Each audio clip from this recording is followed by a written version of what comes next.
Warning. The information shared in these conversations and videos are intended for general knowledge and entertainment purposes only. It should not be considered as legal advice or professional guidance. Additionally, any documentation or references to specific content are solely for the purpose of discussion and understanding. It does not imply endorsement, promotion, or support of said content. The views expressed in these videos and/or conversation are those of the individuals involved and do not represent any official stance or opinion. The content you are about to experience may contain strong language, including explicit words and phrases. This language is used for artistic expression and may be integral to the storyline or character development. It is important to note that the use of such language does not endorse or promote offensive behavior. Viewer discretion is advised, and please enjoy the show responsibly. Disclaimer. Copyright disclaimer under Section 107 of the Copyright Act 1976. Allowance is made for fair use for purposes such as criticism, comment, news reporting, teaching, scholarship, education, and research. The Canadian Copyright Act, Section 29, allows an individual to use copyright-protected materials when creating a new work, such as a mashup, and to post the new work online on a website like YouTube. Fair dealing provision for specific purposes like research, private study, education, parody, satire, criticism, review, and news reporting. Step up, step up. Yeah, we pledge. We pledge. We pledge. We pledge. Yeah. Step in the arena, mind locked and loaded. Truth on my blade, every line's exploded. You swing your words, I counter with precision. Battle of reason, this is my mission. Raise your fist, let them know. No. Raise your voice, let it blow. Woo. We clash our swords of reason. Cut through like no retreating. Yeah. No fear, no chain, no treason. Woo. We clash our swords of reason. Woo. We clash our swords of reason. Cut through like no retreating. Yeah. No fear, no chain, no treason. Woo. We clash our swords of reason. Step back, I'm a scholar and a fighter. Every claim you throw, I strike tighter. Logic and power, I never fold. In the war of words, I'm solid gold. Raise your fist, let them know. Whoa. Raise your voice, let it blow. Woo. We clash our swords of reason. Cut through like no retreating. Yeah. No fear, no chain, no treason. Woo. We clash our swords of reason. We clash our swords of reason. Cut through like no retreating. Yeah. No fear, no chain, no treason. Woo. We clash our swords of reason. Every thought a fortress, every claim a storm. We forge a truth where chaos takes form. Ideas ignite like lightning through the night. In the war of minds, we bring the light. Step in, feel the heat. Truth is my weapon, never beat. Raise them high, break the ceiling. With a fire, with a feeling. We clash our swords of reason. Cut through lies, no retreating. No fear, no chain, no treason. We clash our swords of reason. We clash our swords of reason. Cut through lies, no retreating. No fear, no chain, no treason. We clash our swords of reason. We clash our swords of reason. Cut through lies, no retreating. No fear, no chain, no treason. We clash our swords of reason. Welcome, everybody, to Swords of Reason right here on the Speakeazy show, Mondays, Tuesdays, and Wednesdays, and this is where logic meets passion. If you're new here, the format is simple. Each debater gets 10 minutes for their opening statements, followed by a 5-minute uninterrupted rebuttal. After that, we enter the arena for a full hour of back and forth debate. This is where the arguments can clash and the iron can sharpen the iron. And then finally, each side delivers a 5-minute closing statement to lock in their case. And when that's done, we move into a 30-minute Q&A. I'll drop a live Q&A there in the chat, but keep in mind the super chats, PayPals, and Cashapp questions, they do get priority. And if they fill up the whole 30 minutes, the free chat questions may not get answered. So if there's something you want to guarantee an answer for or guarantee to be read, make sure you send it through one of the priority options. And once the formal debate wraps up, we open the floors for a chaos and chill panel. This is where the community can hop in, challenge the debaters, or ask follow-ups if the debaters choose to stick around, because that part is optional for them. But this is always where things get wild and fun. All right. Today's debate prompt: Trump is the most socialist president in the last 33 years. And today's debaters on the affirmative tonight, New to the Swords of Reason arena, but not new to debating, we have FabianLiberty, the libertarian GOAT, a Twitch veteran turned YouTuber. You can find his channel in the description, where he's known for sharp, hot news coverage, political debates, and engaging commentary. He also runs a dedicated gaming channel as well. So make sure you guys all go sub up and show some support, okay? And for the negative, we have jsurbanadventures, a lifestyle streaming channel known for showcasing his wide range of hobbies, interests, breaking down hot news, and sharing political, philosophical, and theological views. He's also recognized for his UFC fight reviews, spot on character impersonations, and what many call the coolest Bible study on YouTube. All right. With that, we are going to get into opening statements. We are going to start with you, the affirmative, Fabian. And whenever you are ready for your opening, I will start the timer up with your voice. And again, thank you both for being here. Yeah, thank you for having me. I appreciate it. It should be fun. I'm ready for you. You can start whenever. Yeah. So I kind of did this debate before, JS watched, and I still want to get it out to more people because I think it's an important message. So I appreciate JS Urban Adventures for being here, and I appreciate you for hosting it. And I was sick and I had to reschedule, so I appreciate both of you for stepping in and doing this so close to Christmas. Merry Christmas to everyone.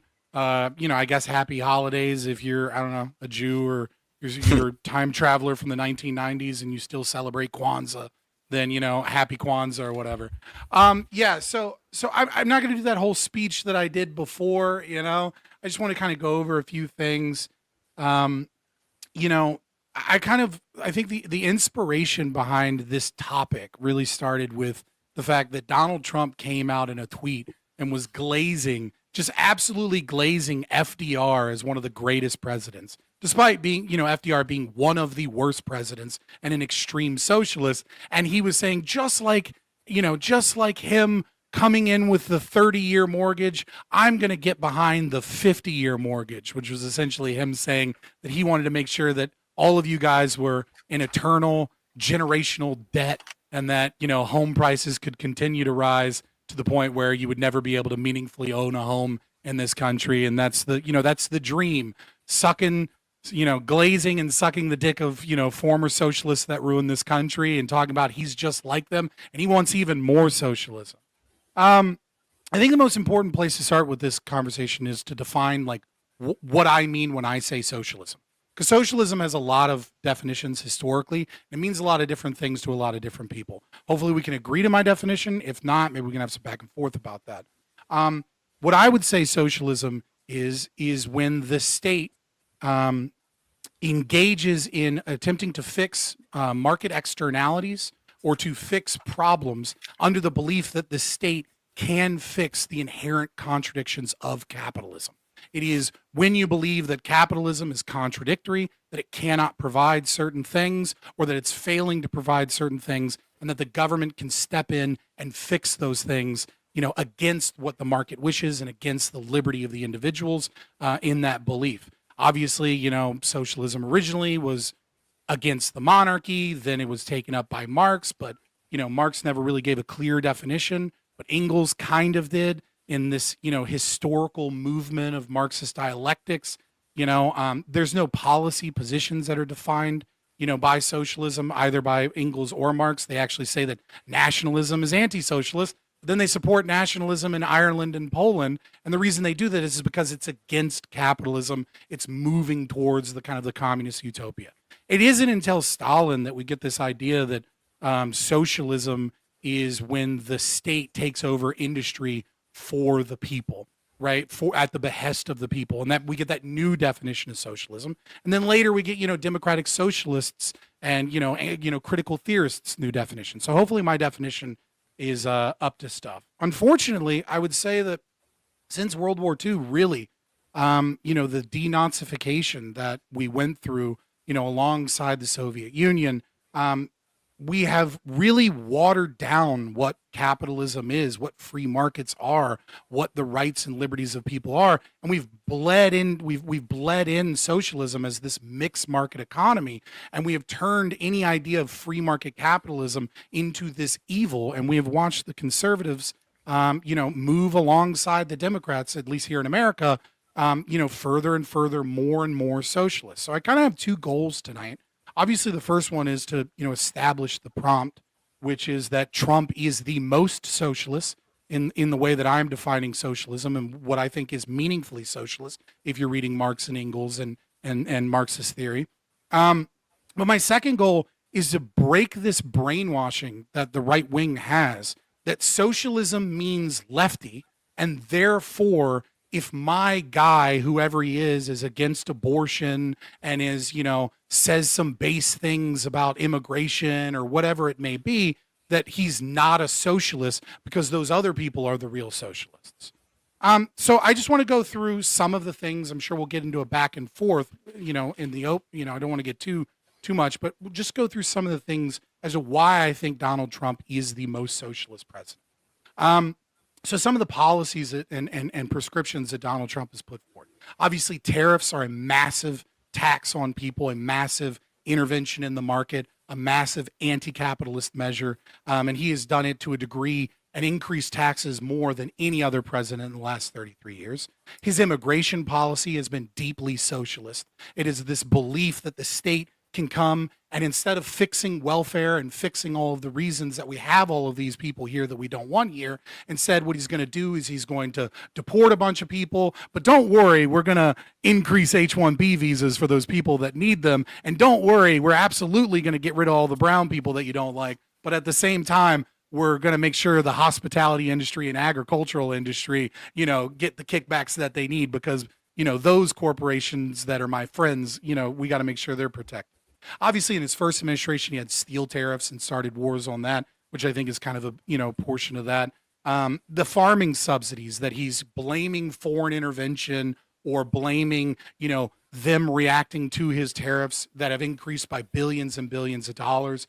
The CARES Act and PPP loans and the COVID relief funds. Obviously, one of the major reasons you're spending so much money at the grocery store is it's Trump's fault. And it's the massive inflation that he had by his extreme socialist policy of, allowing states to lock people down and then attempting to fix that and even incentivize the lockdowns by giving out funds to different businesses, to his friends and the crony friends, as well as giving out checks that have done so many other things. I think obviously Project Warp Speed being a big one. I'll just kind of, spit through some of these last ones. We can go into more detail. Obviously, he supported the CHIPS Act, 10% of Intel. I can't think of anything closer to Stalin than just taking over Intel completely. This is a move towards socialism that we haven't seen from any administration in my lifetime, nationalizing industry. The export controls on NVIDIA and AMD, the Nippon Steel merger and acquisition of U.S. Steel, where he got the federal government to have veto control over Nippon Steel Corporation so that we can protect American interests. This is a form of national, kind of right-wing form of socialism. Obviously, you have threatening of price controls of Walmart and Amazon, the massive expansion of the debt ceiling under the big, beautiful bill, buy American executive orders and hire American executive orders, privileging certain companies through government contracts, the 2016 carrier deal, where he tried to keep businesses in America by promising special, state regulations and special tax incentives to corporations because, he's going to fix the market incentives here. 2017, Tax Cuts and Jobs Act of 2017 certainly has some socialist policies with the opportunity zones, antitrust actions against Google when he sued Google, and then of course massive subsidies towards coal industry and gas industry, whilst getting rid of the subsidies, which I think is a good thing for EV, wind, and solar. And these are just some of the insane socialist policies of Donald Trump.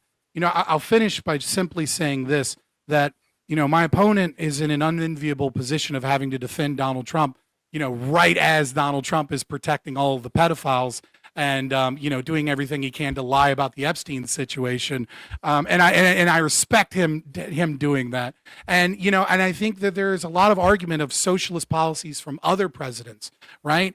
It's absolutely true that Obama was very socialist in many of his policies, and so was Biden, and to an even bigger degree than Obama was in many ways.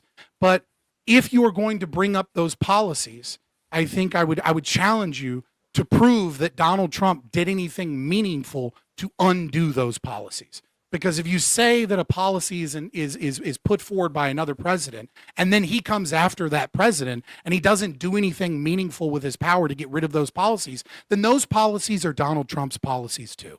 That is a summation of why I think Donald Trump is the most socialist president in the last 33 years. I said in my lifetime, but unfortunately there's 2 years of another president that I barely remember as a baby. Thank you. I see my 30 seconds. All right. Thank you for that. Sorry. Thank you for that opening statement, Fabian. And with that, we're going to hand the mic over to JS. And JS, whenever you are ready for your opening statement, I will start the timer up with your voice. All right. Thank you, Fabian, for showing up here so close to Christmas. Merry Christmas, Adam, everybody. So I found this topic odd when I first heard it, but after listening to my opponent argue it and doing some light research, I discovered that I guess I do have to defend President Trump from claims that he is the most socialist president in our lifetime. After doing some light YouTube research, I heard David Pakman 5 years ago and MSNBC and the Young Turks in the last 3 months, all making similar arguments to my opponent. I'll spend the first half of my opening statement defending Trump against the most likely arguments I predict Scott will make, or has already made, since this is a pre-written opening. The second half of my opening will be used to offer a superior choice for most socialist president. But before I do that, we have to establish my definition of socialism because it differs from Scott's. I've heard my opponent use the definition, and this is paraphrasing, and you did it in your opening, that socialism is when the state intervenes in the market to fix the presumed contradictions of capitalism. I will argue that this is only a small aspect of socialism and is basically just cherry-picking socialism to make Trump fit into it, using mostly weak arguments. My definition of socialism will be the Oxford definition, a political and economic theory of social organization, which advocates that the means of production, distribution, and exchange should be owned or regulated by the community as a whole. I would add that this is usually done through the state to the end of that. I also agree with another part of the Oxford definition that states, in Marxist theory, socialism is a transitional social state between the overthrow of capitalism and the realization of communism. It's going to be hard to convince me that Trump is pro-overthrowing capitalism. These definitions will be important because there may be a lot of, but that's not socialism in this debate. With that said, I'm going to lay out some of the popular claims from the Trump is a socialist crowd and give my short rebuttal for each, and we can expand more on any of them in the open dialogue if need be. Claim one, and Scott made most of these claims, so I'll just get to them now. Claim one, the most common and weakest claim relates to Trump's CARES Act being the largest stimulus package in U.S. history, arguably redistributing $2.2 trillion as a social safety net. I would rebut that COVID was an anomaly far different than America had ever seen, and Trump did the best he could with the hand he was dealt, but it was not socialism. Not to mention, it was quickly followed by Joe Biden's American Rescue Plan, which added $1.9 trillion of much less necessary money to the stimulus redistribution of wealth. Although it was $0.3 trillion less dollars, I believe Biden's plan was more detrimental and less of a necessary reaction to a pandemic and more rooted in socialist ideology. Claim two, Trump interacts heavily with private American companies. Examples of this will be things like Trump threatening to regulate Harley-Davidson or Walmart, keyword threatening, the acquisition of 10% of Intel using grant money from Biden's CHIPS Act, taking government equity in strategic industries like defense contractors, propping up the coal industry, and the expansion of direct farm aid by $11 billion, which my opponent may argue is socializing agriculture. I will put forth a simple counter to all of these claims. These are all at the worst examples of crony capitalism, or an economic system characterized by close, mutually advantageous relationships between business leaders and government officials. I may not be a huge fan of crony capitalism compared to the free market, but my preference is irrelevant. The point stands that these are not examples of socialism, outside of Scott's narrow proprietary definition. Claim 3, and this is what I believe is the best argument for the positive side, and where I believe most of the debate lies, the tariffs. My opponent will likely argue that Trump's tariffs are examples of government overreach or a form of protectionism for domestic industry workers. I would agree the tariffs are a form of protectionism, but that this is a cultural and national economic protectionism, not a socialist protection. Socialism typically supports international workers' unity, which tariffs inherently do not, and even Marx looked at tariffs as a tool of the state. Recently, Trump's proposed potential tariff rebate checks have been called socialist redistribution while being compared to past stimulus plans. This comparison is faulty. A rebate is not just fiscal stimulus. A rebate turns households and families into beneficiaries rather than mere victims. Tariffs create a production economy rather than a consumer economy, thus leading to a stronger nation. We tariff to protect our families in our nation that we hope to conserve. This is economic nationalism and leans far more toward capital rather than social policy. There are a handful of other claims that I've heard, some as outlandish as claiming Trump is the most atheist president, therefore also the most socialist. But we'll stick to these three because they're, in my opinion, the most compelling. Now I'll present my counterclaim. I understand that as the negative position in this debate, I don't have to offer a better choice for most socialist president in the last 33 years. I just have to demonstrate that whoever it isn't Donald Trump. But I don't play the strictly defensive game. So I can easily submit and prove that two presidents in the last 33 years were more socialist than Trump, those being Barack Obama and Joe Biden. But which was the most socialist?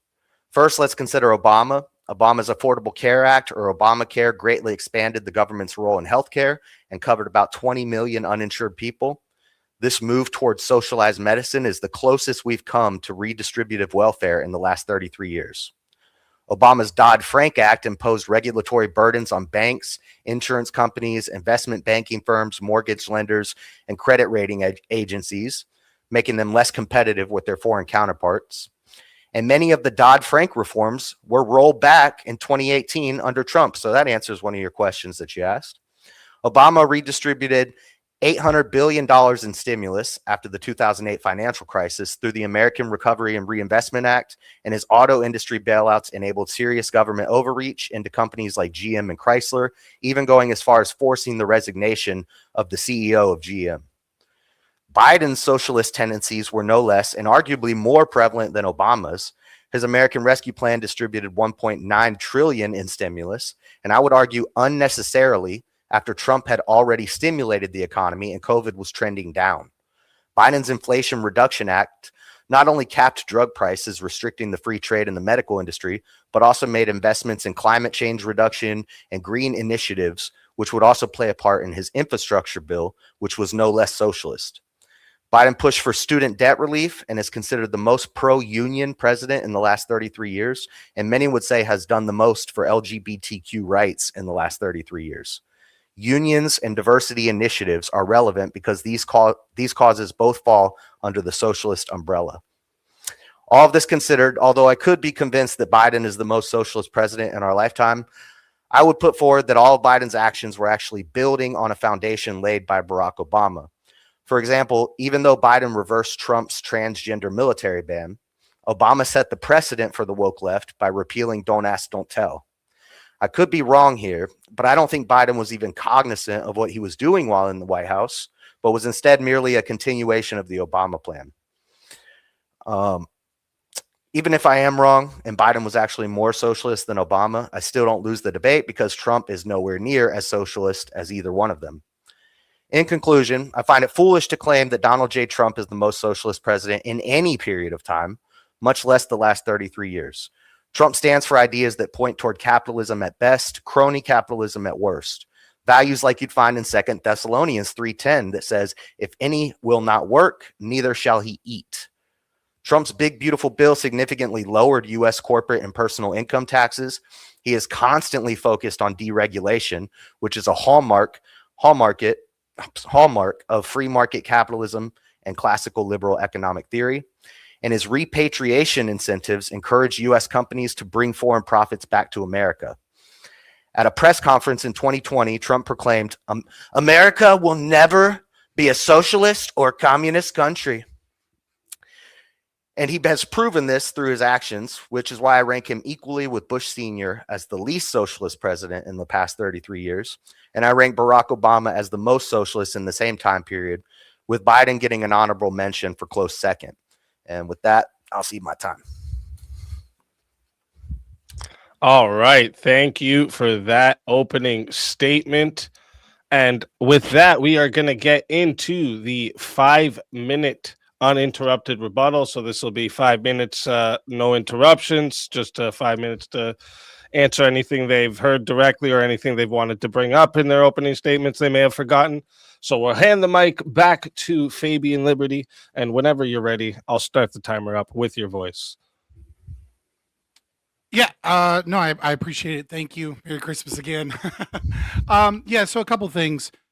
You mentioned, in the very beginning, David Pakman and other left-wing people claiming him as a socialist. I think that's mostly tongue-in-cheek. I think you know that as well. I feel like that's a bit of a cheap shot to try and tie me like I might be some kind of lefty or something. I am more against socialism than anybody. So let's get into the definition of socialism.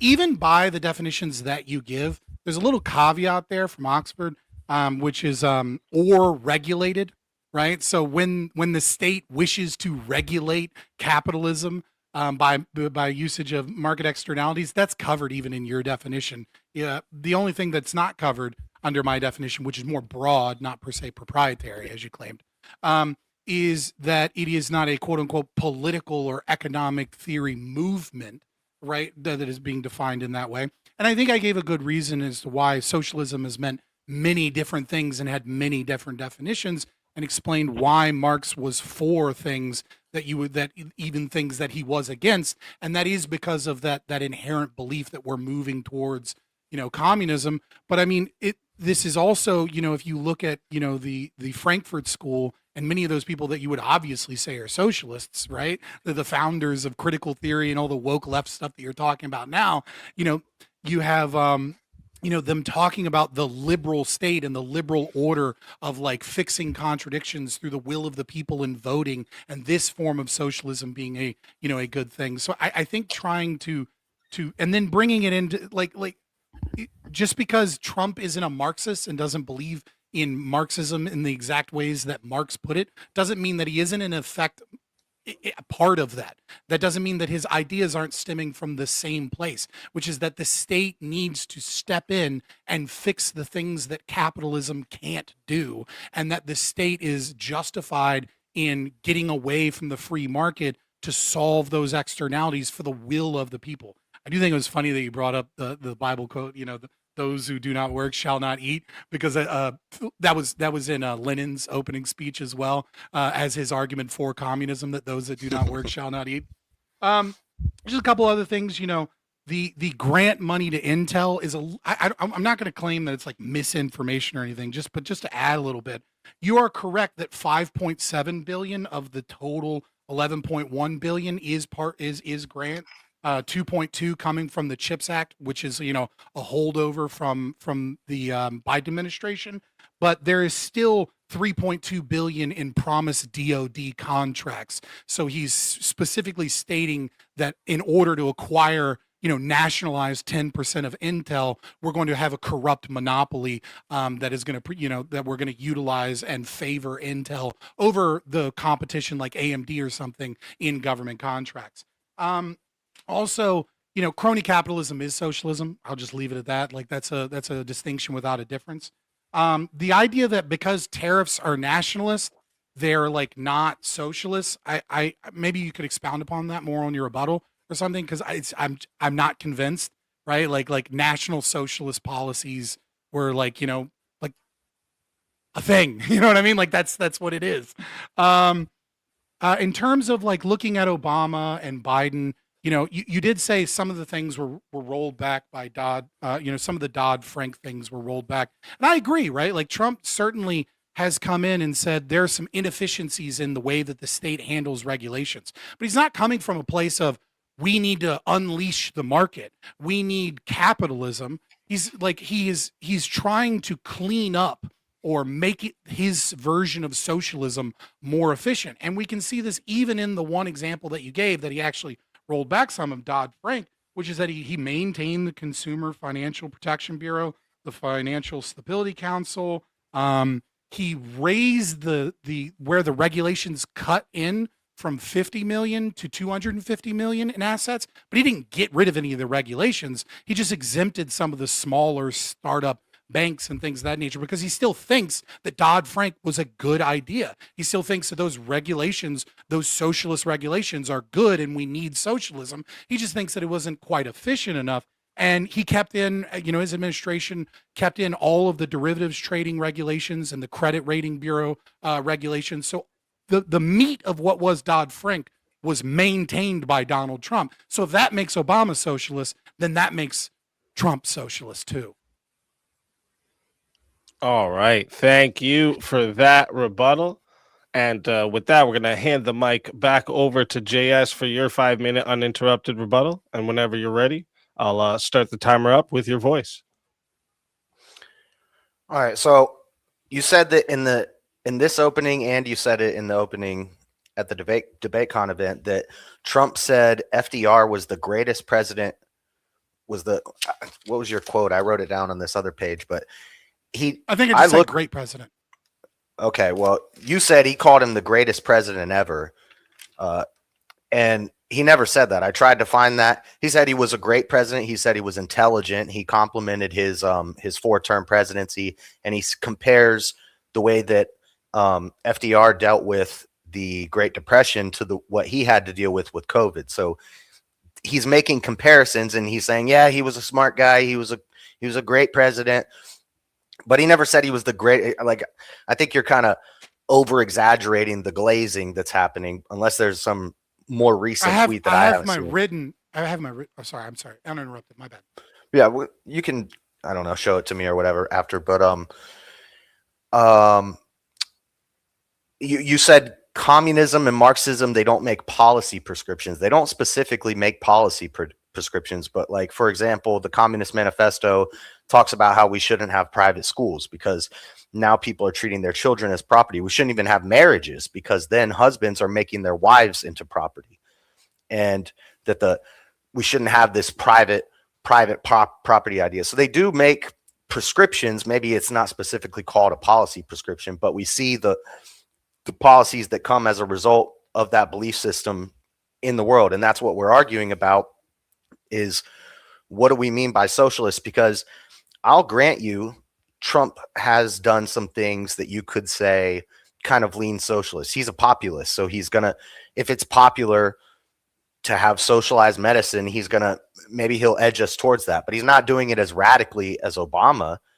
And then you brought up warp speed in both openings, the one that I heard you do before and this one. I'm curious, once we get into the open, that's one of the big things I want to ask you is, what is socialist about Operation Warp Speed? To me, Operation Warp Speed is very capitalist. And so I'm wondering, we'll see. We'll talk more about that but cutting regulation in order to get a dangerous experimental vaccine out to quell people's anxiety about a virus so that they'll leave their house and get the economy going again, pushing out a possibly dangerous Vaseline, cutting that red tape, that's and then the companies like Pfizer and stuff marketing everywhere this new potentially dangerous thing that we've pushed out real fast. That sounds like free market capitalism.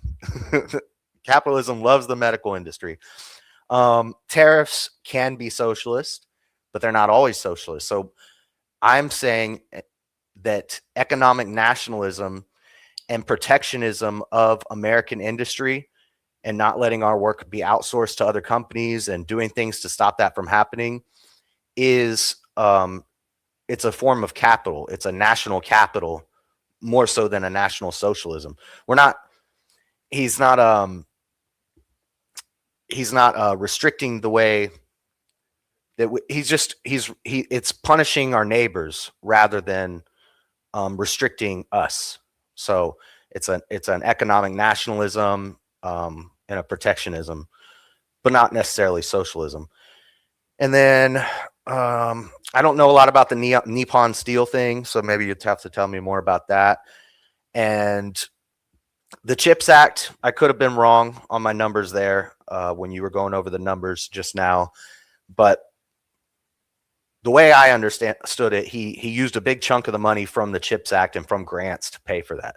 So the $5 billion that you said is left over or whatever, they're going to profit that every year after 2 years. So that's an investment into a company using grant money for a program that we made to help American companies produce more chips. They took some of the money from that program, invested it into an American company to make more chips. I just don't see how this is socialist. And crony capitalism, to say crony capitalism is socialism, that's kind of a cop out. Like, it's called crony capitalism. Like it's a capitalist idea. It's not so much for the society's benefit. In fact, it often wreaks havoc on societies. It leans more towards Lenin's highest stage of imperialism, the highest stage of capital, where basically we tend towards oligopolies and monopolies and things like that. But anyway, I'm out of time. All right. Thank you for that rebuttal. Great rebuttals from both sides. Before we move into the open floor, just want to talk to the audience real quick. If you are watching right now, make sure you hit the like button, subscribe to the channel, subscribe to tonight's debaters. Okay, their links are in the description. And we host all kinds of debates here on Swords of Reason: politics, culture, ethics, internet, random topics, video games, anything where reasoning and passion can collide. We do it here. So if you enjoy this, make sure you stay locked in because we got lots more coming. Also, a reminder for the live chat. After closing statements, we'll be doing a 30-minute Q&A. So I have the live Q&A in the chat there for you, so you can put your questions in. But remember, super chats, PayPals, Cash Apps, these questions will get priority. So if those fill up the whole 30 minutes, we may not get to the Q&A. So if you want to make sure you get something really wanted answered, send it in through one of those priority options. And finally, thank you to both our debaters for coming out tonight and bringing their perspectives to the arena. And whenever one of you is ready to start the open floor, I will start the timer up with your voice. And again, thank you both for being here. I appreciate it. I guess maybe this will help us figure out some things. Do you think the Nazis were socialist? Yes or no? I mean, you can explain. I'm not trying to pin you to the wall. Economically, yeah. Okay, so if the Nazis are socialist, but they're maintaining markets and they're maintaining the concept of private ownership of industry, but they're just heavily regulated by the state towards national interests, why are all of these things not socialist? Because they don't strictly meet the ideological position or philosophy of Marx and Engels. Like why can you apply it and say the Nazis were, but Trump, when he's doing similar things, right? Maybe obviously not to the same vein or the same degree, right? Like where's the breakdown there?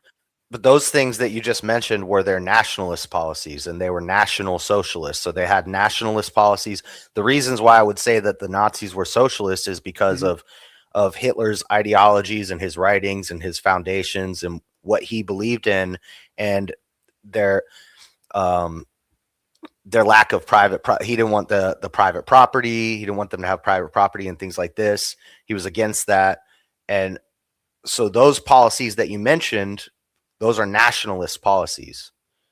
And then okay, but so if a socialist is doing a thing that is like typically a nationalist policy, then it's socialist. But if a capitalist is doing it, then it's national capitalism. Hold on. So if Trump believes he's a capitalist, could he do anything and he would not be a socialist because he believes he's a capitalist? He could do some things that lean towards socialism. Yeah. Okay. So it's not whether or not he believes it's socialist. It's whether or not the policy is motivated by an ideology, which I would argue is one that believes that capitalism has failed and the state needs to intervene on behalf of the people for the best interests of the nation or the people. Like I'm trying to figure out how you like I'm trying to square this circle, because you have a critique that you believe that, and I'm not trying to straw man you, right? You have a critique Go ahead. that you believe that my definition is too broad. You also maybe said it was too No. narrow. It's too narrow. Okay. So what you're saying, it requires It's focusing on one. but there's a contradiction here, right? It requires a belief in the socialist ideal as put forward by Marx and Engels, and yet at the same time it doesn't. That there's a problem there, right? Like either it's one or the other. Or the definition doesn't work, right? So if the government meddles in any sort of business at any time, that's socialist. I would say if they meddle in business at any time and they are motivated by the concept that the market cannot handle these things or will not handle these things, and that the state has a right to intervene on the contradictions of capital, right? The inability of capitalism to solve these issues for the interest of the people, then yes, that is going to be socialist policy. So what we're doing here is we're going to have like scales of socialism, and we're going to have to weigh, okay, so I'm going to grant you that some of the things Trump has did, that may be considered socialist by your definition or by any definition, that could be slightly socialist. And I think would we both agree that neither Trump or Obama are actual socialists? Like, no, I would say they're both socialists. Really? Yeah. Okay, because I would say neither of them are true socialists. They're just the most socialist. No, I would say that they're full blown socialists. Okay. I would say that it's a Democrat in name only and a Republican in name only that you're comparing. They're both socialist. Okay. They're both motivated. They're both They're motivated both socialist, by the but Trump is philosophy. more. Neither one of them is a free market capitalist. Would you agree to that? Yeah, you said something like that in your rebuttal or in your opening, I think, about we're not really in a free market capitalist system, and I would agree. Well, no, I'm saying, would you agree that both Obama and Trump and Biden, since these are kind of seem to be the three we're talking about, doesn't seem like you're arguing that Clinton is the most socialist. We can like leave it out, right? No. That these people, right, like Clinton, the guy that got rid of Glass-Steagall, Clinton's policies are very similar to Trump's in economics. So would you argue that any of these people that we're talking about is a true capitalist? That they believe that the government should? I think Trump is a capitalist. Yeah. But he may not be a free market capitalist. Okay, so what is the difference between a free market capitalist and a capitalist by your definition? Well, more restrictions and stuff. It's gonna, as the government gets involved in it, it's gonna tend more left-leaning capitalism. Right, it's gonna tend toward the left. Crony capitalism. That's an example. There's another term, which is a mixed market economy, right? They both believe in a mixed market economy. And a mixed market economy is some elements of socialism and some elements of capitalism, right? So they both believe that some socialism is good and should be done.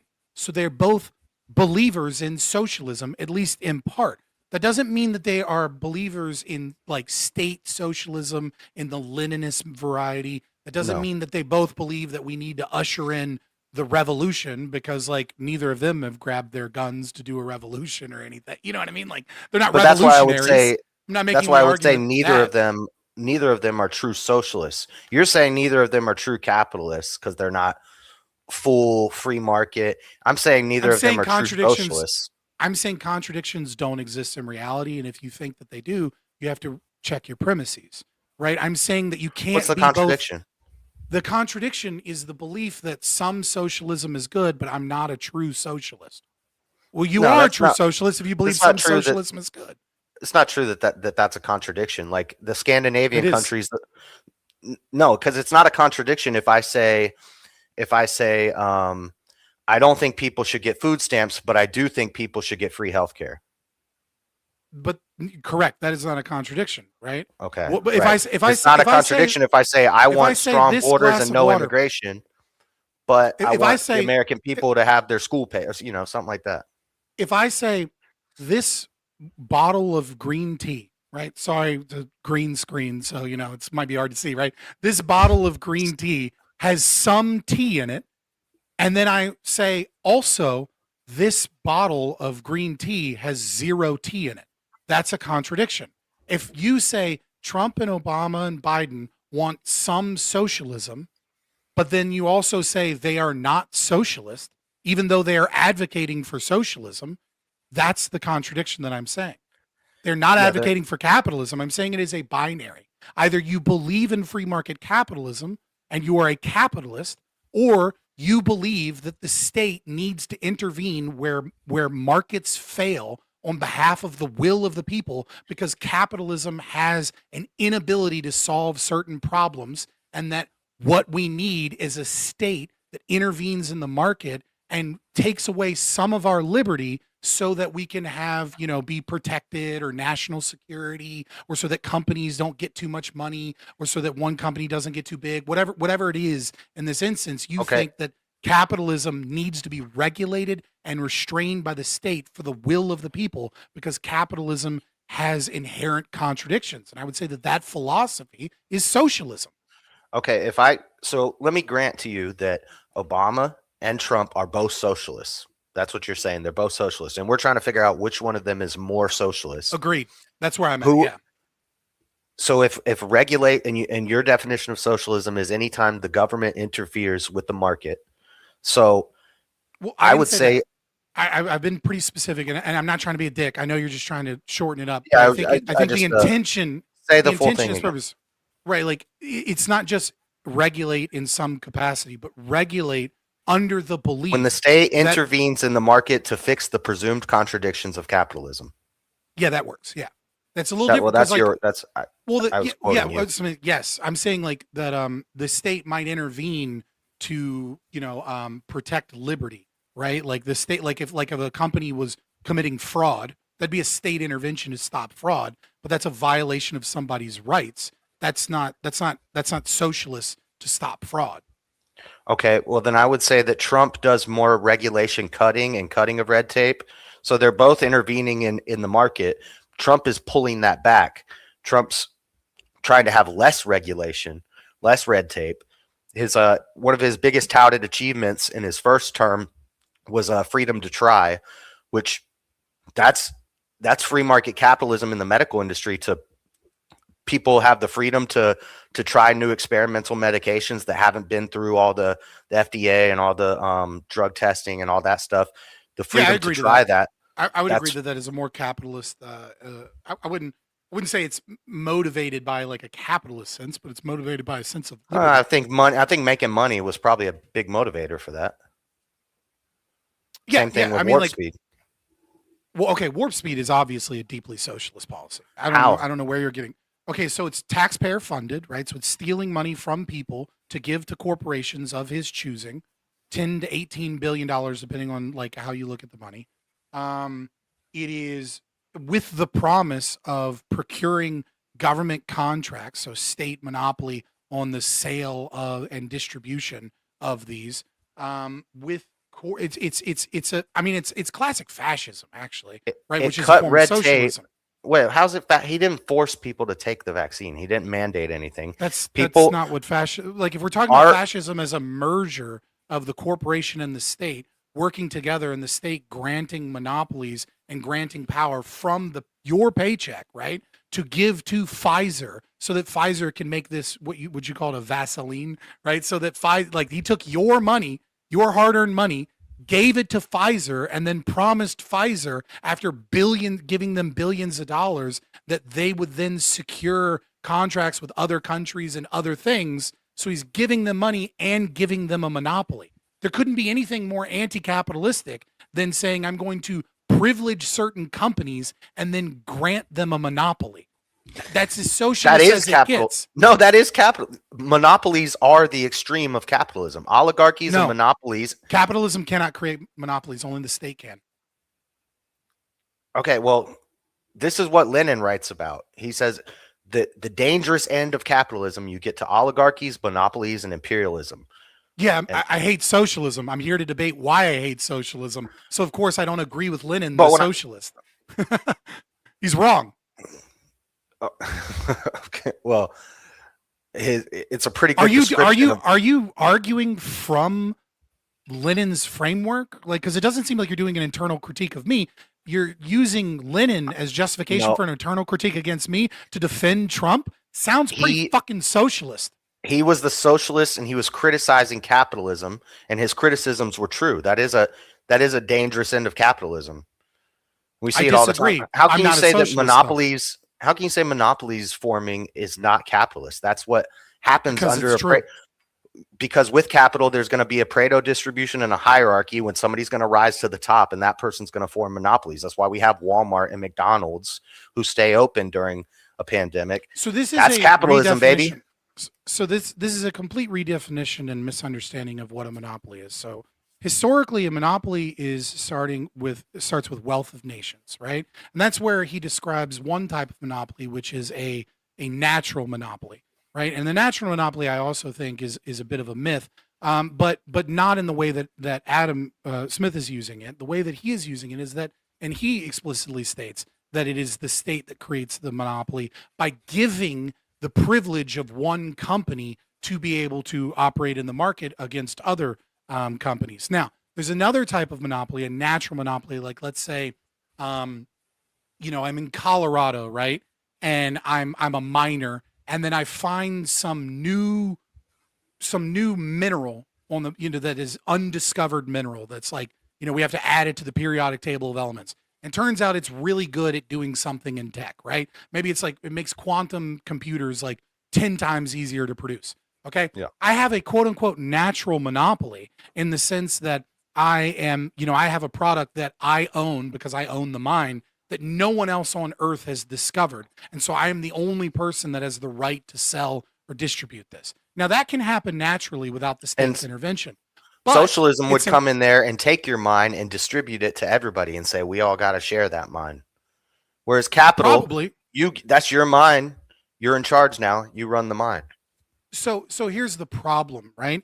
Is that even with having 100% market share, because that's what you're talking about. You're not talking about a monopoly. You're talking about a majority market share, right? Walmart is not a monopoly. It has a majority market share in like poor people's, I know it's not a monopoly, but it's it's close. It's what you'd call it monopolistic is what economists might call it, right? Or like you might I would say, Nvidia has engaged in price fixing.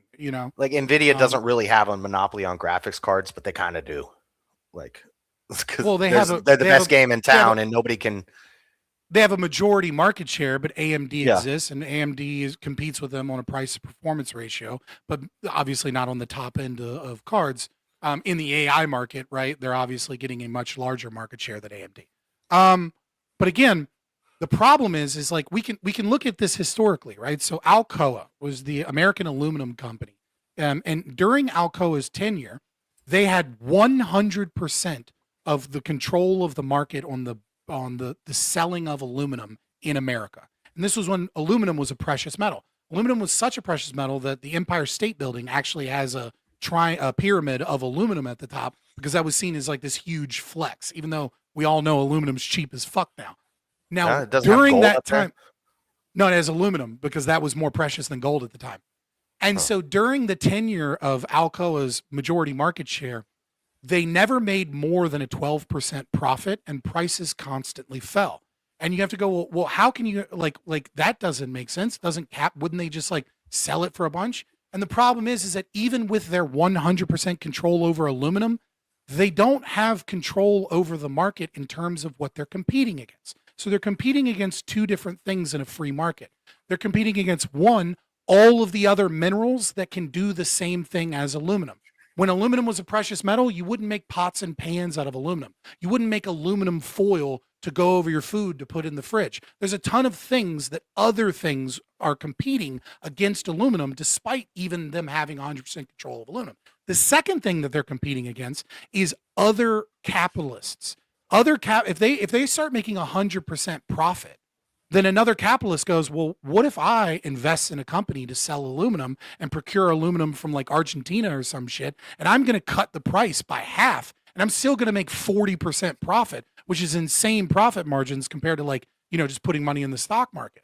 So they're still in competition with potential investors and capitalists, and they're in competition with other markets. The only way you get a true monopoly is under the state intervening and saying this company has the legal authority to sell this product and nobody else does. And we see this constantly in America, for example, with your power companies, right? If you live in Tennessee, the Tennessee Valley Authority has the legal monopoly on selling electricity. A new power company can't come in and start to compete against them. So no, monopolies are not created by capitalism.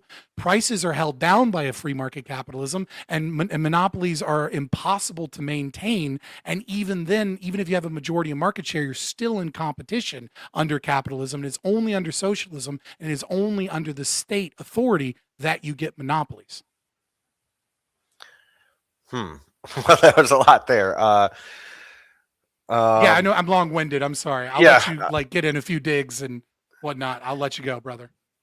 I don't know. That sounds like an interesting theory, but I don't see how this automatically, as soon as the state gets involved in a business, I'm not going to concede that crony capitalism is socialism. If the government is getting involved in this aluminum mine and and then they're helping build it up and it becomes a monopoly, that could still be capitalism. That's not necessarily socialism just because the government got involved. And that's why I was bringing up the regulation earlier. And when regulation is being cut and things are getting pushed out faster, even if they're unsafe, that's more capital than social.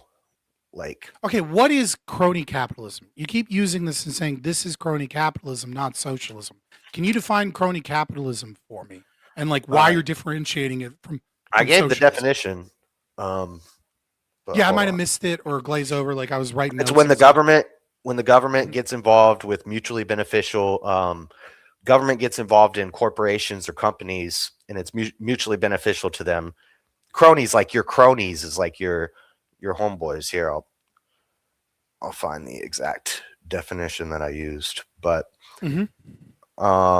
an economic system characterized by close, mutually advantageous relationships between business leaders and government officials. So the merger of the corporation and the state, and isn't that just fascism? Isn't that just kind of another word for fascism? Okay, well, fascism's not socialism. But you already said that Nazism is, so why is fascism not socialism? Well, Mussolini was a fascist. I don't even... And where did fascism come from? Anarcho-syndicalism, which is a form of socialism. And every single fascist leader and author in classical fascism in Italy was either a former member of the Socialist Party or claimed that they were socialists at a certain point, and then they adopted more nationalist policies to go along with their socialism to create fascism. So, why is fascism not socialism, but Nazism is socialism? What's the big distinction here? I didn't say Nazism is socialism. I said you did Nazis were probably socialists. The things are not mutually exclusive. These are separate things. You can be two things at once. You could be a national socialist or a fascist capitalist. So is Nazism, is National Socialism a form of socialism? That ideology, is it socialist? Is it a form of socialism?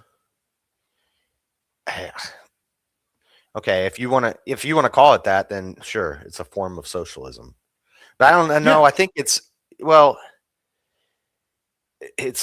social. It's also a form of nationalism. Yeah, I don't disagree that it's socialism with different characteristics. Yeah, it's the same thing with mixed market economy under Trump and Biden.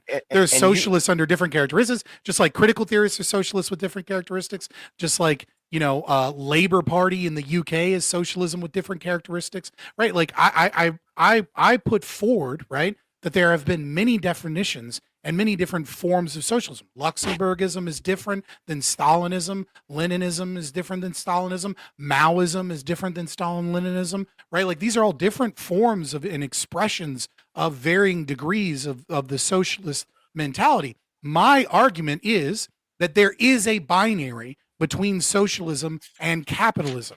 And that if you believe that the state is a necessary and justified means of intervening in the market because capitalism fails, and therefore capitalism It hasn't alone failed. cannot be the economic policy. Well, if you're intervening Well, and regulating to okay, fix no, a no, you're- problem that you're calling a market externality, then you're claiming that capitalism. No, this is fine. Yeah. So what Obama did with his $800 billion bailout for the auto industry, when he got involved in the auto market, because in the Frank Dodd thing with the banks and the loaners, Mhm. they screwed up.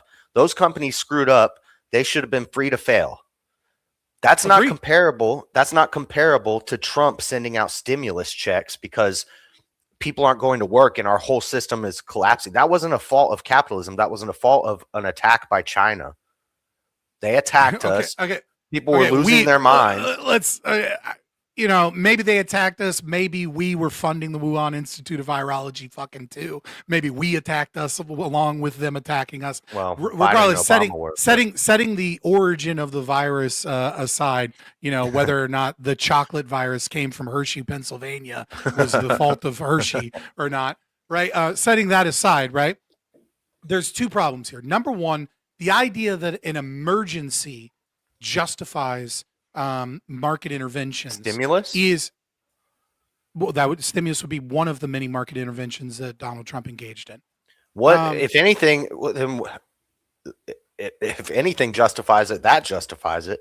Not some auto companies going under. Right, but this is out of arbitrary, business. right? Like so. For example, there's an emergency happening in Africa where there are starving kids. Therefore, we need to spend more money on U.S. aid. Right, like I can No. make anything an emergency, right? Like people's lives are constantly at risk. If you're using an emergency as justification for stealing people's money and redistributing that money, and that's socialism, right? Like you're saying the market can't fix this. The state must come in and use its authority to fix the problem that capitalism can't solve. I didn't get any money stolen from me that I don't already like. It's not like I paid extra taxes that year. I just got checks. You absolutely did. And the way that you paid extra taxes is that there's two ways that the government can, if the government is spending money, you're being taxed one way or the other. Just because they didn't raise your taxes, if money printer go burr and we go into this situation where we now spend more money on interest payments on our debt than we do towards the entire defense budget, which is like more than like the next 22 nations combined, right? If that's how much money we're spending because of debt and inflation is occurring because we've pumped money into the money supply, then you have been taxed. And the way that you've been taxed is that the fiat currency that was used to put that money out there, the chicken comes home to roost. That is why we got massive inflation in the early years of the Biden administration. Biden didn't do anything to fucking fix it because he's a socialist too. And that's why, the price of eggs and the price of everything goes up is the inflation caused by shutting Plus, down they the were killing economy all the and chickens. spending trillions of dollars. I mean, yes, they were absolutely killing chickens, but that's the fault. That's the fault of socialism too, right? Both Well, that under was the Trump Biden. administration and Biden.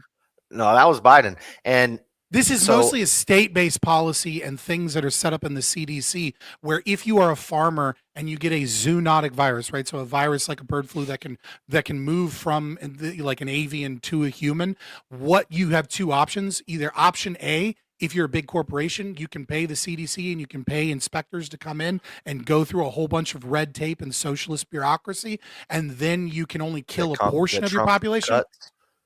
Or you can cull like the entire area, and then you get a check from the US taxpayers for the chickens that you were forced to cull, which causes inflation of the money supply because of the taxation that's taken out of the market, and causes inflation of the price of eggs because more chickens Okay, are killed. but this And was all both under Trump Biden. and Biden.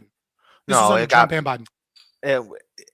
It popped off under Biden. That bird flu thing was going around, and I don't even know about that. But Right, but the that- policies in place were not Okay. gotten rid of by Trump, right? And there was still issues with the price of eggs to a certain degree in the end of the end of the Trump administration. You're correct that most of that occurred during the Biden administration, but the policies that were in place, I think, from like Clinton or like Bush Sr., and Trump didn't get rid of them.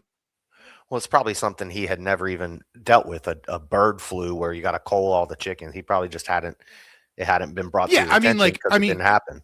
That's fair, But but then, like, it but then it's magically not a knock happens when against. Biden's in office. It's not a knock against Biden. Trump didn't get rid of it. Biden didn't get rid of it. And guess what? Trump's been a president for almost a year now, and he still hasn't gotten rid of that thing that he's now aware of is a problem. Okay, well, maybe he should. But so I'll give you COVID. COVID was a giant shit show, and we had never dealt with anything like this, and people were afraid to go outside. Our economy was collapsing. People weren't going to go back to work. They were scared. They needed something to placate them. Trump gets Operation Warp Speed, gets the vaccine out, and then he does some stimulus. He says, I'm going to put some money in your pocket. Maybe it wasn't the best decisions, but I see why he did it. Mm-hmm. I don't see why when Biden gets in, we keep it going, and then we do the American Recovery Plan and we send another 1 trillion out. Like that first 2.2 trillion might have been enough just to keep us balanced. It's the same but then justification, right? When you drop another 2 trillion on top of it, no, it doubles it. I mean, it's the same justification, but it's double the impact. I agree. Listen, I'm not going to sit here and defend fucking Biden, right? I'm not David. Well, you Patrick, have right? to, because But I'm no, I posing don't. that Biden is more socialist than Trump. I don't have to defend Biden as You have to defend that he's less socialist than Trump. It's crazy. Yeah, I'm not defending Biden though, right? Like obviously. So here's a problem, right? So I think it actually has the opposite effect, and I think that you're engaged in the same thinking that the Trump administration was engaged in, which is coming at it from a socialist mindset. You're saying that an emergency has occurred. People need this money. We need to, like, this is, there's this big problem. The market can't fix this. Capitalism can't fix this. So what we're going to do is we're going to borrow against future generations, and we're going to borrow against Gen Z. We're going to fuck over Gen Z even more, and we're going to make it even harder for Gen Z and young millennials to be able to survive in this economy by giving out the money now to fix this emergency problem. When in reality, what I think it does is it incentivizes the lockdowns. It absolutely incentivizes lockdowns. The PPP loans and the promise of wealth redistribution made it so that people were more comfortable not calling their boss and going, hey man, I got to pay my fucking rent. Like, we need to open back up, like figure out whatever we need to do, get some HEPA filters, do whatever we got to do. But like, I can't be sitting at home for 6 months not working, man. And the same thing is true of all of these businesses that took out these PPP loans, and a lot of fucking politicians and wealthy people, maybe you call that crony capitalism, I call it socialism, right? That took advantage of these situations. Is that I would say that that it's unequivocally just absolutely true that when you promise aid and you promise money towards people, that you incentivize them to be more likely to not re-enter the job market, and for businesses to stay closed longer. You borrow against future generations by causing inflation, and that this deeply socialist policy is harming us right now every time you go to the fucking grocery store. Yeah, and that's why this is so the CARES Act and the COVID stuff. Mm-hmm. If this is one I kind of have to concede, yeah, there's some socialist stuff there. There were some mistakes there. Even if I don't convince you tonight that Trump is the most socialist president, if I can just convince you and a portion of the audience that many of these policies are socialist policies and they're harming us, I will consider this, even if I lose this debate, I will consider that a win, because that is so much more important to me, is that people recognize that socialism is bad and that Trump can do socialism too, and he's doing a lot of it. Yeah. Yeah, and I'll give you that, because again, he's a populist, and he's gonna do things that, might lean towards socialism, and especially when there's a pandemic going on. And that's why I'm saying that the COVID stuff is an anomaly. It's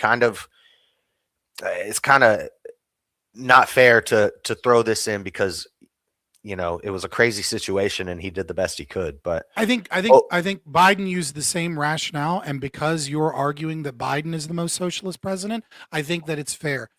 I disagree with your assertion of emergency, because I think philosophically anything can be made into an emergency and can be rationale that. But I think specifically because Biden did it too and gave the same reasoning, albeit it was later and you make the argument that it was less of an emergency, but he gives the same argument, and he does Yeah, it to a so if my slightly house less is on degree. fire and I call 911 and they're like, is this emergency? I'm not going to say, well, philosophically, anything could be an emergency.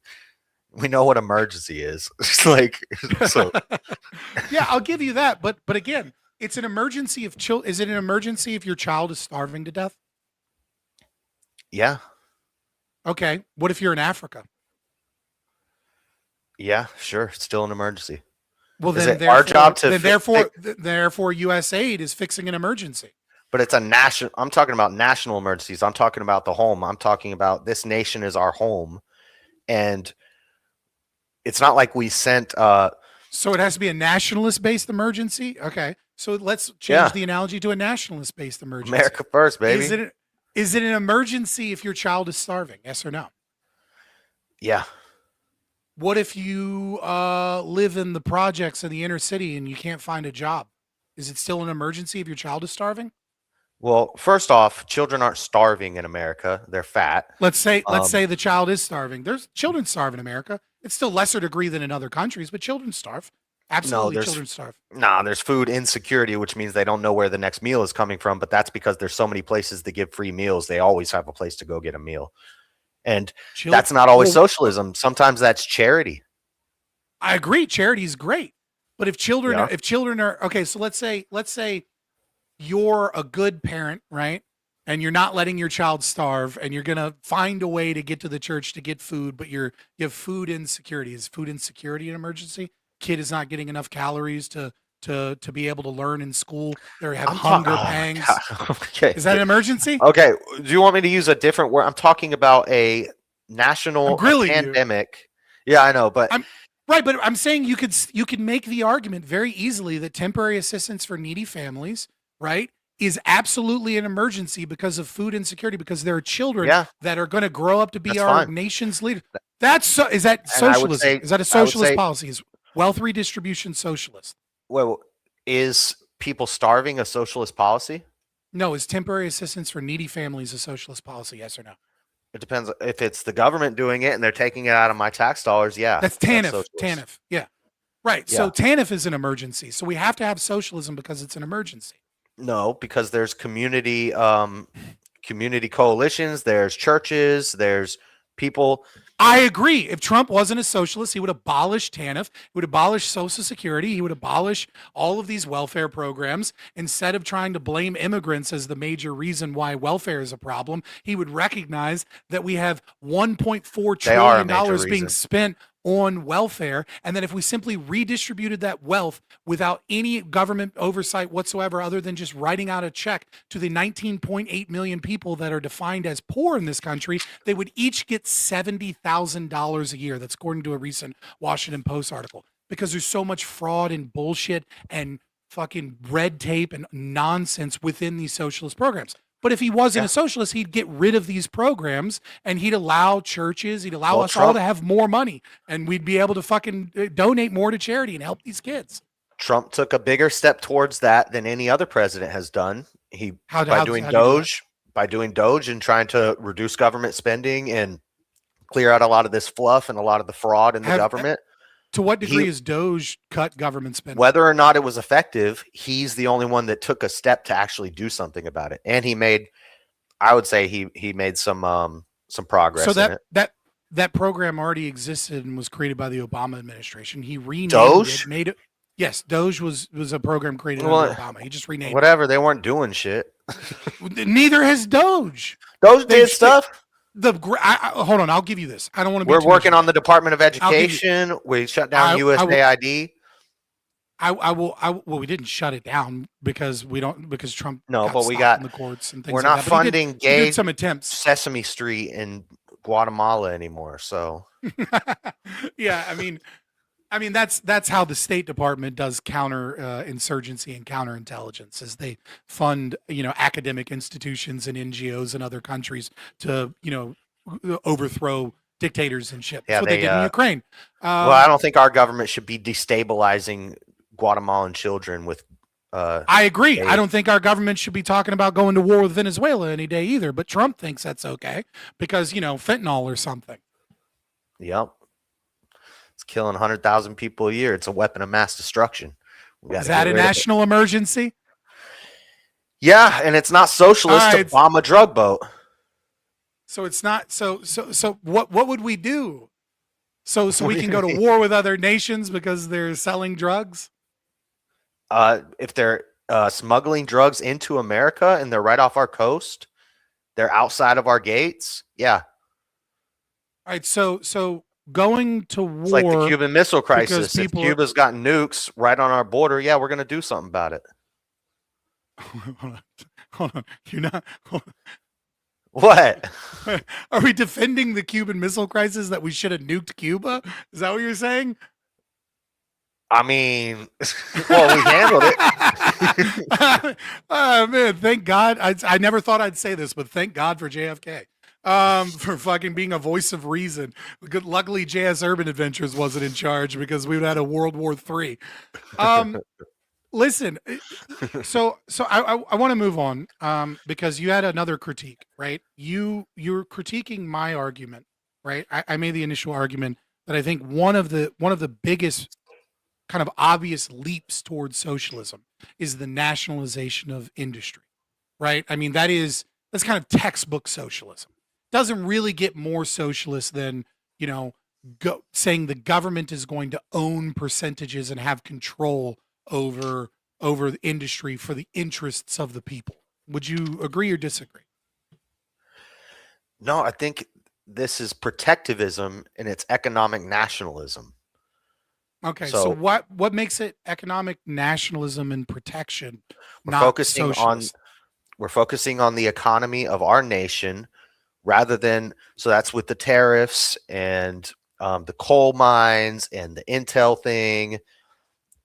We're boosting up our nation's economy, which protects our families. It protects our American jobs.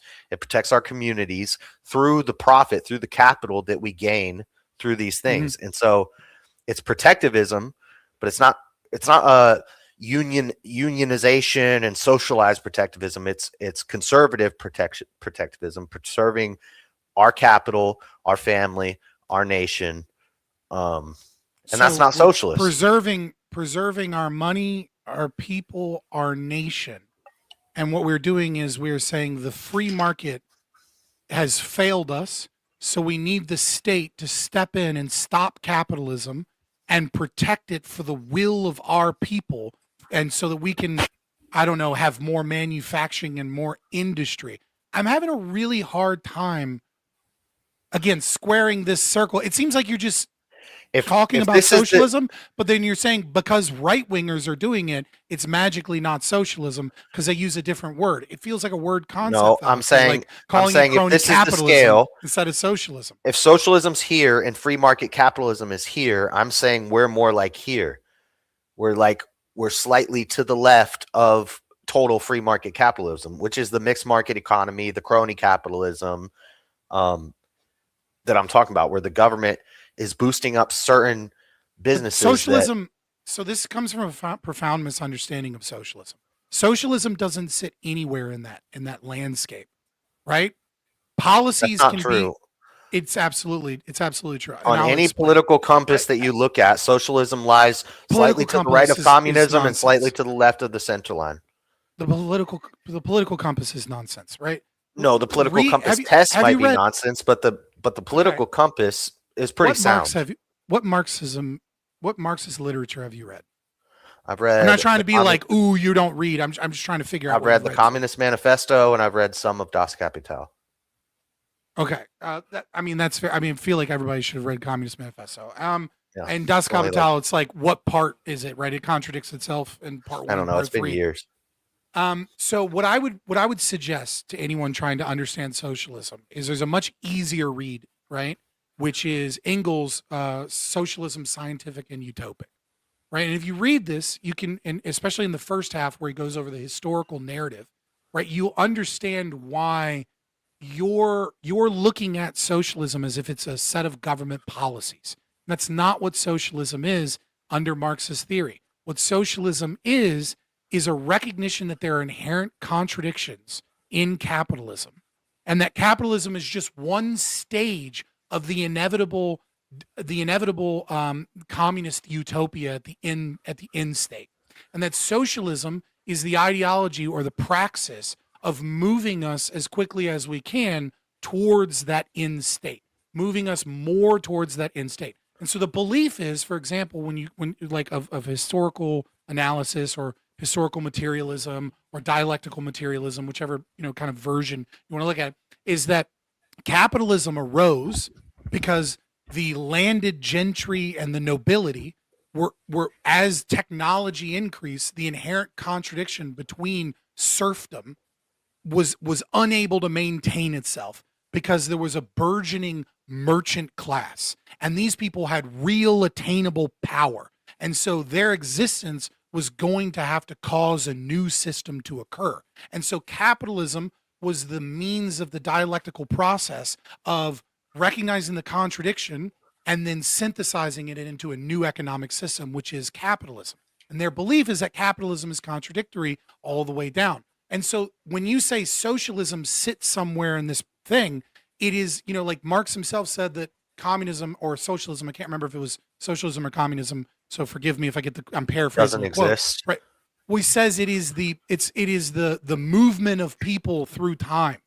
Right? Like that's what it is. It's a constant process of praxis to get us away from capitalism and to get us away from the inherent contradictions or the failures of capitalism towards a system that benefits all people towards communism. Again, I don't see what all of this. I mean, what you just said sounds to me like if capitalism is here, they're trying to move away from it.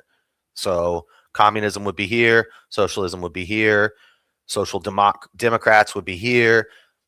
And then you have your... No, what I'm saying is that socialism sits anywhere in that domain, so long as it is a process of undergirding capital. Or sorry, not undergirding. This is what I said in my opening. This is what I said in my opening. Yeah, that's what the Oxford Dictionary says, is that socialism is the social movement in between the destruction of capitalism and the creation of a communist society. So socialism is the movement towards that. Right. So it doesn't sit in this like nice, even like spot in a political spectrum between, communism and capitalism. What it is it's a process of undermining capitalism. And so when you are a politician and you are constantly moving, like, Michael Malice has this phrase where he says Republicans are just Democrats going the speed limit. Right. When you are in the process of saying capitalism has failed us in some way, we need some regulation, we need some oversight, we need some control over Nippon Steel, we need to have a little percentage of Intel so we can protect our interests for the people. You were talking about an ideology that is motivated against free market capitalism for the will of the people, against the concepts and the contradictions of capitalism. You're talking about socialism. Yeah, so you're saying all these slight movements away from capitalism are socialism or are socialist because they're moving us further and further away from free market capitalism. I agree. So long as they're motivated by the concept that the government can fix things and that capitalism fails to do so. Yeah, I'll agree to that. But I'm arguing that they all do this. And you even said that Obama and Trump are both socialists. So they're both moving away from that total free market, ideal, perfect free market system. And so they're both doing socialist things, but Obama did a lot more. So here's maybe I can put it this way.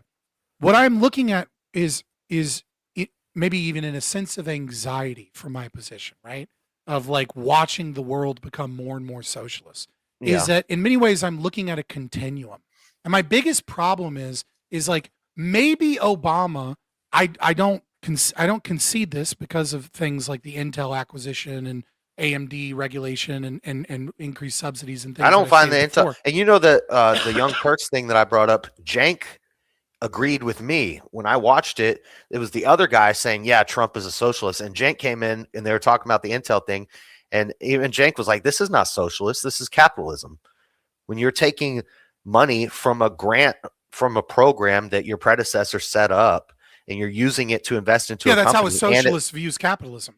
right? After 2 years, it's going to be a $5 billion a year profit. So, and it helps. So you're right. Socialists or communists, especially, right, view any existence of capital, right, which is a necessary condition for production, by the way, right? One of the three necessary ports of production is, land, labor, and capital. They believe that insofar as capital exists and private property exists, whatever is done is the natural function of capitalism. That's why you brought up the socialist talking point earlier, that monopolies are created under capitalism when they're actually created under the state, because this is a socialist worldview that you're embodying as you argue to defend Trump's socialism.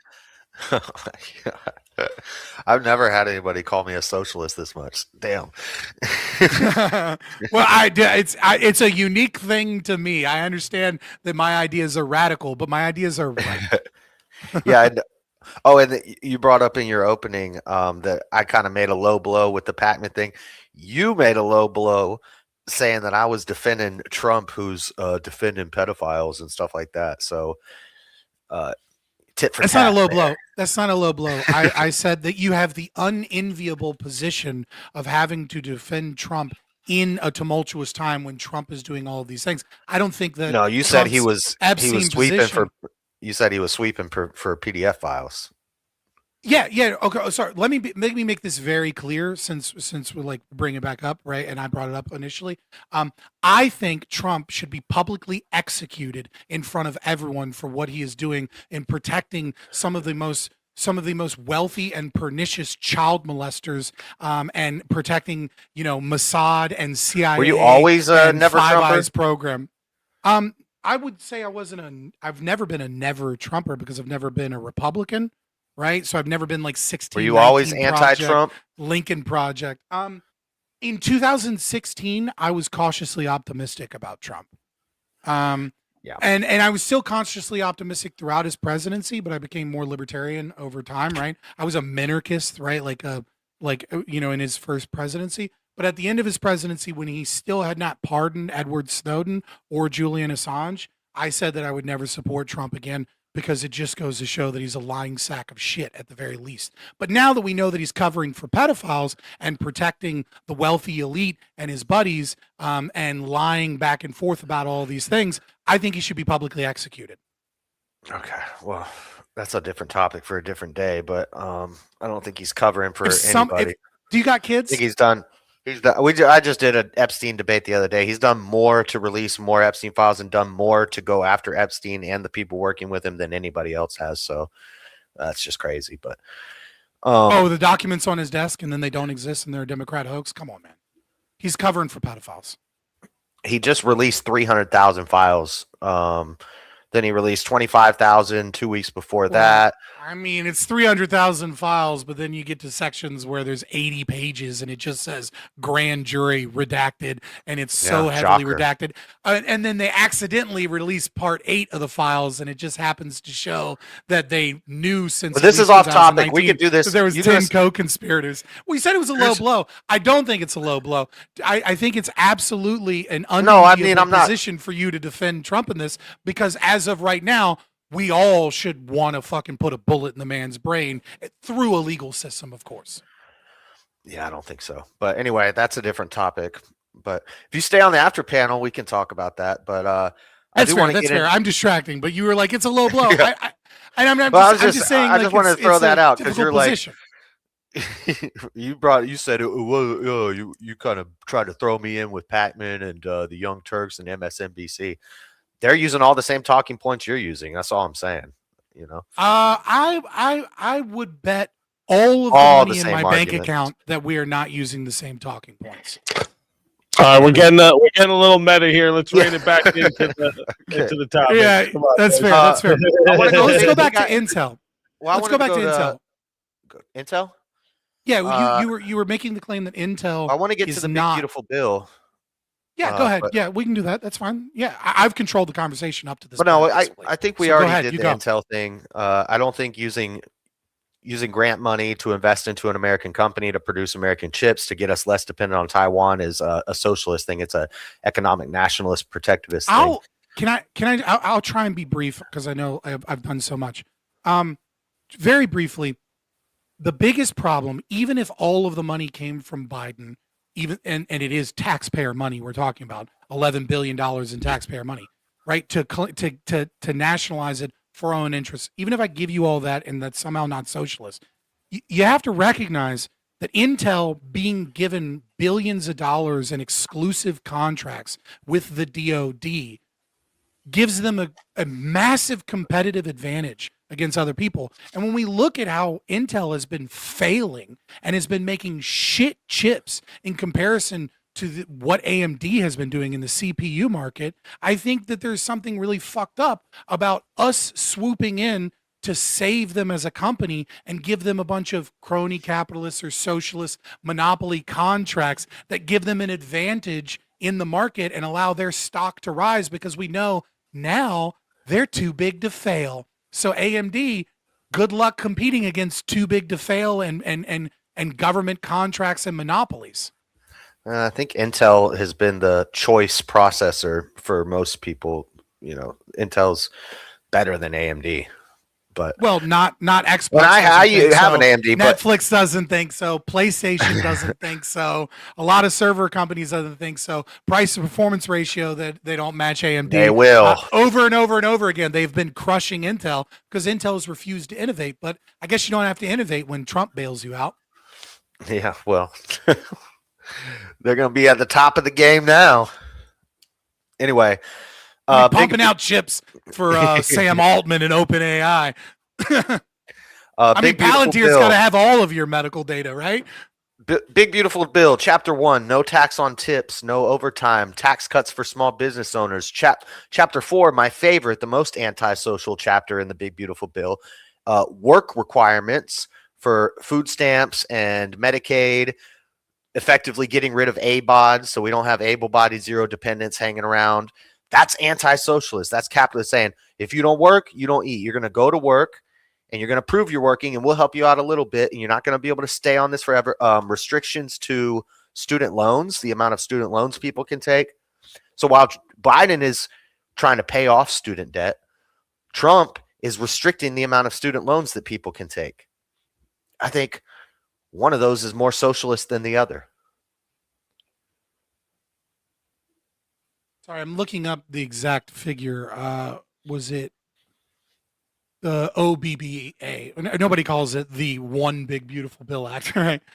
So it raises the national debt by 4.1 trillion. I think it's a really important thing here because you can implement all the tax cuts that you want, and I'm all for tax cuts. Don't get me wrong, right?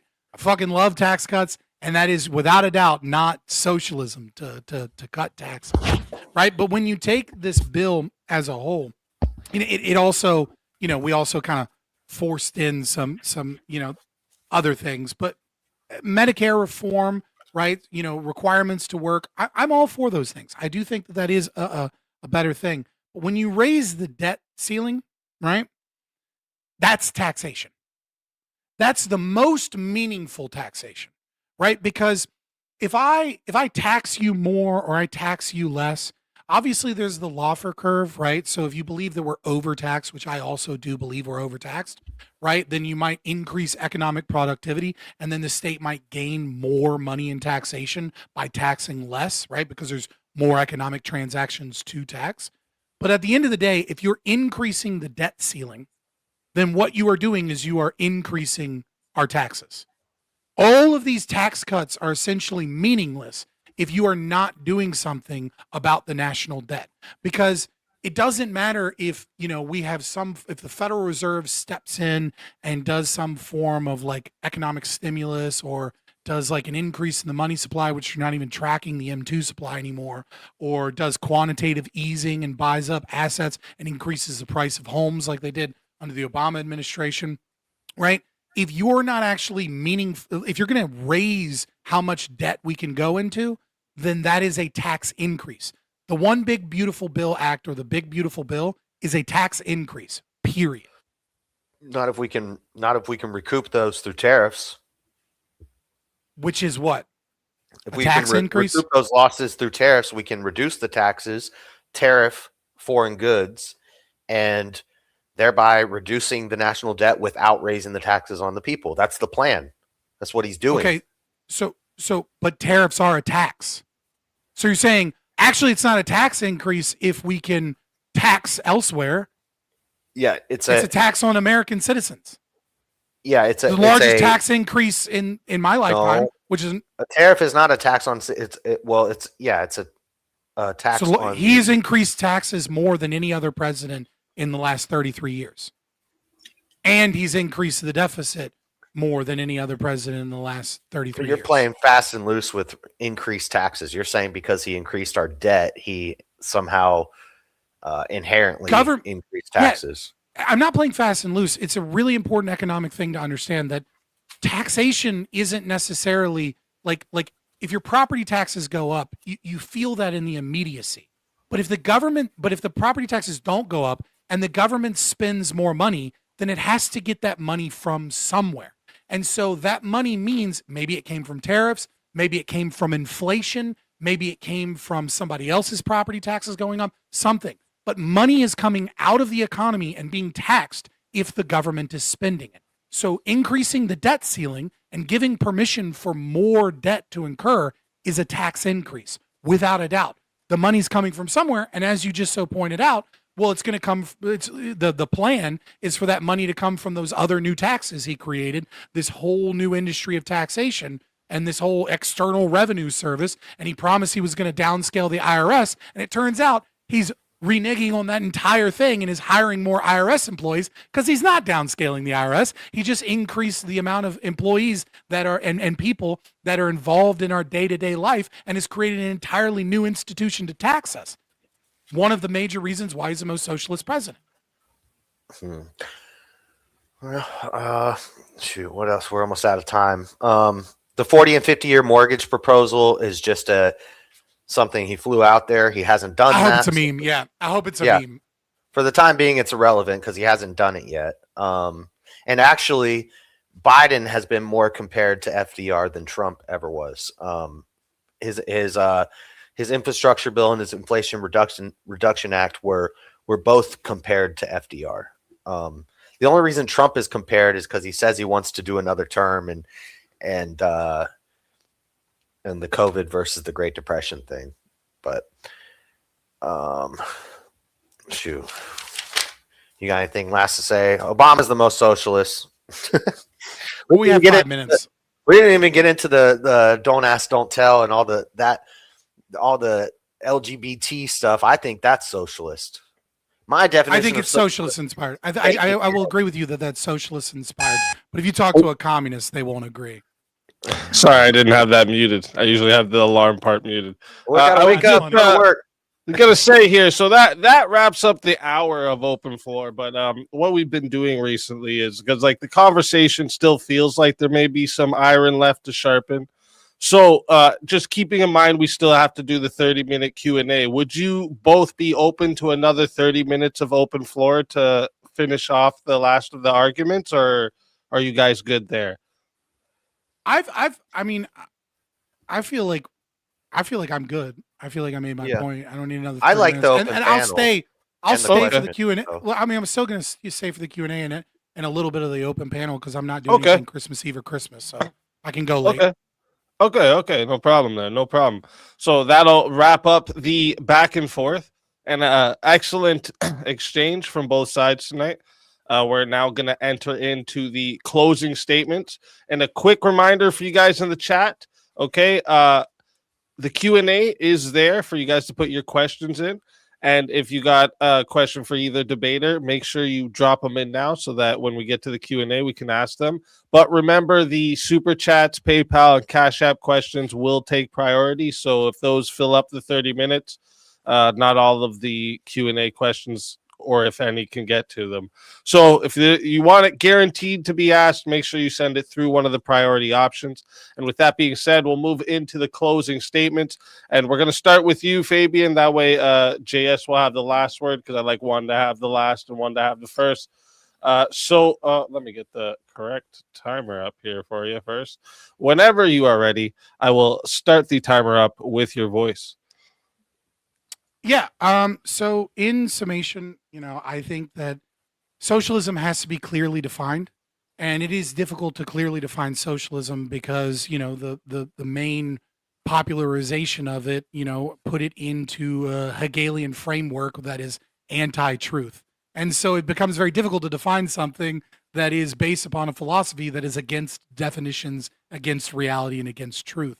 But that's why I put forward that broader definition, and the motivation behind it in this argumentation throughout this. I still think I remain unconvinced that because the policies are for the nation's people, that this is somehow not socialist. Marx, as I said in my opening, Marx and Engels both supported nationalism in both Ireland and in Poland because they believed that was a socialist movement away from certain powers. And so even though they were against nationalism, they were for nationalism in those industries, so long as it was a means of subverting capitalism.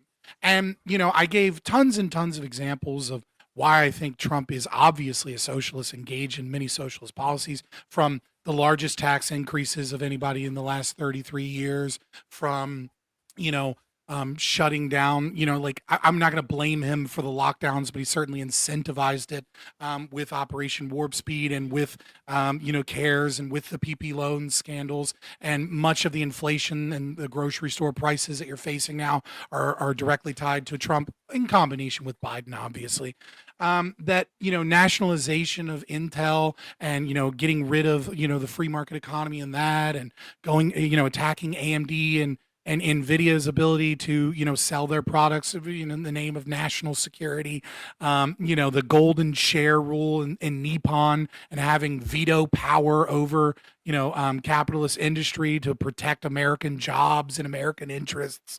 Over and over and over again, Donald Trump has shown that he's engaged in policies that, if they were done by a Democrat, every single Republican on Twitter would be losing their shit, calling them a communist red. Right? If Kamala Harris was elected president instead of Trump, and she nationalized 10% of AMD and Intel, and she put on export taxes, and she created the largest tax increase in the last, in my lifetime, people would be losing their fucking minds. If she came out and she threatened Walmart and Amazon with price controls, people would be losing their fucking minds. But because Trump has a cult of personality and he's a nationalist, and because the right wing, unfortunately, is slowly embracing socialism, Trump gets a pass and he gets treated like he's not a giant socialist and a giant problem.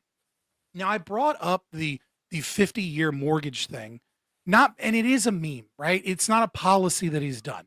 I gave you a fuck ton of policies that he's done that I think show actual socialism in action. But the reason that I think it's important is to look at the mindset of the individual that is proposing these policies. Is the individual thinking that the government can solve problems when the market fails, and that the free market is incapable of solving certain problems? Or is the individual engaged in some regulation to try and free the market or stop fraud or things of that nature? And I think that Truth Social post, where he, compares himself to the great FDR and glazes how FDR was a great American president, and talks about how he instituted the 30-year mortgage, which is one of the major reasons that we have such a horrific housing market that is fucking over millennials and Gen Z from being able to own a home, is because of government-backed protection on the ability to protect their ability to loan out homes over a 30-year mortgage, and says, hey, I'll do the 50-year mortgage. Isn't that a great idea? And you realize that the average first-time home buyer right now just went to 40, and under a 50-year mortgage, that would mean that you'd be done paying off your mortgage when you're 90 years old. Now you can pass it on to your kids, and your house needs $20,000 of work. Congratulations, that's generational debt. And so I think it speaks to his mindset about why he's enacting these policies. He's doing it because it's popular, and socialism is becoming popular. Look at New York and Zohran Mamdani. Look at all of these people. He is a populist president, and by virtue of that, he is clutching on to socialism. And that's why he's the most socialist president in the last 33 years. All right. Thank you for that closing statement. And with that, we're going to hand the mic over to JS. Whenever you are ready for your closing statement, I will start the timer up with your voice. All right. Thanks again, Scott. This was fun. I'm kind of out of my league here. You're like an economics expert, and I had to do a lot of cramming for this debate, but it was fun. I liked it. I'm just gonna reiterate again why Obama was the most socialist president. The Affordable Care Act, the biggest move towards socialized medicine. He was praised by the International Review, the International Socialist Review. Obama was praised for doing that. The Dodd-Frank thing made them less competitive with foreign countries, and it restricted how these banks and loan mortgage lenders and all these things could do what they want to do. He did more restrictions, whereas Trump was cutting red tape and getting rid of restrictions. Obama was increasing them. The auto bailout, $800 billion to bail out companies who screwed up, is more socialist than $2.2 trillion in stimulus because of a pandemic where people are losing their minds and they're not going to go to work. So again, maybe Trump has done some things that lead socialists, because I agree with you. He is a populist, and socialism is becoming popular. Everybody wants free healthcare. Everybody wants free school. And he might do things that tend that way, but other presidents have done it more. Obama's auto bailouts, they had a task force that was involved in the day-to-day operations of these auto companies. They pushed CAFE or CAF, corporate average fuel economies, GHG, greenhouse gas emission regulations. Obama ended Don't Ask, Don't Tell. He stopped the defense for the Defense of Marriage Act, basically gay marriage. He started all that. And that's a lot of the socialism we didn't get into, is not just the economic socialist, but the social socialism, like the social things we see. And I believe Obama and Biden were way more influential on that stuff than Trump. That's when we saw BLM come up, all these things. And maybe Biden did some of it worse, but like I said in my opening, he was just continuing what Obama started. And he was auto pinning all his documents. He didn't even know what he was doing. So that's why I say Obama was more socialist. Obama did the Hate Crimes Prevention Act. And I think I already said this, his stimulus. Yeah, I already said that. But so Trump, not a socialist. Trump getting involved in Intel, again, that's using government grant money to do what he promised voters that he would do, which is to bring chip manufacturing to America. So he got behind a company and he invested in them, and we're going to profit off of that. So it's a good investment. He did not get interact with Harley Davidson or Walmart. He just threatened them. He threatened Walmart. He said, he didn't even threaten them. He just said, I'm going to be watching and you're going to eat the cost, Walmart, of the tariffs. I'm going to be watching you. He didn't actually do anything. And Walmart has been keeping prices, at least compared to Biden, way down. So what else? Do I have anything else?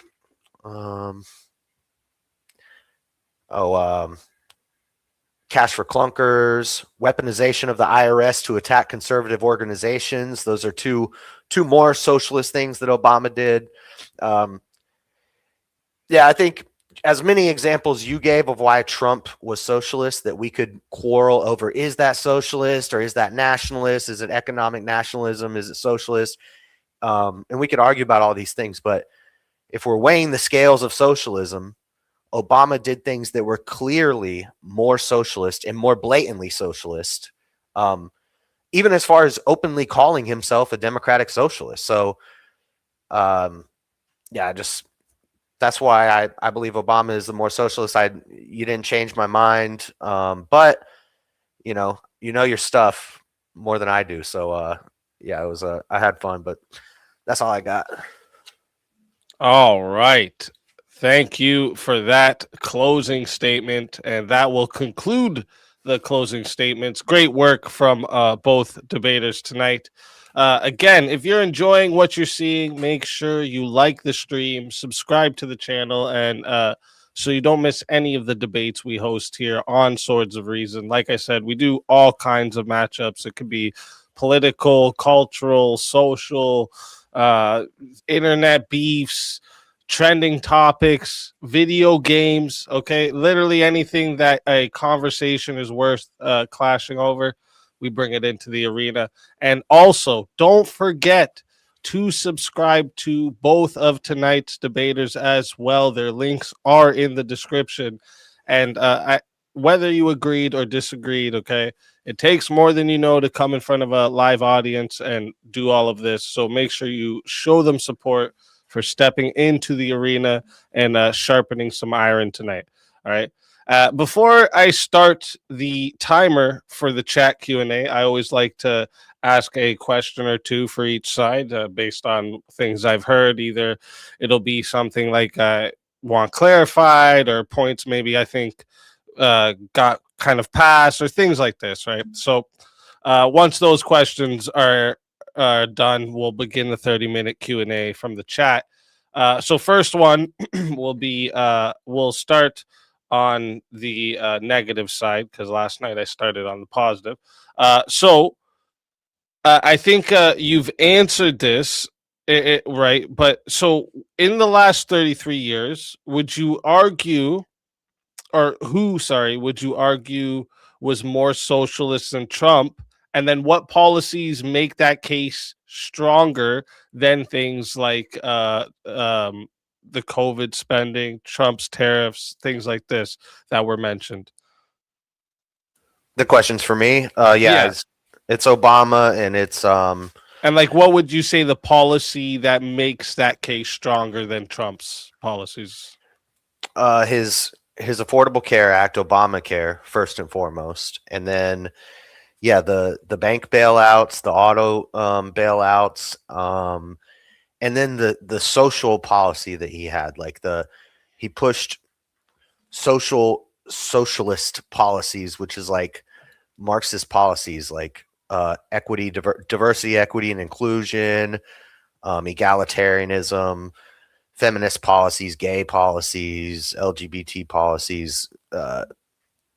Those are all the reasons I think he's far more socialist than Trump. All right. And did you have anything to answer for that, Fabian?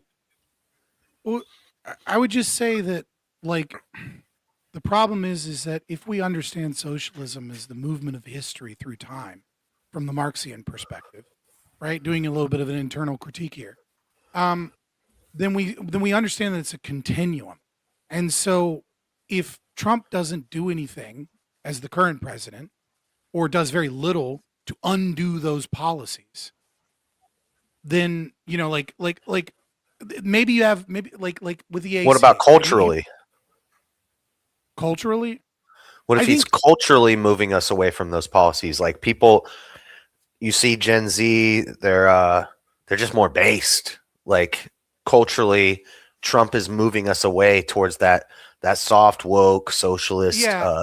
Socialist Democrat. We got to save everybody. He's culturally, he's steering us away from that. I think he's a populist that sometimes says base stuff, and like people are excited that he'll call a reporter piggy or whatever, right? But and, you know, it's funny, you know what I mean? But let's go. Right. The problem is like, so when we look at polling from Gen Z, right? There was a poll that came out that like CNN completely couldn't understand. It was really funny because it showed that a large portion of Gen Z white men supported Trump in 2024. And now his approval rating with Gen Z white men is completely tanked. Gen Z white men do not support Trump overwhelmingly.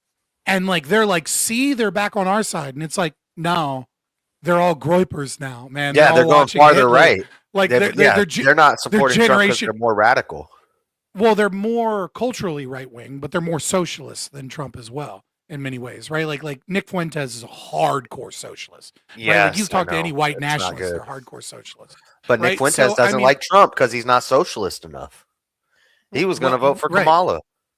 Well, he also likes he can't stand JD Vance because of his brown wife or some shit, and thinks Newsom, who's like one of the most like who's the purveyor of all the things he hates, is somehow good because he's a white Chad or something, right? So Gen Z is a little cooked in that. So I mean, like the cultural shift is occurring. I don't know to what degree Trump is doing that.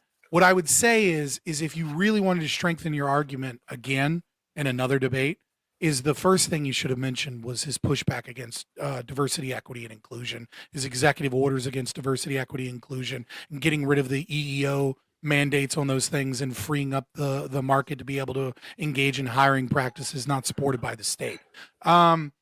Setting that aside, I'm only saying that because the debate's over. We're in a Q&A portion. Right. Well, I mentioned Obama and Biden doing those types of things, and I didn't mention Trump's pushback on them. I should have. You're right.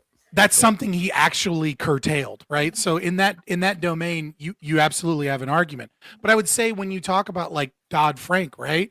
It's like he did a couple of meaningless things to make like the cap on like the new regulations on asset management from 50 million to 250 million, right? Like he kept all of the elements of Dodd-Frank. So it's like, how can we say like Obama's so fucking socialist for that when Trump maintains it?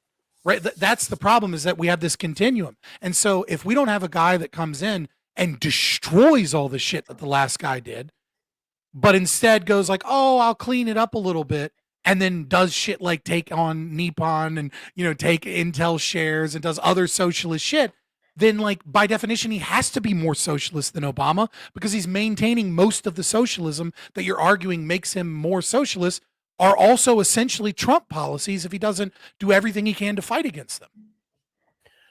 Yeah. And this is kind of where I thought you might go with this, is that if like, so for example, if 1 year we give welfare to 100 million people, and then every year we give it to 10 million more people, you could say whoever's the most current president is the most socialist because they're giving out the most welfare to the most number of people. Like, right, instead of cutting it. Right. You know what I mean? Like it's like, and to be fair, Trump did in the big beautiful bill cut some of those things and tries to clean it up. But I mean it's when that comes with 4.1 trillion and raising the debt, it's like, dude, I don't even believe in the debt. That's funny money. I don't even believe it. Well, let me go into my next question for JS here. My next question for you, JS, is so even if Trump's intent is nationalist or populist rather than socialist, like even if that's his intent, how do you respond to the claims that the outcomes of his policies, it still expands government controls in ways that would be consistent with socialism? Because, well, so socialism would be if the people collectively utilize the state to take over businesses. If the state just says, I'm taking over this business, I don't see that as socialist. That's like anti-social. That's like against the people. It actually, it boosts up the company owners. That's what the crony capitalism. It boosts up the corporation owners. It boosts up the politicians. Doesn't do anything for the people socially. And so you're saying it's not true socialism because it didn't work out the way the socialists wanted it? Well, it doesn't. Are you saying that's not true socialism? I mean, like you admitted that Nazis were socialists, and the thing you're describing is absolutely what the Nazis did. But and Hitler, the Nazis are a weird exception. They're it's kind of like they're third positionists. They're a form of socialism. You're trying to get me to say, are they a form of socialism? And it's like, I don't know, because they're actually kind of their own thing. But what I'm saying is the people did not vote for Trump to take over Intel, or to buy 10% of Intel, right? He just did that. If the people collectivized and said, we're going to use the state to make everything, to redistribute everything. You made the exact opposite argument in the debate, right? You said that Trump was doing it at the behest of the people because he was voted in to protect national security and get more chip manufacturing Tariffs. here. I was talking about tariffs. Well, You were talking about the CHIPS Act no, I'm saying and it the continuation. benefits. Okay, yeah, whatever. It benefits You know what the I mean? people. Like you said that Trump did that for the people under national protection. He and did that's why it you're to saying help it's the a nationalist people. policy. Yeah, it's socialism. It was the All right, will of the people. So we'll go to my questions The for you, people. Fabian. So first question would be, so this was one of the things I kind of just want repeated, and then this like kind of a two-part question. So like, how are you defining socialism for the debate? Mhm. And then why does Trump fit that definition more than like presidents who expanded like a welfare program or healthcare or government regulation? Like, Yeah. why does Trump fit it more than them? Yeah. So there's this. I did a stream with this guy Nicola. Great stream. Hopefully he does. He cleans up the presentation a little bit, but he has this theory called arrow of regression, and it's a libertarian analysis of how a government is moving either towards capitalism or towards socialism.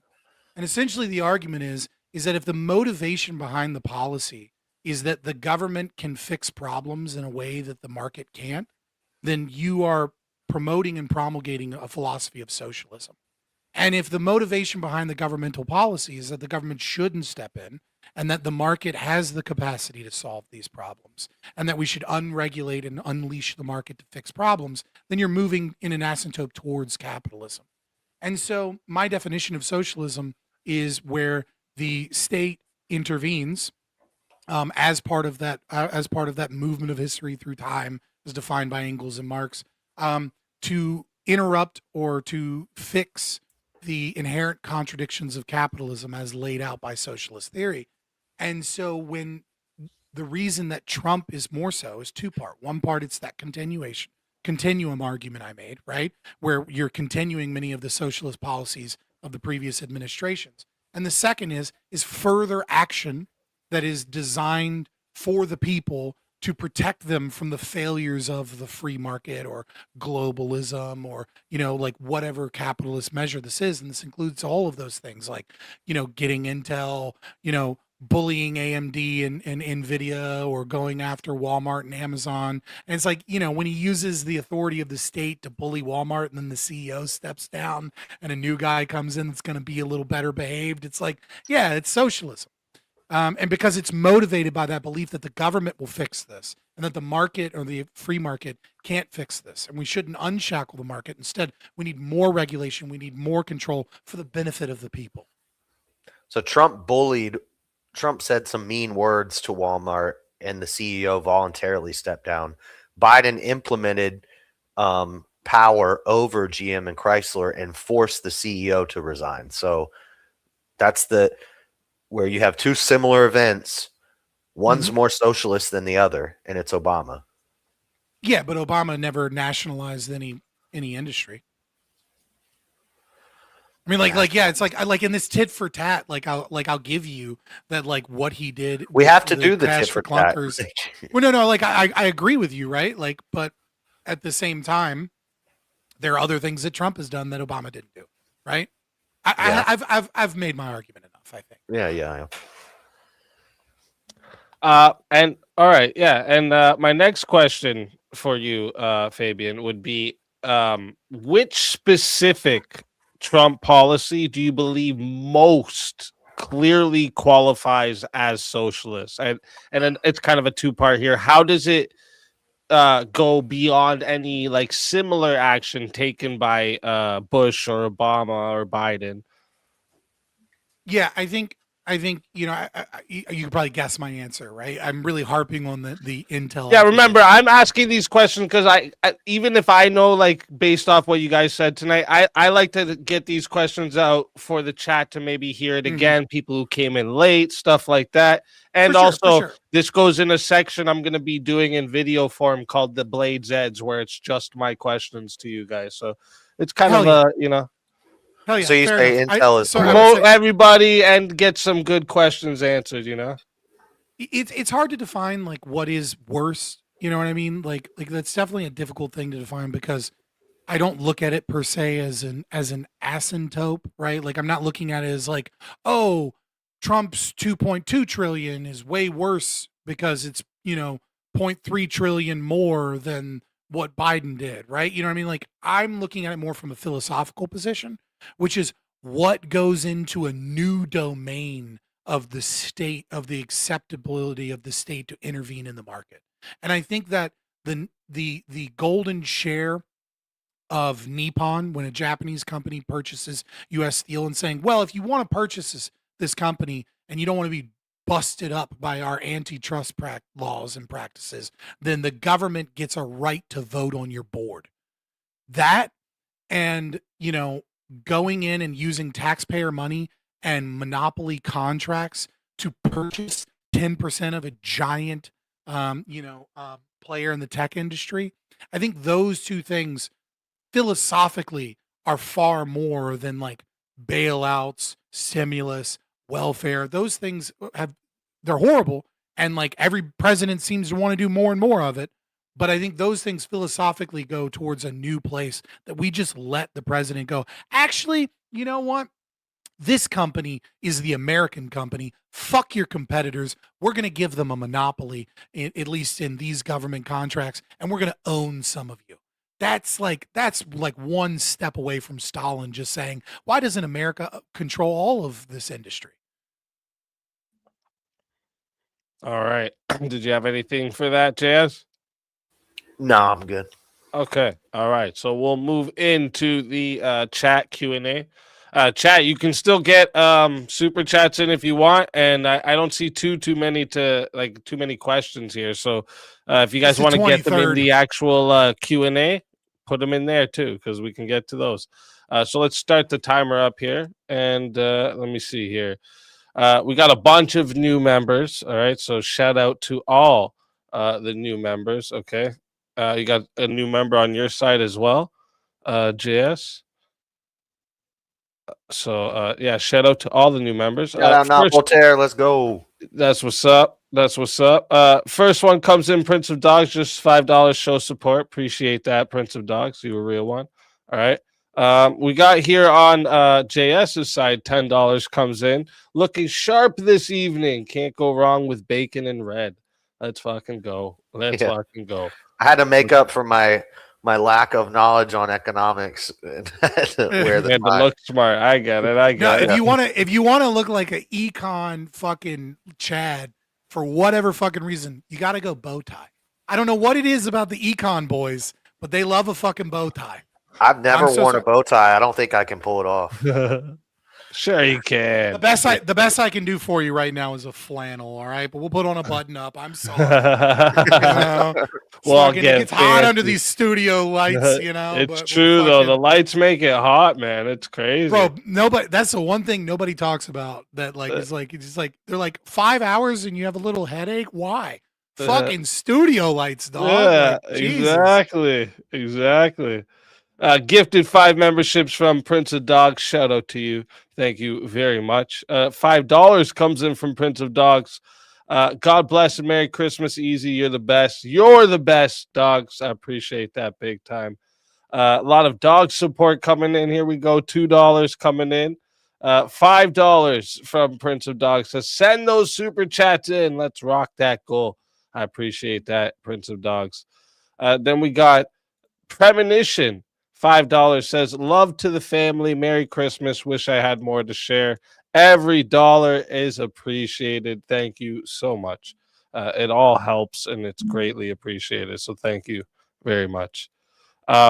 Prince of Dogs coming in with another 5, another 2. Legend. Trench Deacon come in, said, who is winning, chat? Catch me up to speed. What do you guys think? Who's winning? I'll let chat decide. Fair enough. Oh, I was muted. I was saying, of course I won. Guys, come on. I read it in Donald Trump's book. As a true socialist, you know, I will appeal to the will of the people. That's what's up. Prince of Dogs coming in with 2 and then a 5 saying 10 more, and then another 5 saying 12 minutes left for the goal, and then slapping in with 2, 2, 2. Lord Random says 6 more for $5. It's just working They're on all the just tape. hitting the goal here. They're all just Yeah. hitting the goal, just showing some support. You guys are amazing. Get your questions in the Q&A because we're flying through these. Right? Sempiternal, I like that name. It was a good. Yeah, Bring Me the Sempiternal Horizon. Chaos with the $2. Thank you That's a very great. much. I don't care what everybody else says. That was a good album by Bring Me the Horizon. People shit on it too much. Yeah, you got a rep in the chat over here. Prince of Dogs for another 2. Let's go. Lord Random Person, cheers for $5. Thank you very much, Lord Random Person. Prince of Dogs says nothing for 5. Another nothing for 2. Thank you guys so much. I appreciate the support huge. I think they were actually just trying to get to the goal, and I think they got one short. I think they just missed the time. You guys are amazing still, though. All right, I still counted in my books. All right, that's all right. That YouTube doesn't. I still do. Extra couple seconds. That's okay. But that is it for super chat. So let me move over here to the actual Q&A here. And chat, we only have 3 questions here in the Q&A. So make sure you guys throw some questions in here. Yeah, dude, question the for 23rd is Fabian. a rough day, man. It's yeah, I get like it. you Yeah, know what I mean. Like I know you guys. I just want to say thank you to both of you guys for rescheduling. I have a connective tissue disorder and mast cell activation syndrome. So when I get like a cold or a flu with like a autoimmune disease, I get fucked. And I appreciate you guys both being just like, oh, whatever, we'll reschedule. And like rescheduling to today is a rough day to stream. So maybe you guys took a little bit of a financial cut because of that. So I appreciate Hey man, it. I do. Real life always comes first. I understand it, and I'm sure JS understands that too, you know. And actually my wife's the same way. When she gets sick, she gets really sick because of what she has too. So yeah, it's I understand it. I don't know if you can tell, I'm sick today. Like I'm stuffy and Stuffy. That's what I thought. I thought you So when sounded chat stuffed up. when chat says I win, he's gonna be like, actually I was a little under the weather. He got to reschedule and I didn't. No, but I was sore all day today and stuffy. I don't have a fever, but I'm maybe from traveling. I'm traveling, sick. Dude. I swear, every time, everyone I just hate being around people's germs, dude. Because like every time I travel, I get I get have like 2 toddlers. It's yeah.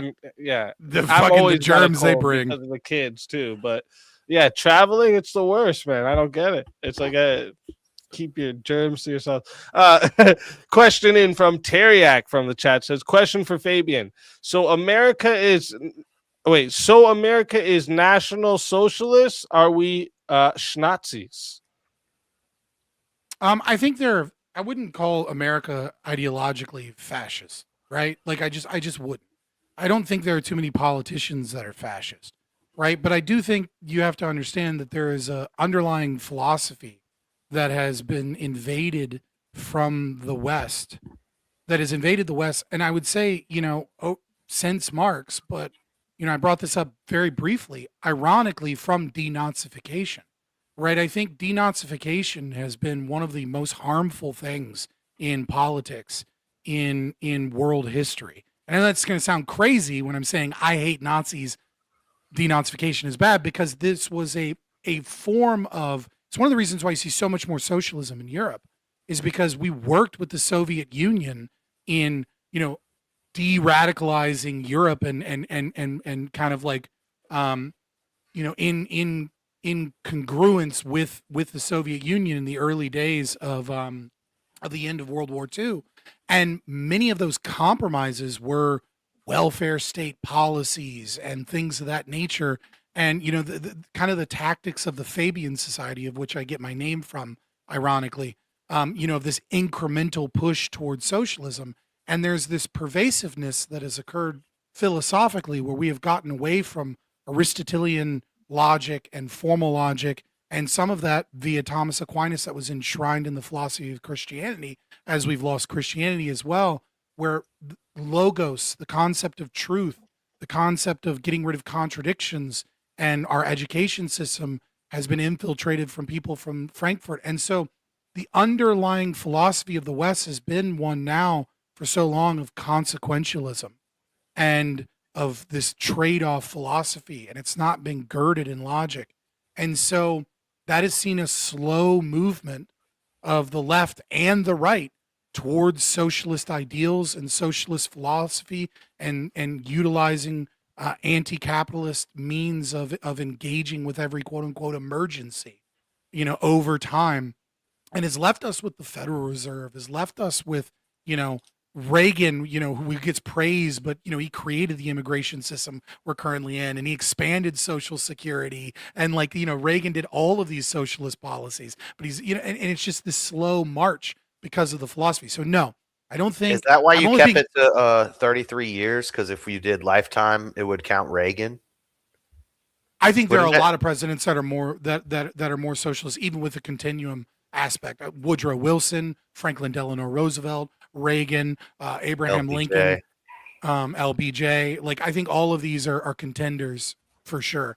Obviously the continuum thing that I'm talking about and the preservation of it kind of tricks it into Trump having to be that. But at the same time, I kept it to 33 years, but really I just meant in my lifetime, right? Because I didn't want to talk about shit that was so old that's like too much historical knowledge is required. Yeah, I'm 38, so I would have got like one extra president than you. Yeah, well, I'm 35, so like I would have gotten like 2 years, whatever, and then he changed it to 33, and I was like, all right, whatever. A third of a century. I did 33 because it's my lifetime, so I was like, I'll just go. But you guys can't be too much older than me, so I'll go off my lifetime. so TLDR, and I'm only being long-winded because there's not to give people more opportunity to get in.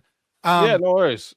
No, I don't think we're fascist, but I think the underlying philosophy that led to fascism and led to communism, that is, Hegelianism and a rejection of Aristotelian philosophy, is one that is also undergirds the philosophy of the current day, and that is a severe problem, and that if left unchecked, it leads there.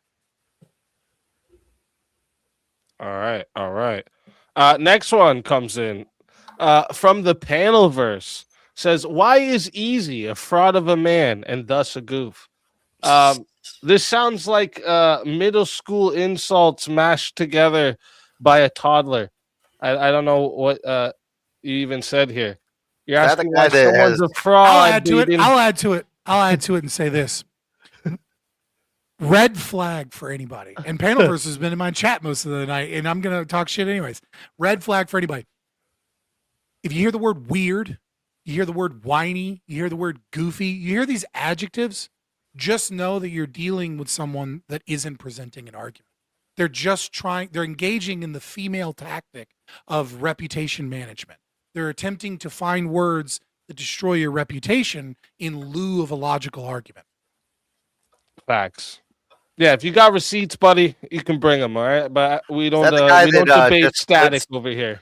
Just clips other people's stuff. Yeah, and, monetizes off of clipping other people's channels. Yeah, doesn't have any good takes of his own. Yeah. Bitch, don't talk about that. I went to check your channel, and like half your shorts are fucking Crucible clips, bitch. Who, me?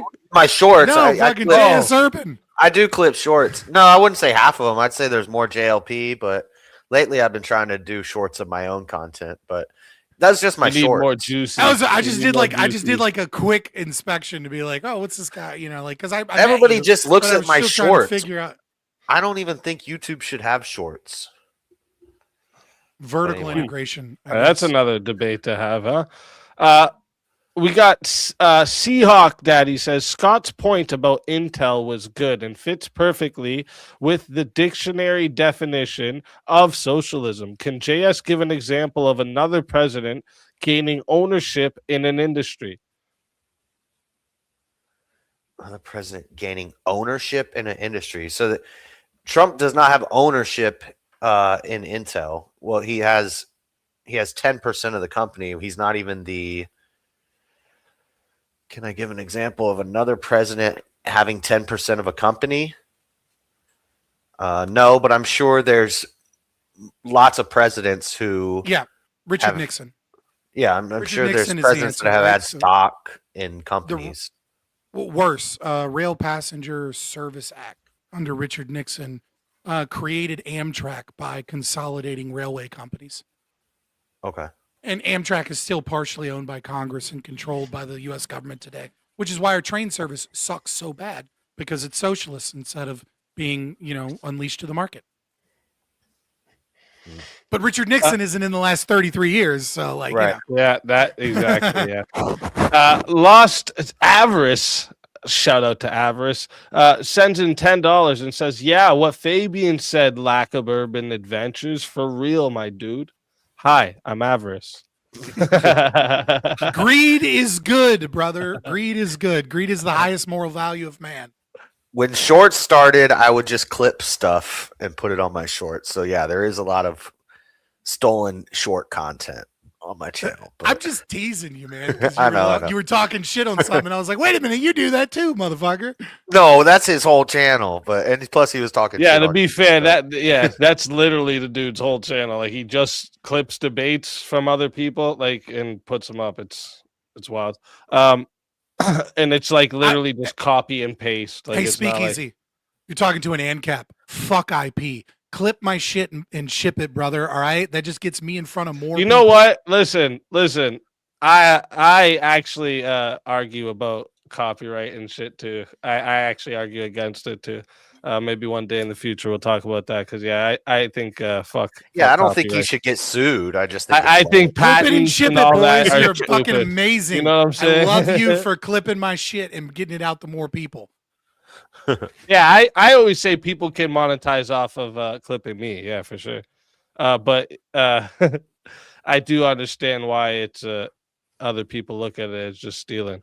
But the next question comes in from Rev Russ. Says, do bailouts, tariffs, and industrial favoritism qualify as socialism if they benefit the corporations rather than workers? Absolutely. Because I think they wouldn't qualify as socialism to the socialist, right? But that's where you always get that argument. Well, that wasn't real socialism. What I would say is that, the Marxist analysis of history is mostly correct, but it's based upon a horrific philosophy, right? It is true that the capitalists in power utilize the state to gain favoritism and things of that nature. And so when you state, like corporations love regulations. Facebook loves regulations, right? Meta, right? Google loves regulations. Walmart loves regulations because they have economies of scale, and because they have a bunch of lobbyists that can make sure that the regulations that are supposed to regulate them do regulate them, but they're more impactful against their competitors that are smaller companies, right? So they love socialist regulations. I would say that it's not in the vision of what the socialist wants, but it is indeed, because it's the natural consequence of socialism is consolidation of the wealthy elite and more power for large corporations, and unless there's a full-blown revolution, and then they just become, Stalin's or Mao's friends that are the ones that are in power. And Bakunin saw this, as a contemporary of Marx, and critiqued him, who was the father of anarcho-syndicalism, which, of course, was the other form of socialism that eventually became fascism. All right. Next one comes in from Lord Random Person. Says, did you know Chuck Norris was the fourth wise man? He gave Jesus the gift of nerd. Or wait, is that neared? Gift of Neared? Is that supposed to say beard? I think it was supposed to say beard. Yeah, because B and N is right next to each other. All I know is that Chuck Norris doesn't do push-ups. When he does them, he pushes the world down. Yeah, I heard that too. Bass guitar comes in. Question for both. Isn't mercantilist a better descriptor for Trump's economic policies than either socialist or capitalist? No. Mercantilist? I don't know. Mercantilism is the system of economics that was really popular in Europe before the creation of corporations. I mean, obviously you have a couple corporations, but right before, like, you have the British East India Company and things like that. The problem with trying to compare that to now is that mercantilism was based upon hoarding commodity currency, right? So you're hoarding gold, and you're doing everything you can to make sure that the supply of the gold that you have is restricted within the within the you're the like the nation's economy, and that you're trying to make sure that that's like restrictive even to the nobility, because the idea of if the coffers swell from taxation and grow, and the commodity is an inflationary asset, right? It's not depreciating in value like fiat currency via inflation, but rather it is gaining value over time. Then, like, if population's increasing, et cetera, like, these are bad. Mercantilism sucks. But regardless, you have a commodity currency and you're trying to maintain that currency as a means of like flexing power. And then if you have to go to war, you have a large amount of currency with real value that you can then put towards towards the military and things like that. And you compare that to like America, where the US dollar is functionally backed by OPEC and Saudi Arabia as the reserve currency, so that we can offshoot inflation to other countries because they have to hold US dollars in order to purchase oil. Like, it's just like, I think that it's just too dissimilar because of the changes in the way that we utilize currency. Maybe if America went over to like Bitcoin or something, like a synthetic commodity currency, like then maybe you could say it's like similar to that. But I just think the difference in currency is too drastic for it to say it's closer to that than a form of socialism, especially because of the philosophy behind mercantilism is similar, but very different. I don't know. Yeah, I know nothing to add to that. I've heard of mercantile. Is it mercantilism or mercantilism? I think that's how you say it. Mercantilism. It's one of those words that it's going to be. It's one of those words that's going to be different based upon like where you're from. Okay. So I haven't even read Basic Economics yet, but I think my mom got it for me for Christmas. You mean Thomas Sowell? Yeah. Yeah, I mean that's a Chicago school, but like, pretty yeah, sure you should read it. I'm pretty sure it's under this Christmas tree right now. I've got one. I've got a copy somewhere. I have a hardback. Yeah, it's good. He's no Austrian, but it's still good. All right.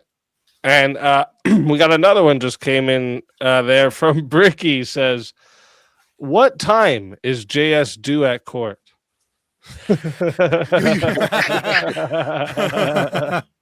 Yo, you do look like somebody that got a Your drug Honor. charge and showed up to court in the nicest outfit they have. Yeah. That's what's Yeah. up. Sleeves rolled up. All right. So, I mean, if we don't have no more questions in from the chat here, we can wrap up the Q&A. Does anyone in the chat want to get a last question? We got 9 minutes here. If, the Q&A there is, a little low, guys. You guys can get the free questions in now. You got 9 minutes. Get a question in. Yeah, man. I don't have much super chats tonight either, but like I knew it was going to be a thing like the day before. Well, Christmas if you Eve. have some, you can guys go are ahead and traveling. read them. You can go ahead and read your super chats. I don't think I have any questions in mine. It's here's some money, enjoying the show, memberships. Someone asked me if I'm going to cover the Epstein files leaks. Yeah, there's no like direct questions for if anybody wants to do so. Hit it up now, boys. Yeah, that's what's up. We got here. Myrotech says to both debaters, do you agree that fascism is more of a tool to get to authoritarianism and tyranny as opposed to an economic or political system? Wait, say it one more time. I missed the first couple words. Do you agree that fascism is more of a tool to get to authoritarianism or and tyranny as opposed to an economic political system?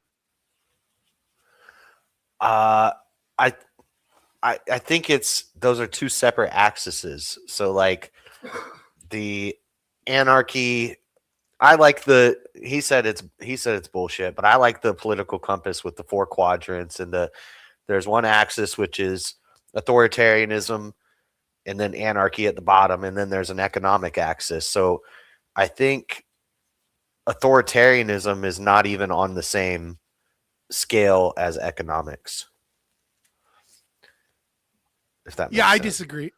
So I would say that it's better understood from the dialectical perspective of socialism, because it's a socialist movement, right? And so what I would say is that what occurs, you can look at it like every time that we've had fascism, what has occurred? Well, you've had socialist revolutions, revolutionaries antagonizing the state because of emergency conditions, right? Weimar Republic, or Catalonia in Spain, or obviously in economic issues in Italy.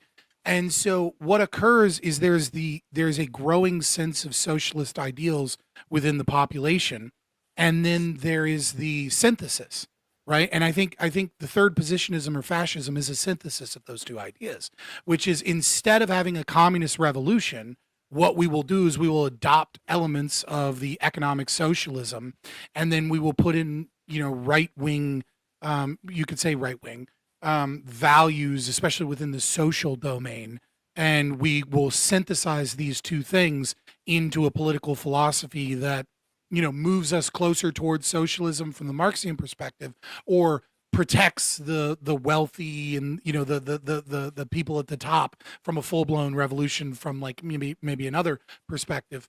And so like you see this with the election cycle leading up to the Reichstag and everything within Nazi Germany, right? Is like you have the brown shirts; they're a legitimate threat, and if the left wing had formed a coalition, Nazi Germany probably would have been a full blown left wing communist state.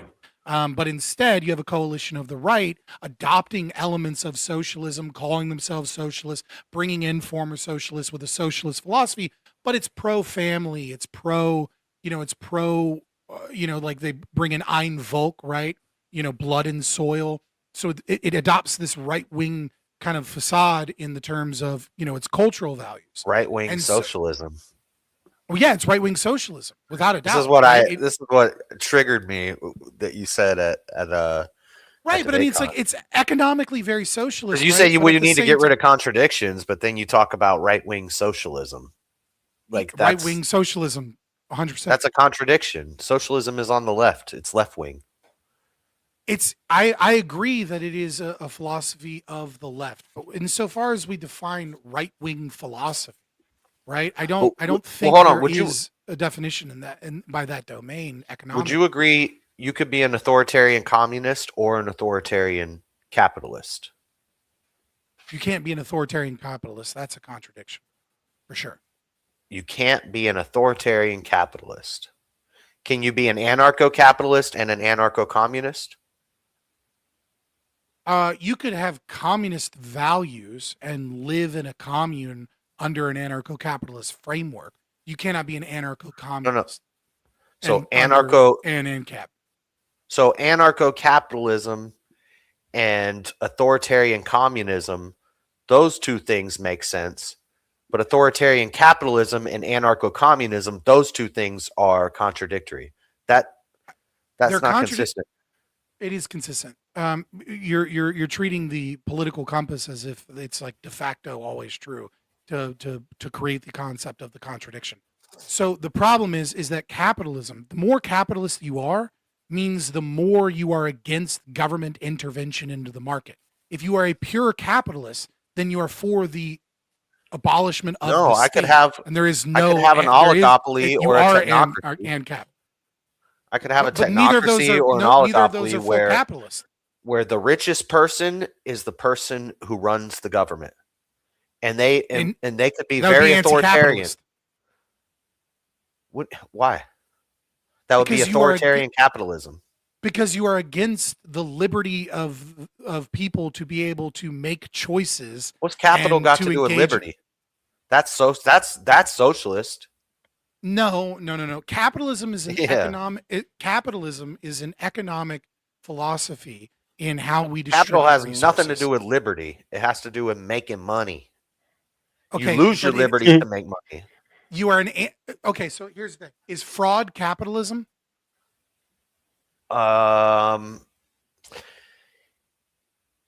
No, it's breaking the. If it's illegal, no, unless you have like some sort of capital system where, yeah, I mean, is fraud capitalism? You're making money, totally free market. Well, you know, it's not free market, right? Because fraud would be a violation of private property rights. Private property rights are a cornerstone of capitalism. You cannot have capitalism without private property. If you have private property, insofar as you maximize private property and maximize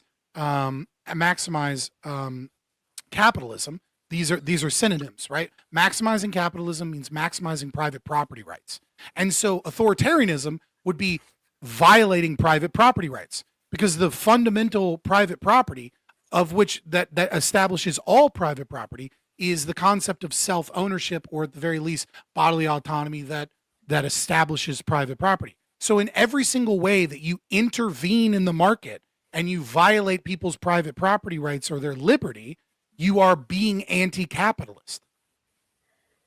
yeah, I don't agree with this. All right, so we got another question here. It comes in from Josh Vett.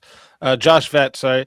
Did the dinosaurs utilize socialism when they built the pyramids? No. Okay. No. Based. I like that. They just chased after leaves. The people just walked with Good leaves in dinosaurs. their hands. I've heard that the pyramids is really just a form of free energy that we haven't figured out yet. We haven't And figured it out. What the hell? free sounds socialist as fuck to me. So I'm going to go ahead and disagree and say that the dinosaurs were commie reds. That's fucked up. Them fucking commie dinos. Commie dinos. Next couple questions are kind of just joke questions. I was going to see if there was one that's a serious one, because we got Kokomo says, "Why are you gay?" And then Bricky says, "Does Scott play chess or checkers on that shirt?" That's a pretty good one. Or Seahawk says, "Scott, do you think Trump knows he's a socialist?" This is a good question to end on. Do you think he knows he's a socialist? I think Trump is philosophically illiterate. Okay. There we go. IQ experts say he has an IQ of 155. Don't besmirch Trump. He's a very smart man. First of all, my IQ is close, but not that high, and there's no fucking way in hell Trump has a higher IQ than me. Second of all, IQ, you can have a really high IQ and still be philosophically illiterate. If you don't choose to educate yourself on political philosophy, or especially philosophy, then you're going to be philosophically illiterate no matter how smart you are. I don't think Trump's like a complete idiot. I think sometimes he can be a buffoon. I think that he can sometimes be easily swayed because he's a little So bit you're saying egotistical. he doesn't know that he's a socialist? I think Or that he that he's doesn't the have most a good. socialist? So No, one of the things you said that's- earlier one of he the- is a socialist. I would absolutely defend the concept that Trump doesn't know he's a socialist. And the reason I would say that is one of his mentors was Roy Cohn. And Roy Cohn was the lawyer for Joseph McCarthy during during McCarthyism, when they were trying to get rid of commie reds in the State Department. It was and Roy Cohn was an avid anti-socialist to an extreme degree. And so I think Trump is a consequentialist that really doesn't have a good, strong basis for what's going on, other than a weather vane of what people want and what he thinks will work. So he's a pragmatist philosophically. Whatever works is what's good. And so pragmatism leads towards socialism, especially when especially when the people become more socialist and when it justifies any action based upon the concept of it working. No, it's less pragmatic to give welfare to people and to take money from taxpayers and redistribute it. That's less pragmatic than people going to work and making money and paying for their own shit. I think you're talking about. I think you're talking about the consequences of an action and whether or not you believe it's pragmatic versus the philosophy of pragmatism. Pragmatism is what's practical, the practical thing to do. The practical thing to do is not to take all the money from the people and redistribute it. The practical thing to do is for people to go to work and make money and pay for stuff. But you're not dealing with what is before that, right? pragmatism is you're right, right? But the thing is that pragmatism as a philosophy that is embodied by most politicians, to be honest, is a philosophy that whatever we can try this thing, we can do this thing, we can just do things, right? And the concept is that there is no philosophical principle, like the non-aggression principle being one. Or if you're a Christian and you have a principle that says thou shalt not steal, right? God commands you not to steal. So you should never steal, which means you should be against taxation, but set that aside.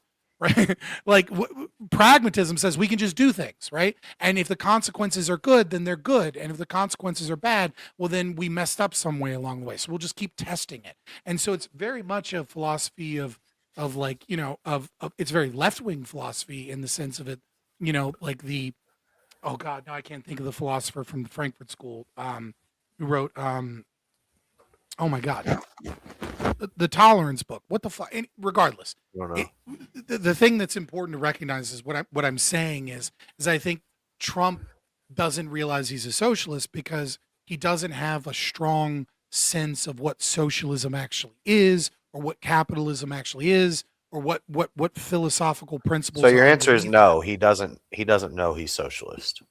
I said that. To be clear, he said. To be clear, he said no because he's retarded. It's okay. I'll say it short. That's not what I said. Just kidding. I have one question. I'm saying the fact that his mentor was Roy Cohn shows that there's no fucking way he would engage in all of these things, because his mentor is an anti-socialist to an extreme degree, but his actions and his philosophy don't match that. I have one quick question. Who is the most capitalist president ever, or in the last 33 years? Ever is probably Calvin Coolidge. In the last 33 years, though, Calvin Coolidge did make one mistake, which is that he was a philosophy of like, if it's already in the government, then I'm just going to let it go. And so he actually extended the Federal Reserve. Big mistake. Huge mistake. But for the most part, he was fairly capitalist. He saved us from a depression by going after Congress for manipulation of silver. He was a very laissez-faire capitalist. He let the market and businesses fail when people were arguing that they needed subsidies and bailouts and things. And he said, no, like that'll destroy the market. We need to let it fail. And that's why we didn't have the Great Depression, unlike FDR that said, oh, it's an emergency, so we need to spend money. And that's why the Great Depression was so bad and lasted so long. In the last 33 years, God, they're all. I will say who's the least socialist might be the right answer, not who's the most capitalist. And I would say probably Bill Clinton. Bill Clinton, less than Bush Sr. Bill Clinton repealed Glass-Steagall Act. Bill Clinton worked with Newt Gingrich on welfare reform to an extreme degree.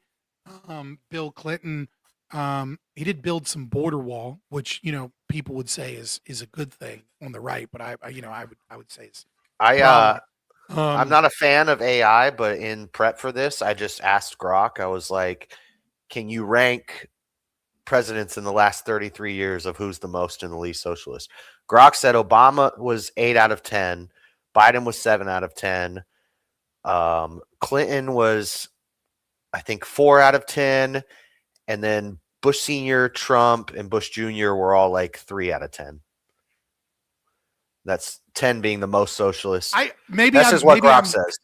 I'm doing, again, I kind of do it from a position of philosophy. And so I think the repeal of the Glass-Steagall Act is a huge one for Bill Clinton. Bill Clinton also left without what was it, like less than $1 trillion in debt? It was like a couple $100 billion, and he was like the only president, I think, in this term in the last 33 years that actually balanced his budget and didn't increase deficit spending. Right. So It's like, but I think I'd probably give him more credit than Grok is giving him on the repeal of Glass-Steagall. Fucking Grok. And we got one last super chat that came in. W to Speak and team, loving the debates. Merry Christmas to all. God bless. Merry Christmas to you as well, Mo. And yeah, I'm glad you've been loving the debates, and we got lots coming. The new year is already the starting of the year, getting filled up with lots of crazy content, so including great debates. So yeah, be ready for that. But thank you all. And that right there, okay, is gonna wrap up the Q&A for tonight. Again, thank you to everyone here for all the questions, the engagement, the support. Seriously, this is again, I can't explain how much I'm thankful for it, first off. And this is what allows me to keep bringing you all these debates, and the entire Swords of Reason experience week after week has been big time because of you guys. So I appreciate every single one of you. And of course, huge thank you to another big part of it, our debaters, for stepping into the arena tonight. Again, whether you agree or disagree, make sure you're going to sub up to both of them, because it takes a lot more than you guys know to come out here in front of a live audience and do this all. Just to be quick before we move on, you guys are both planning to stay for the after panel? I mean, for a minute, you know what I mean? I'm not going to like stay until we small. Oh yeah, you don't have to stay the whole time. No. Just wondering if you're going to stay at all. That's all. I'll probably I'll be stay for a little while in case someone wants to grill me on something or something. You know, like they're like fucking putting in a super chat. I want to yell at this guy for a second. I'll be like, all right, whatever. Yeah, when the intro ends, I probably won't be back at the chair yet because I'm gonna go have a cigarette and stuff. But yeah, no problem. That's no problem. That's no problem. But I will be back. Okay, perfect. So here's what's happening next. We're gonna roll the debate outro song and video. It's gonna run for about like 4 minutes. Gives everyone time to use the washroom, grab a drink, stretch your legs, whatever you got to do before the Chaos and Chill open panel begins. During the outro, I'll drop a link in the chat for anyone who wants to join. Open the open panel, test your ideas, continue the conversation, grill any of the debaters, anything like this. Just make sure you remember, all right, if you're going to try and come up to spurg over everyone, start trolling, trying to bring personal dramas, any of this, you're just going to get muted and then booted really quickly. So think ahead with that idea and just quit. All right. And before we want to run the outro, one last reminder, make sure you subscribe to both the debaters. Their links are in the description. And if you're enjoying these debates, hit subscribe on the Speakeazy channel as well, so you don't miss any of the upcoming Swords of Reasons. We have Mondays, Tuesdays, and Wednesdays.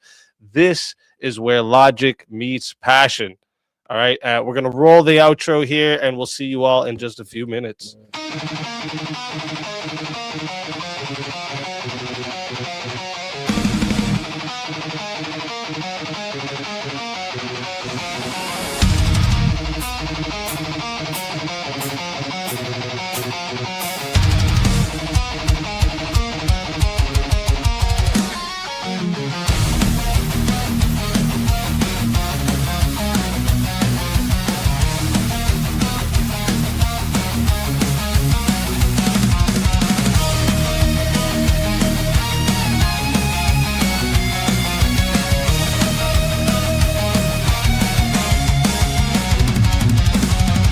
Step into the circle where the echoes collide. Truth through the static, no place to hide. Iron tongue, sharpen fire in our breath. We dance with conviction on the edge of death. Your words are bullets, mine are storms. Ideas forged where lightning forms. No retreat, no treason. We clash our swords of reason. Cut through lies with steel precision. No faith, no fear, just raw collision. We clash our swords of reason.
We clash our swords of reason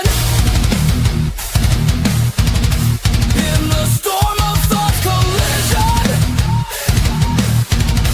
Fortune, fire, pure precision. We clash our swords of reason. Reason bleeds but never dies.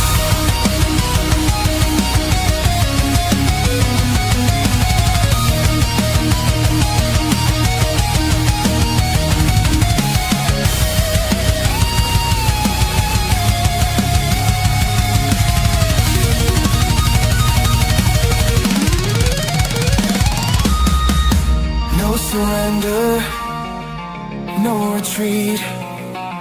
In the war of words, we find a beat.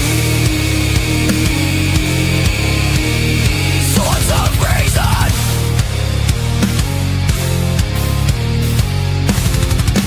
Oh.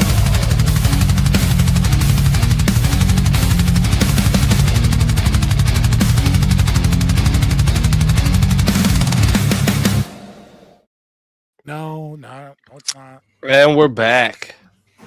Hey. Let's go. Welcome in, everybody. Hey, how's it going? I have a question. What is it about AI music generation that just fucking loves Black Tide? Like, why is it all a modern take on 80s power metal? Every time you make a rock song, it's like, in truth collides. That's actually like that's specific. So the one I use is actually really good because you can get like super specific on how you want the beat to be.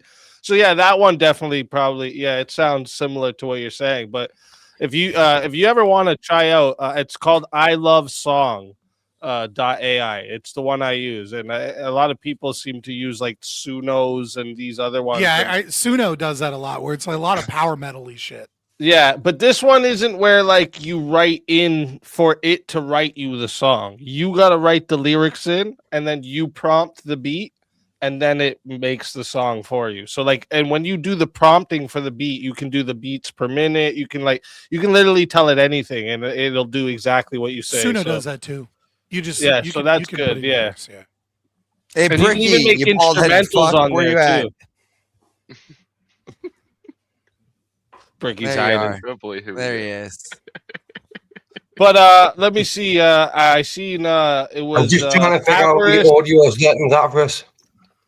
Avarice those came words? in, and then I think it was bass guitar came in next. So if any of you guys have a question, I do, Yes. but he's not here yet. So, do you have a question for Poindexter? Yeah. I gotta. Oh, now I know who you are, Evers. You're the first person on the internet that I recognize you by your face instead of because I actually met you.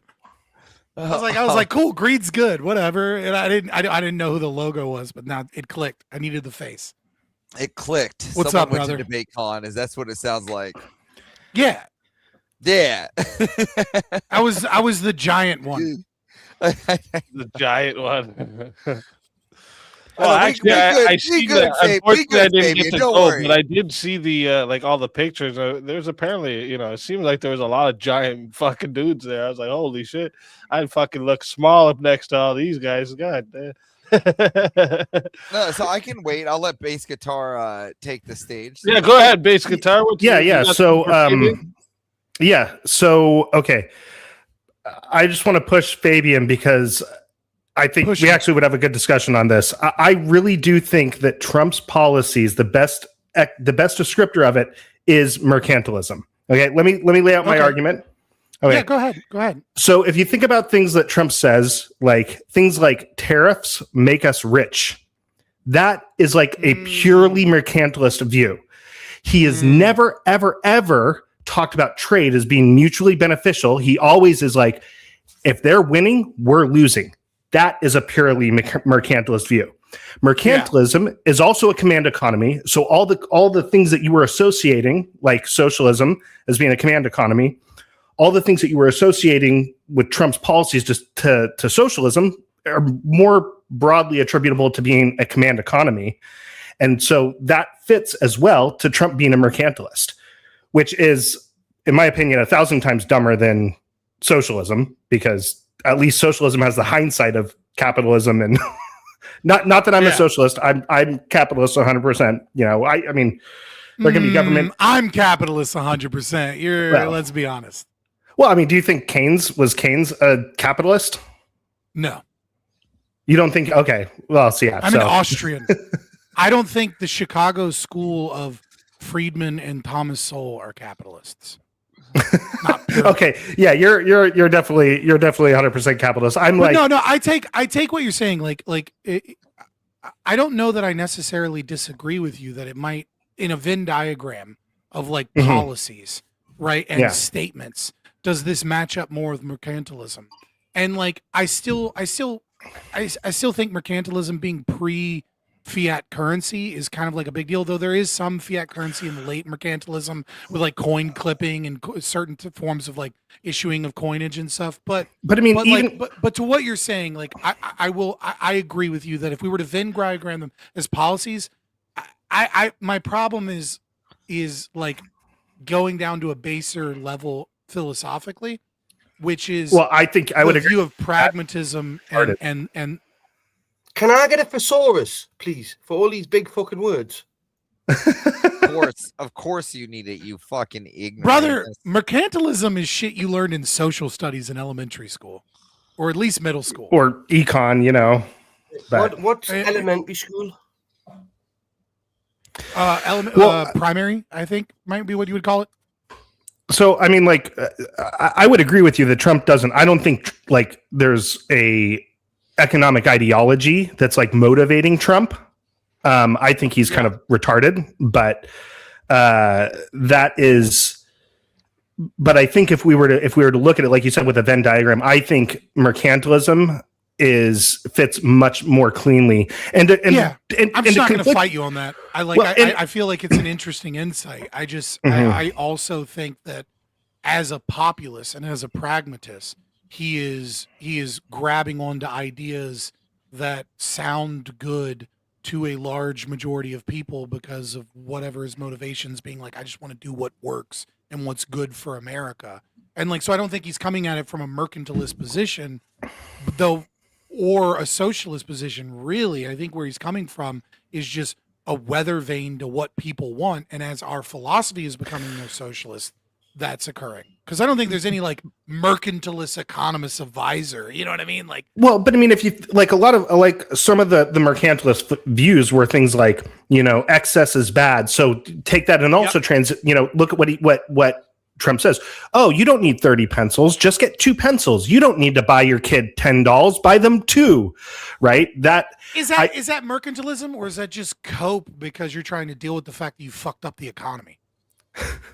Well, you know what I mean? Like, we might be trying to stretch it to fit the theory here, but I don't disagree with you that a lot of what he said is one-to-one to mercantilist arguments, you know, in the late especially into like the late 1600s, where it's like dying off. Well, and already kind of getting. Well, no, I mean, mercantilism didn't really die off until like the mid 1800s.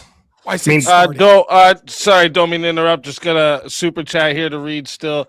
Cannot wait to see what next year brings to this amazing channel. Much deserved every step of the way. Mark my words. 2026 is Easy's year to explode. Let's go. I am definitely going to be working hard to making a bang in 2026. I have a few big plans that I kind of wanted to do this year, but I realized I needed more time. And Mr. B member for 1 month. Let's go. I appreciate that. Big time. Oh, speaking of new content, speaking of new content coming, we do have, just so everyone knows, okay, first off, every second, and for anyone that wants to partake in this, pay attention. Every second and fourth Thursday of the month, we're going to be doing a show called Knower Prep Debates, okay? So the idea here is Rob Knorr, okay, is going to be debating people. He doesn't know who the debater is going to be. He doesn't know the topic coming into the night. And he is, you, the debater on the other side, get to pick the topic as well. So you have full control. You get to prep for the debate. And Rob is going to come in completely unknown knowledge of what's going to go on, and he's going to debate. And if it happens that you guys agree on a topic, he'll either take devil's advocate or maybe find somewhere that you guys still disagree within that agreement.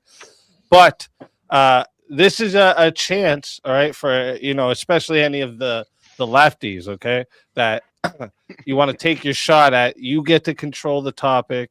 You get to pick your side, all right, and Rob doesn't get to even prep for the debate, all right. So make sure you guys hit me up if you're interested in doing it. I already got the first 2 for the first month lined up here.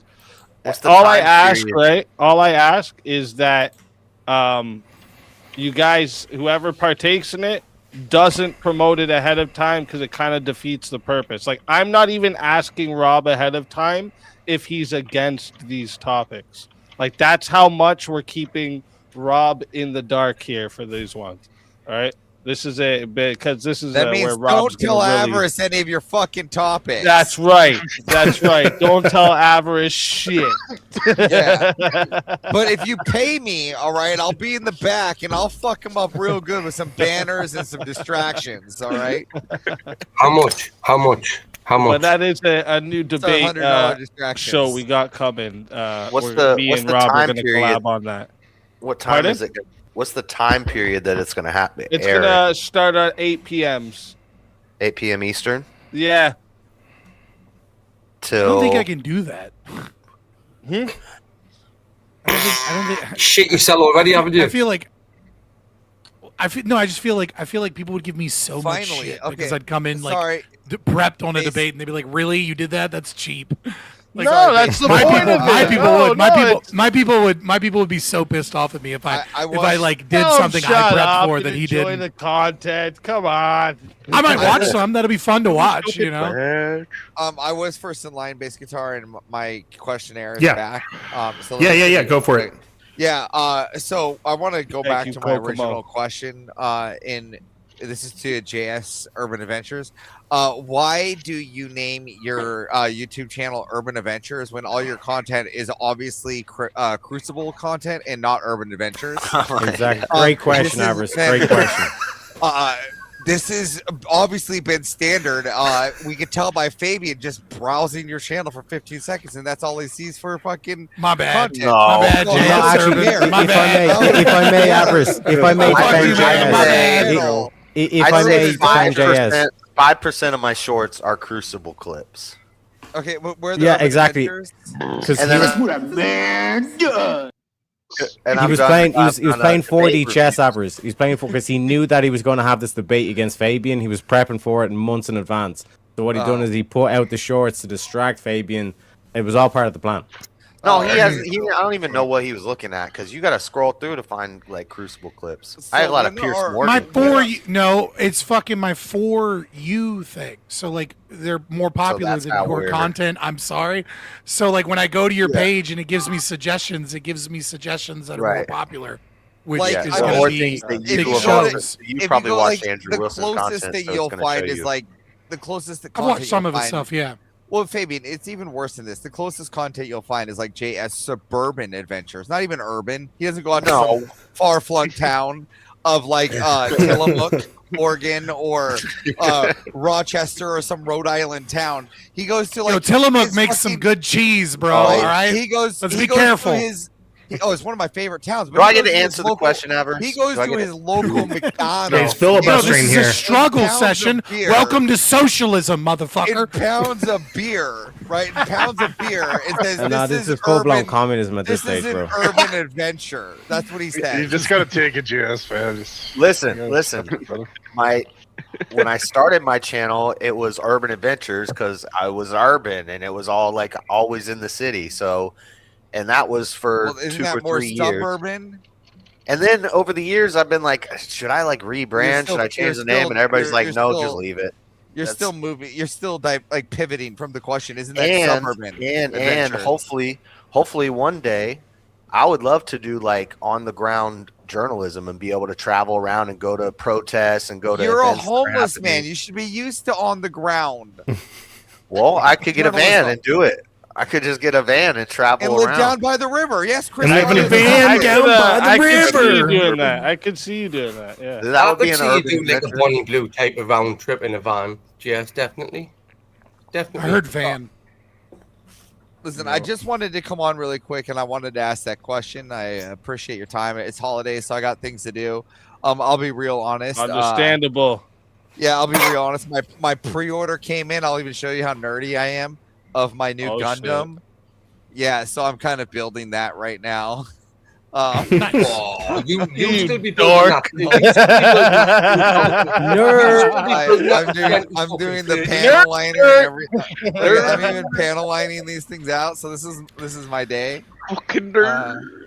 I like to yeah. do You a know Lego what? set on Christmas. No, fuck everybody else. All right, treat yourself. It's the holidays. Yeah. Don't get burned out from all the I family waited- bullshit. I waited a year for this thing to be on pre-order, and I didn't even think I was going to get it till 2026. So this is a You ready for food? blessing in disguise. All right. It's God is good, all right? Lasagna. That's what's up. That's what's up. Lasagna. Daniel, I Me and know, hey, Average, I agree. You got to treat you and Fabian, I agree. You got to treat yourself. Okay, I've come to the.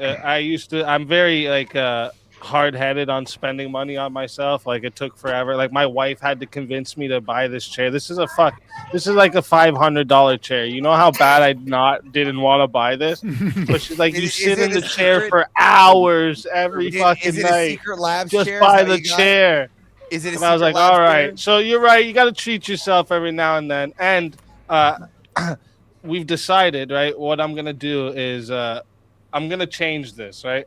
I'm kind of over the green screen background, right? It's been beautiful having it, but I'm kind of over it. So we're going to actually, like, I'm going to go grab some, like, Make a studio. there's some cool artwork at this shop nearby that I'm going to called grab, Hobby put it Lobby. on the wall behind me, put some shelves here. I'm going to build the whole set back here instead of Okay, having you can do that all for $20 at a Hobby made Lobby. up one.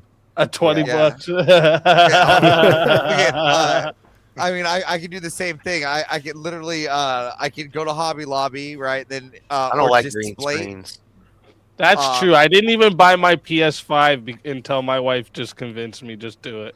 Well, see, I I'm didn't the even. same way, I was like, I'm not gonna play it that much. What's the point of having it?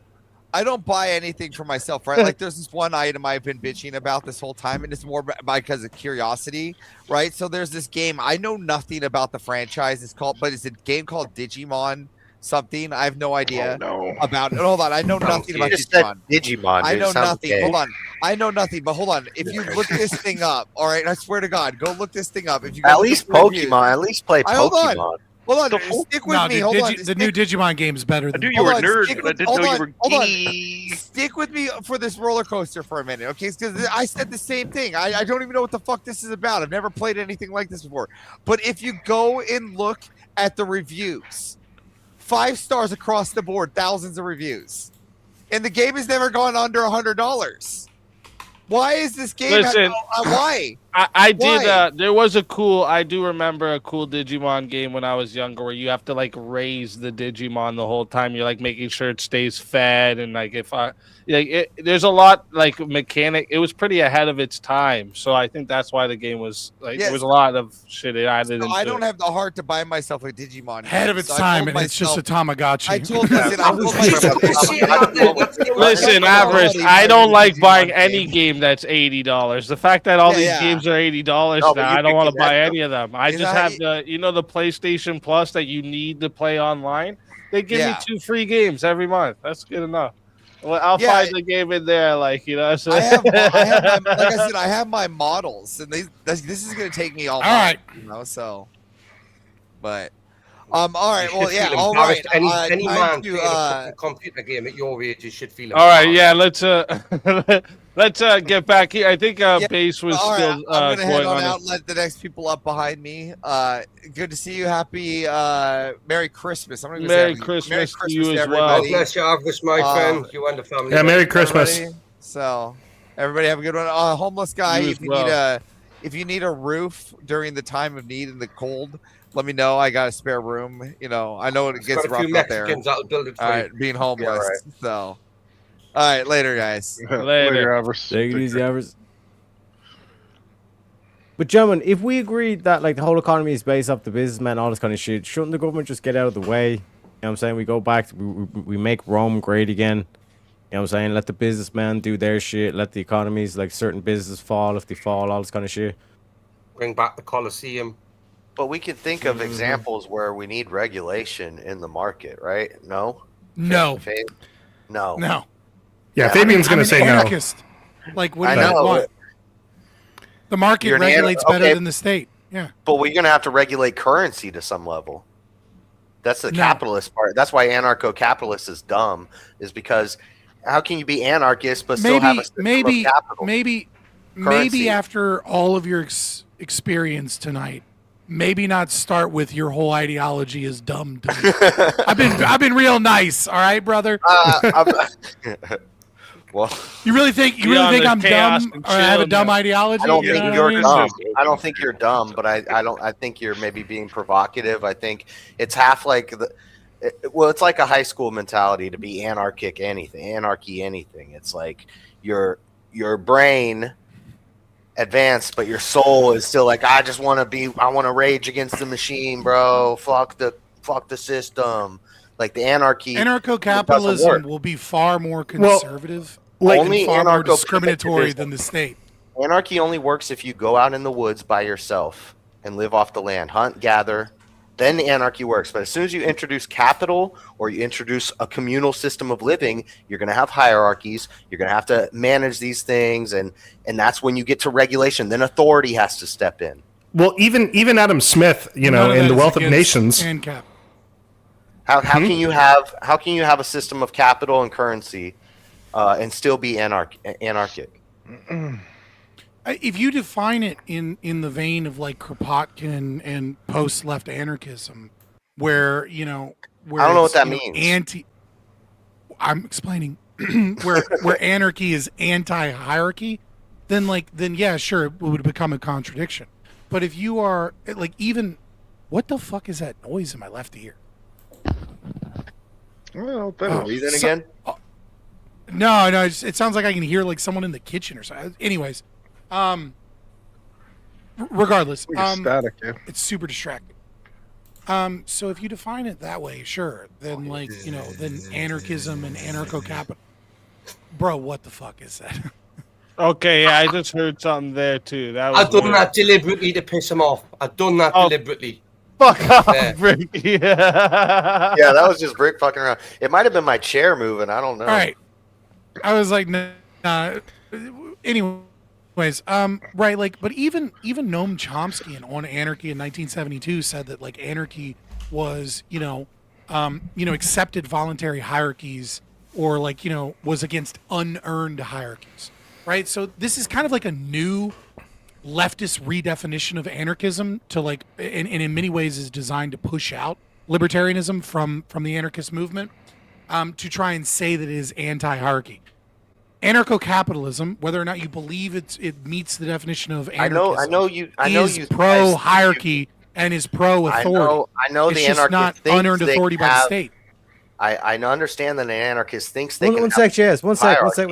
Can I hold on? One sec, Jess. I just want to say, because the mic thing. Rat, can you mute Wrath the Reason for a second? No, it's not Wrath the Reason. Who the fuck is it? Bricky. Mute Bricky. But wait there. It's always fucking me. I've just listened back to myself, right, and I've got no echo. So if it is me, right, Just mute him for a sec, easy. have a few buttons, and you can shut the fuck up, Teriak. Yeah, just mute him for a second. Well, he can mute himself. Mute yourself for a sec. Yeah. Brick. Wait, I well, don't yourself, even Brick, hear it, so I don't know what everyone's hearing. I'm tripping up. It's not Bricky. No, it's not Bricky either. Wait, Anyway, basically I know that- Yes. Is it Yeah, mute me. Is See that if why it's I me. don't hear it? Yeah, mute yourself, baby. Teriak only blames me because he doesn't like me being on ya because I take the piss out of him. Well, you're British, so it's and I'm Irish. I think it's kinda goes JS. with the He's got a territory. vibrating chair. That's what it is. I do. It does sound like someone has a fan on in the background or something like that. I'm gonna mute myself. Present early. It's dogs. Or bass No, guitar, whoever just it's- muted. Yeah, bass guitar. Yeah, that's who it is. Oh, okay. Maybe I was hearing it and I just didn't realize I was hearing it. Now I get it. Yeah, You it's heard like it was a- white noise. Like yeah. yeah, like a Yeah. Like a Yeah. horn, yeah, like Do you have fan a or something. fan on, or maybe your gain's up a little loud? Check your gain. That could be it. Brick, fuck off. Oh, Rick. Screech. That's why I always blame you, you cunt. Is that better? Thank you very much. Thank you very much. Yeah, seems better. Anyway, Is that back to better? the philosophical conversation. That's that much I better. Yeah, Better. well, now that we totally derailed, and I don't remember what the fuck I just. No, I know the anarchist Yes, you're says. thrown out your box, my friend. You shut don't up, even Rick. understand the debate you were in with Scott. He took it easy on you, kid. He did. Okay, I mean, Okay, I listen. was rooting for you to start with, GS. I was.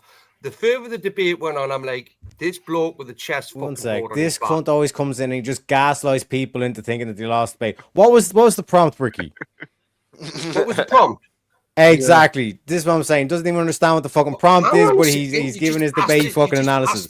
This motherfucker. This is why we can't have nice things, Ricky.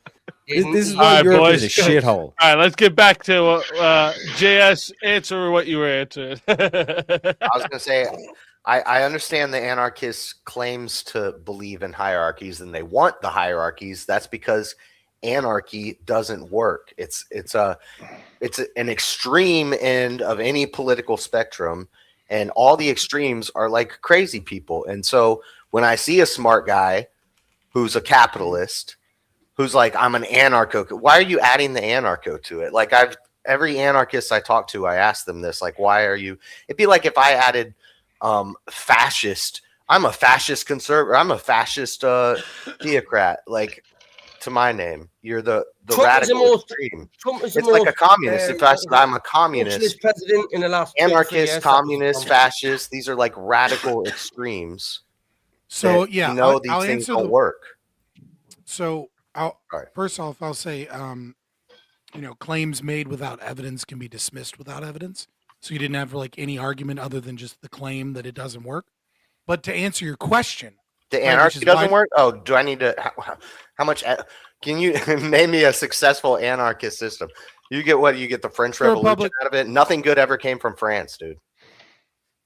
yeah. So again, two Cheese. things. Number one, I Cheese. could name the Republic of Cospaya from 1440 to 1826. I've never heard of it. Agreed, Cospaya? right? But like, yeah. But also like that argument isn't an argument. Like the demand for this hasn't worked, therefore it doesn't work. It's not an argument because I mean, let's say you were a believer in liberal democracy, right? If we were in 1775 or 1788, right, a year before the ratification of the Constitution, you could easily argue and go, okay, well, where has a liberal democracy and a system of federalism ever worked? Okay, well, And just you would be a explain to me- complete like you would say that it's a completely valid argument. Well, explain to me how in terms it of- works. How Hold you, on, no, I'm I'm answering your actual question. The only well, actual question. this you goes did. back to the original question in the first place. I'm going to the question, which is why do I call myself an ANCAP as opposed to just an anarchist? I'm Before perfectly that, fine. I said, how do you justify Oh, anarchy? okay. Have you had a little to drink there, buddy? Can you calm down for a second? Oh, sorry, I stayed calm in the. No, that's just excitable boy, JS. all right? Yes, that's just now we're in the JS. panel. Now we're in the panel. I'm Excitable just boy, having a they'll little say. fun. Ooh, oh, he's just Okay. an excitable. Get to the boy. point, dude, and don't tell me So, about Noam Chomsky and a bunch Fabian, of books I gotta Fabian, read. JS flat out denies that racism even exists. No, that's weird. But It's that's true. funny. And dinosaurs Uh, built Easy for pyramids. the So few If spit racism ends. doesn't Dinosaurs exist, then built how do you you pyramids. don't explain my reference me to views? Noam Chomsky. Just tell me how it works. Well, I was giving you evidence for my claim. I understand All that right, that's all a right, foreign concept to you, but to me it isn't. So why do I call myself an ANCAP? I can just as easily call myself an anarchist or voluntarist. The reason that I use the term ANCAP is because it's more accurate in describing my ideology to people that have maybe only briefly encountered anarchism or those philosophies, right? Like, I'm like, there's many different veins that represent a set of ideas, and those ideas obviously do contradict, right? If I said I was a post-leftist anarchist, that'd be inaccurate. If I said I was an anarcho-syndicalist, that would be inaccurate. If I said I was an anarcho-communist, that would be inaccurate. I think that my version of anarchy is the only logically consistent form of anarchy. Yeah, so but I'd I'm be a perfectly dictator, happy to just so say I'm no an matter what the anarchist. fuck you say, But Scott, people I'm a don't know what dictator. that means. You listen People to don't me, know what only that means. logically- They know what the only ANCAP means, logically- kinda. The only logically consistent form of anarchy is anarcho-primitivism, where you just go live off the land in the mountains, You're just get away from the making words government. up now. Right now, You're literally hold on. making words up. Shut the fuck up, Brick. I know what I'm talking about. Right now, you're on a computer, on the internet, you're paying bills, you're in the system, you're a part of the system, and you're just complaining. Like anarchy, if you're I'm really just about that complaining life. as opposed to whatever you doing. Are you just complaining on the internet? no, Shut up. I'm You chilling. like the internet. Shut I'm up, living bro. life. Everything's great. I I'm mean, if li- Kamala gets elected next term, just shut I'm up. not complaining. You're using the internet, bro. I'm content. Like, come on, these are silly arguments. Like, you're just attacking to attack. Because I just want to let everyone in the chat know. Well, actually, first off, my wife. I need more coffee. But second off, everyone in the chat. I put another super chat goal there. Okay, because of it being the holidays, we're gonna wrap up around 2 hours from now. But if you guys, I'm not staying that long, brother. I'm sorry. No problem. No, that's you're not. I got like maybe obligated another to half stay. hour in me. Yeah, you're not obligated to stay. No problem. But chat, if you guys want me to end tonight on a hot seat, you want a hot seat tonight? We gotta hit the 20. Wait. Why does it say 20 teal? I fucked that up. Let me fix that. It's supposed to be 20 any amount. Let me end that goal.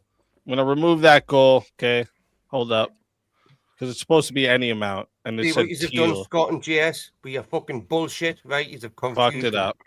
Fucked it up. See what you did? Anyway, All right. Scott, I'm on Yeah. your side, by the way, my friend, right? Okay, Hit and the I'm on goal and JS. we'll hit a hot seat. You're still a pair of dickheads, to be honest with you. So You don't even understand what he's saying. How can you take his side? Can we understand Use what big I'm saying? words. I'll be honest, Scott. I like debating anarchists, and it's one of my favorite debates. And in this debate, Me too. I love fucking debating fake ass anarchists of the left. They're too pussy. They won't fuck. But, they know I'll fuck them up. So, Fabian, okay. Do you agree with Adam Smith when he says that if people of the same industry ever get together, they'll always end up conspiring against the public? No. I think I So don't doesn't think that I mean, doesn't that mean that there should be some kind of government regulation to offset that? no. What? So we just have to suck it up? What are you talking about? I already said I don't believe in that, right? Like you gave you the don't- follow-up okay. question as if I said I did believe in it. No, I don't think it is. I don't think it's a necessary precondition for people in the same industry to form a cartel and conspire against others. I don't think that's. I think cartels fail on their own pretty easily without the government involvement. It's inefficient. Like I think a cartel. When a cartel is formed, like people monopolies are incentivized. inefficient. Yeah, and monopolies are granted by the state. I think monopolies can exist on their own. They can Negative. exist without state intervention. It's impossible. It's a myth. So bigger companies can't buy out the smaller companies without the government. No, I think you have to redefine what monopoly is in order for it to be possible under capitalism. What you have to redefine monopoly as market share or a majority you need to market define share. monopoly, because monopoly is you are taking over that whole section Yeah, of it's business. exclusive. It's So exclusive if you're a big control. business, you keep buying the small ones. That is a monopoly. No, How is it not if you are the only one in that business? because a monopoly is a state-granted privilege to be the only one in the business that is enforced through some form of coercion or Where violence. does the state not come into necessary. it? So I gave not a Because whole the state has the explanation. monopoly on I gave- force. I have, because the state has a monopoly on force, but right. but in I a gave small an country if you- where if the you- richest man has all the power, that's not the case. Okay, sure. The richest man has all the force. It's if I already covered this in detail. So government in- intervention is not necessary in a monopoly. And in I fact, already in the covered this- extreme, I in already extreme covered this capitalism, in the the- capitalist is the government. Okay. So you could argue that Trump being influenced by big business and things like that is because the capitalists, there's the 7 families who aren't. It's not about politics. Their names are hidden. They're just rich as fuck.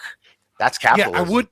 It's not capitalism. It's anti-capitalistic. But nevertheless, you would even call it crony capitalism, right? Like you would even give it a modifier. I'd say that they're says doing it's crony different. capitalism. It's Right. a trickle down from the Well, top. question for you So both. again, I've already answered this. If you want to, like, you probably missed that part of the debate or whatever. But there's a portion of the debate earlier where I talked about Alcoa and the aluminum company, the maximum amount of profits they received, and how they were in competition despite having 100% market share.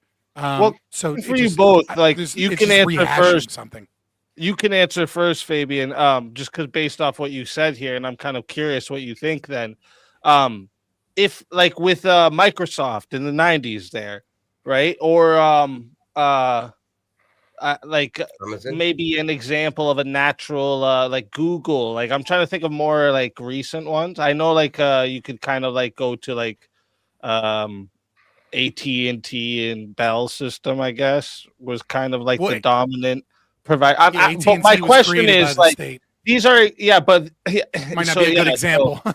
Right? Like that's why I AT&T. tried to stay away from that. So what I would say is like, would you consider Microsoft what was happening there? Like, do you think they could have naturally become a monopoly, or it was literally impossible, even the route they were headed? If you have a completely free market economy where the state is not giving exclusive control and the state is not giving contracts to them, et cetera, and they happen to have 100% market share of a product, right? This is because they are so efficient at providing the product that no one is able to enter the market and create a superior product. This is why I went over the example of Alcoa, where they never made more than 12% profit, because you can't jack up the prices too high, because if you jack up the prices too high, then you incentivize capital investors to come in and compete against you. So prices need to constantly drop. And then even if they have 100% market share in that specific product, like I mentioned with Alcoa and aluminum, you're still in competition with other minerals, other businesses, right? Like pots and pans are made out of aluminum now, and aluminum foil is a product, right? As the prices fall, other things like steel and cast iron and other things that they don't have control over are in competition. This is the same thing happened with Standard Oil, right? Standard Oil essentially destroyed the whaling industry, because one of the things that was keeping the whaling industry afloat was whale oil. But whale oil is a lot more expensive than what Standard Oil was able to do with kerosene. So if Standard Oil had jacked up the prices of kerosene, which they own did, like 90% of it at the time, at like the peak they owned of all of like 87%. Oil refi. Yeah. Okay, well, yeah, close. Yeah. 87%, right? And so when they entered the market, kerosene, when they entered the market, kerosene was over $20 a barrel, and when they were being broken up, kerosene was under $5 a barrel, right? So yes, did they engage in like some shifty shit? Absolutely. One of the things that they use is they utilize the state, right? And they I don't remember if it was. I don't remember who it was, but was it market tactics alone that they used to get? That's what I'm asking, because it seemed like there you was were a saying few governmental it's forces. impossible. There's a few governmental forces. One of the things that they did is they bribed a politician, and he bribed a politician in one state so that he could like gain access to land to try and cut off a competitor from being able to have like an oil pipeline or something. But for the most part, most of what he did is he brought in accountants, and like most people didn't use accountants in the kerosene industry, but he brought them in to meticulously count like nuts and bolts and streamline the process. And he discovered new means of developing kerosene's byproducts into other things, right? Like that's kind of the beginning of like the plastics industry, kinda, in the sense that he created new markets, right? And all of these things were done to lower price. What I'm saying is that you can get a large portion of market share, but even with 100% market share, it's not a true monopoly, because you are in competition with future investors and you're in competition with other products. It's only when the state says, hey, Tennessee Valley Authority, you have the right, granted by the state, enforceable by guns, to be the only person that is allowed to sell energy in the state of Tennessee. No other company is allowed to compete with you. That's the monopoly. That's where you have truly no competition. In a It's free like no market, true Scotsman, you though. have. Well, that's dictatorship. No, I just explained it. You just Yeah, explained it. and- Well, real quick, But I Fabian. mean, it seems like no true Scotsman. It's like there's no true socialism. There's no true anarchy. There's no true monopolies. There's no like. No, he just But- explained that there was a true I monopoly. The literally- state. Yeah. It's Yeah. a state What are you enforce. talking about? It requires the state to All right, enforce never mind. monopoly. Well, but even in that example that you gave with the aluminum company, You or talked for a whatever, long time. Maybe I'm just commenting on one thing you said. Sorry. I apologize. Don't- I'm yeah, very I'm verbose, not- and I apologize. Was but it I'm just trying a to cigarette make a you good went and argument. smoked? No, Fabian, you made a coherent, solid argument. That Like you could be, addressed that all could of be the the reason. things that. That could be but- it. What? A cig of weed. But Well, so like, But real quick, even in Fabian, that what- even Yeah, in that no, go example ahead, that you basically. gave with Christmas, bro. even in that example that you gave with the aluminum company, like that, just because it's a monopoly doesn't mean that it's not going to have like a market price. Like there is going to be a market price, but even if it's a monopoly, it's not going to be like what should be the true market price, because there's inefficiencies built into a monopoly can't accurately respond to the demand, which is going to create distortions on the market price. And that's what I mean by like the inefficiencies, and that would exist without government intervention, right? Right. We don't live in an evenly rotating economy, right? Like profit is the reward that the capitalist gets for the universal time preference, right? Someone, if I want a pizza, it's always going to be true that I want a pizza now, not a pizza in a month, right? Like the price isn't going to be the same. The capitalist says, I predict in the future people are going to want more pizzas in this town, so I'm going to build a pizza restaurant and I'm going to like invest capital because I know that in the future there's going to be that. And if I'm wrong, I fail, and if I'm right, I make money, right? What I'm saying is that even if you have a majority or complete market share of an individual product, that product is still in competition with two other things. It's in competition with other potential investors that may invest in the same product, right? And then it's in competition with substitutions that fills the same niche, right? Because, if it costs me $50 to make a pizza, right? Then most people are probably just going to eat a cheeseburger if the cheeseburger is only like $5, right? So I'm in competition with cheeseburgers despite the fact that I'm only making pizzas. Scott, you sound like Kamala Harris. You do. Just real quick as well, Fabian. Shit there that meant nothing. Honestly, mate, I was rooting for you before. Now you just sounded like a proper waffler. Like no one's selling not. It's actually making cheeseburgers sense. if they're selling But, pizzas. Fabian, Pizzas and cheeseburgers are two totally different things. You do realize that, don't you? Pizza, Yeah, cheeseburger. That's the point.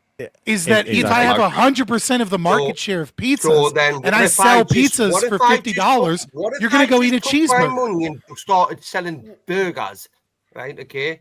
No one else is selling pizzas. If someone wants a pizza, it costs me $50 to make. I'll sell it for 60 or 70. If they don't want to buy it, they don't fucking buy it. But it looks like you would buy. Exactly, that's his pizzas. point. You're literally he said making they'd my buy the point for me cheeseburger and instead. saying that I'm making Yeah, it. exactly. But Fabian, So what, then what, why don't I just start selling hamburgers? exactly? That's That's his the point. point of my That's argument. his point, Bricky. That's his Wait, point. wait there, hang on. This is what I'm saying. You guys are mentally deficient. You're mentally deficient, Bricky. Shut the fuck up, Fabian. What delineates like why would you go for the anarcho-capitalism and not, let's say, libertarianism? Like, what's the delineation there? They're the same thing as far as I'm You said a concerned. really big word. At the Oh, same start thing. there. Okay. What Right. capitalism? What kind of capitalism? He's talking about anarcho-capitalism. So in terms of like, I would imagine like you'd say like in terms of police. Is that Well, like in terms one sec, Brick, I'm anarchy? explaining. In terms of police, judiciary, and military, that's the only thing the government should be doing. The rest of it should just be up to the markets. No, I'm saying we should abolish all of those. That's what I'm saying. Like in So terms of then, libertarian, wait, at I least that'd be want Milton Friedman. You just said this is what he's saying, and then he just said no. Yeah. That's not what I'm No, saying.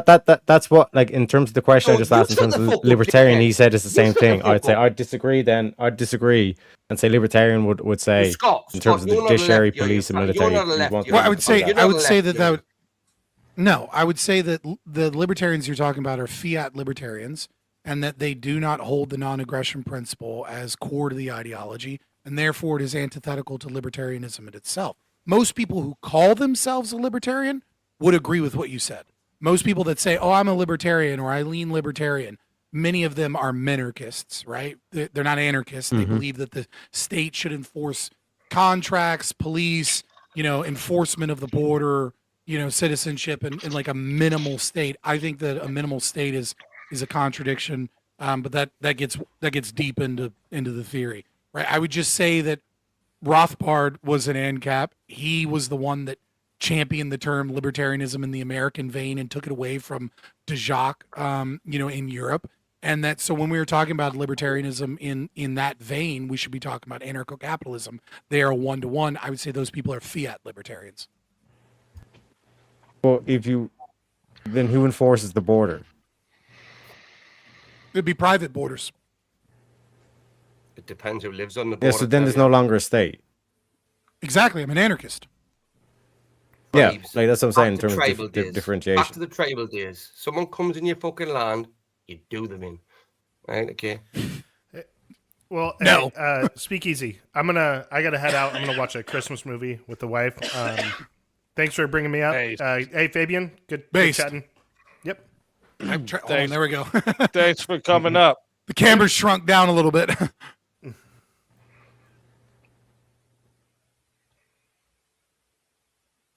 I think we should let Premonition, what do you got for us? I see you came to join us. I just have a couple of questions, and then I'm going to undo the thing and listen. Firstly, Speakeazy. I am very impressed with your outside of the box thinking in the things that you are creating. Your Friday night arguing thing, that's really cool. And what you just mentioned, you're thinking outside of the box, getting Rob Knorr in here and have people go at him. You continue doing that, and you're going to explode. I am doing my very best to try to help your numbers, but I can't do anything except for watch you. And I appreciate that. No, but you're going to do very well. Keep thinking outside of the box like that, because you're coming up with things that are expanding the space and other people aren't doing. So keep doing that. And to the gentleman, I just have one question, and I know it's an insane question and has no answer. I will first say that, and I know this is off topic, but I believe that our Fort Knox is empty. Nothing in it. I believe the Actually, fair play to Premonition for that, because what happened to the audit? I'm still waiting for that audit. Yeah, nothing Fort in Knox. Fort Knox. And as far as the Epstein thing goes, it's been years that I've been saying, forget Epstein. Everybody's in it. And now they finally released the stupid. Now that can go away. That's just stupid. But no, it's not going to go away. For you men who are it should get worse. It's just dumb. And the victims are mine. We got people calling for Trump to be executed in Minecraft. Not in Minecraft. In reality, he should be drawn and quartered publicly. All of them should be drawn and quartered publicly. Correct. Correct. I love it. All of these fucking politicians that steal our money so that they can bomb people, so that they can have more power. Yeah, fuck them all. Look at what Bring back the gallows. Whoa. What's that? Fabian. Baby. Sorry, Premonition. I'm a fan of Musk. And Musk went in there with Big Balls, his little guy. And they looked at it and they said, okay, this is all you got to do, and we can clean up the whole thing. And he was looking at a supernova when he went in there. It was a supernova. And he went in there and said, okay, supernova, you guys cannot be cohesive the way he does his work. His guys are cohesive. So they stepped out. But what I want to ask you guys before I close my camera down, I used to be firmly upper middle class. Grew up my whole life like that. My father owned a successful business. And boy, have we dropped. And I'm wondering from all of you, is there any act that can be done that can reset the whole thing? with like, okay, demand to go into Fort Knox. And I mean, don't take no for an answer. And then reset it all, get everybody out of wherever they're not supposed to be, and reset the whole thing. Is there any way that that can be done in my lifetime? I'm in my 60s. Violence and force. I think it would cause chaos. Violence I'm and okay force. with violence. But to the core, violence if it's in the right towards the right things. But that's not pulling up little kids that don't have or conscripting little kids off a street and throwing a gun in their hand and saying go and fight. I think it would be actual anarchy, and then all the anarchists could see what they were asking for, and it would be hell on earth. But like that to the core of that question, premonition, that's basically the answer in terms of like if you want to see that sudden change, it's going to be require violence. Which to back to the question I want to ask Fabian, it's like, do you not think that war is necessary? Isn't war necessary at this point? I mean, what I'll say is one of the biggest. There's a wonderful dancing around in a circle necessary at this point. I hope I didn't break a rule there, but isn't that activity necessary now? Aren't we in one right now? I mean, I'm not. I live out in a rural area, but aren't we already? I'll say this. I'll say this. Is it already happening? One of the okay, so I'll say this. The biggest misconception that people have with politics is that they equate order and perceived short-term stability with a lack of violence. And nothing could be farther from the truth. We already live in an insanely violent political system. It's killing people over there. It's stealing somewhere between 40 to 60% of our wealth, which is the stealing of our life. Right. And so like we already live under a violent, extortionary system that violates all of our rights. So this idea of like, look, I don't want to break out civil war. I'm not calling for revolution. I'm an incrementalist insofar as, I advocate for one policy or another, but if you give me the magic button that destroys the U.S. government, I'm pushing that shit. So and is it likely? And I don't think it's. Hang on a second. Like, would you not agree that there will always be a throne? Even if we had capitalism worldwide, there will be like infrastructure like BlackRock and all these companies, all these venture capitalists that will accumulate all the wealth, and there will be a dude like Larry Fink who has ultimate control. He sits on. There will always be a throne. This is what I'm saying. Like you can't just ignore this whole thing of like I don't want there to be a throne. There will always be a throne. Nobody's ignoring that, right? There always has been a throne. Right. There always have been thrones in regions, but in those regions in the past, those sitting on the thrones kept under control, but tried to keep some kind of hierarchy, even if it went down to a caste system. But there was control. Right. That's what I'm saying. There's a fundamental misunderstanding that that many people have, that order and short-term stability are not perceived as violence. But when you have a state, then you are definitionally violating people's rights. Anarcho-capitalism, insofar as I believe, and I think I'm right, is the only system that does not require that. That doesn't mean that human beings will live in this utopia and won't lie, cheat, steal, accumulate resources. Warlords won't exist. But we live in a world with warlords. We live in a world with extortion. We live in a world with, as you said, thrones. Anarchy doesn't require violence. I'm okay with thrones. Anarchy doesn't. We've killed half the people that we have killed. Have their civilizations under control.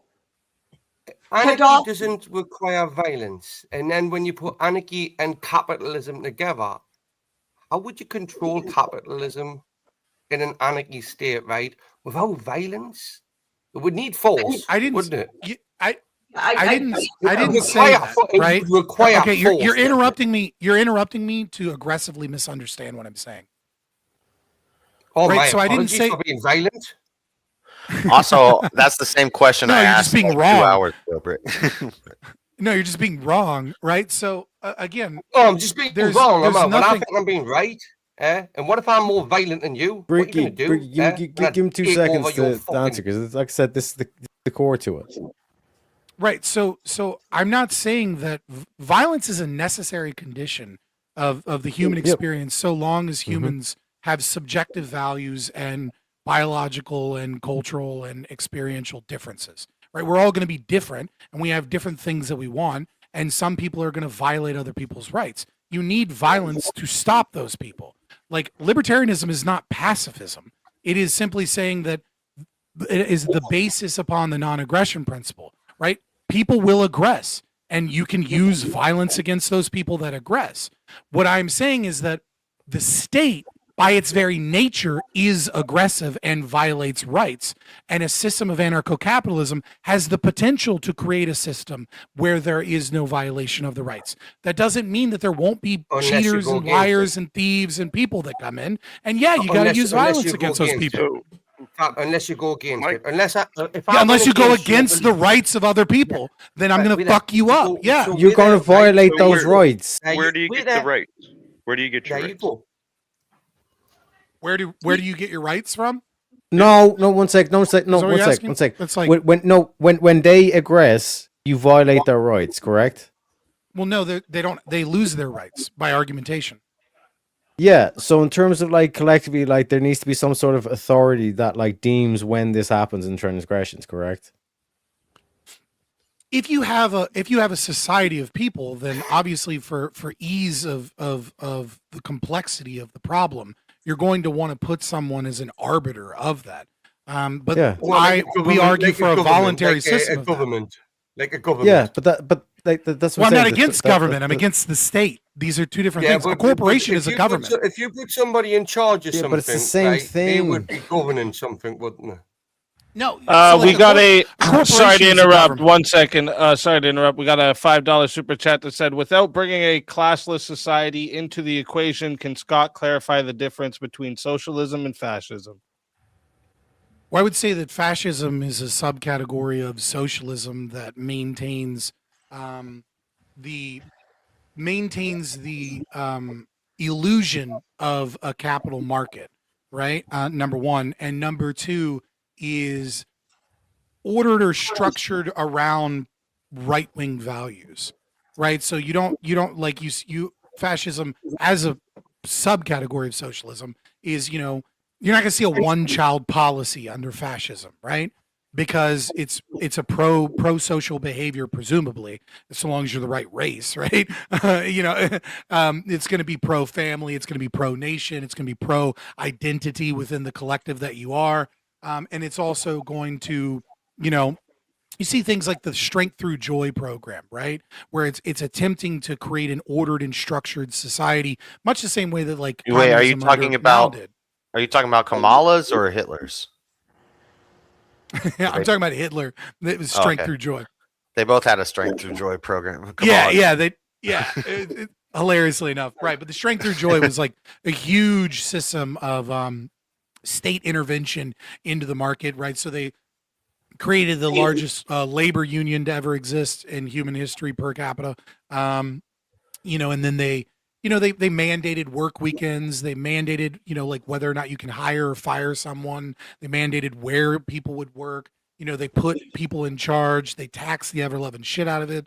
They mandated where you could buy products from. They controlled every aspect of production through government mandates. But then they pretended like you had a market economy, as opposed to, Stalinism or Maoism, where they just said, no, the state controls this, right? So there's a great book by Gunter Reimann, who's a communist economist, called The Vampire Economy, and it does a great job of showing how the economy of Nazism specifically, and the economy of Soviet Union is like a difference without a distinction. They're essentially the same.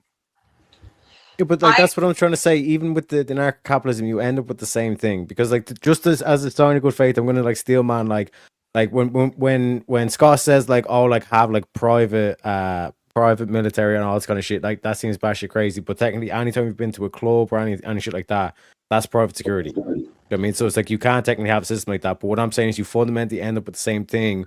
But instead of like Trump, there's two distinct differences, right? So the first and foremost is that a nation state that uses its authority or power to conquer has violated the non-aggression principle and has stolen land and interrupted the market and the liberty of people. And number two, when the state justifies its actions in involuntary means based off of consequentialist rationalizations, etc., it's also doing that same thing. So a private company or private government is a purely voluntary system that hasn't violated anyone's rights. I get that, but just let me clarify, because in terms of the way that like where I'm going to say you end up with the same thing is that like if we were to switch to anarcho-capitalism, what would happen is BlackRock would take over. Larry Fink would basically be the president or the king, whatever role he Caesar, whatever the fuck, and like all like the private military companies which do all the technology for your military anyway, like nothing really changes. And then like when you look at like the whole kind of like corporatism thing. One sec, when you look at the whole corporatism thing, the whole thing of we just buy the land and then we put whatever we want in there. That's the whole thing of like the Middle East conflict, because what happens is the locals say we don't want that to happen. They revolt against the thing. Then you have to send in your private military, which basically is the whole situation you have. Fascism. Well, I mean, you end up with the same thing. Right. So your argument is I can tell the future and I know all of these things and I'm not going to evidence any of them. I just completely disagree with what you think will occur under anarcho-capitalism. And I just don't think the incentives are there. I know I just said I was going, but I am actually going in 2 minutes. I'm just going to say it, and you guys will probably get pissed. I like Putin. I'm sorry. I like Putin. Putin likes his people. Can I take her home, please? Can I take her home with me? Exactly. Right. Exactly, Premonition. Hallelujah. Say it again for the people in the back, Premonition. I like being able to have enough speech to be able to talk against Putin. Bro, without having a cop come next to me and say that I'm protesting in a group and then go get thrown in the gulag. Yeah, okay, great. Yeah, Scott, 1 sec. You're going to say that into the camera, and then also at the same time, what happened to that MIT professor that died of natural causes, aka getting shot? Look, you think that I think America? We can all talk about the KGB, but we're not allowed to talk about the other alphabet boys. I know they kill people. What? What world are you living in where I'm not critical of the government? I just did a whole fucking debate on how I called Trump a socialist and called for him to be executed. Mm-hmm. But what I'm saying is, what I'm pointing out is that like when Premonition says like I don't like I like Putin, it's like that shouldn't be like a crazy thing to say, because when you look at like the it's a crazy thing to say, because then I would say the same fucking thing if you say I like Trump. Yeah. If you say I like Trump, I say I think we should kill him. Anybody who ends up in that position is going to be like a mob boss. I think like the leader of a mafia. You know what I mean? He likes his people. He sticks up for his people. His people like him, and he's nice to pets. He's nice to animals. All right. Well, Putin is better than Mitt Romney. All right. And something else, when they killed Gaddafi, they go in and they kill these leaders that have their civilizations under control, as I see it. They killed Gaddafi because he wanted to stopped using the US dollar and wanted to create his own currency. And so they went in there and he died in an ugly, ugly way.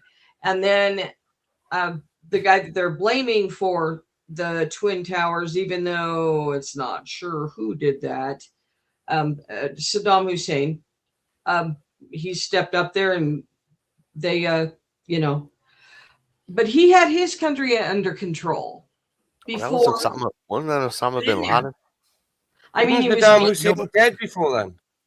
They were mean to their people and they have a caste system, but he had them under control. And isn't that what we want? Now we got chaos. Now we have people running all over the planet. No.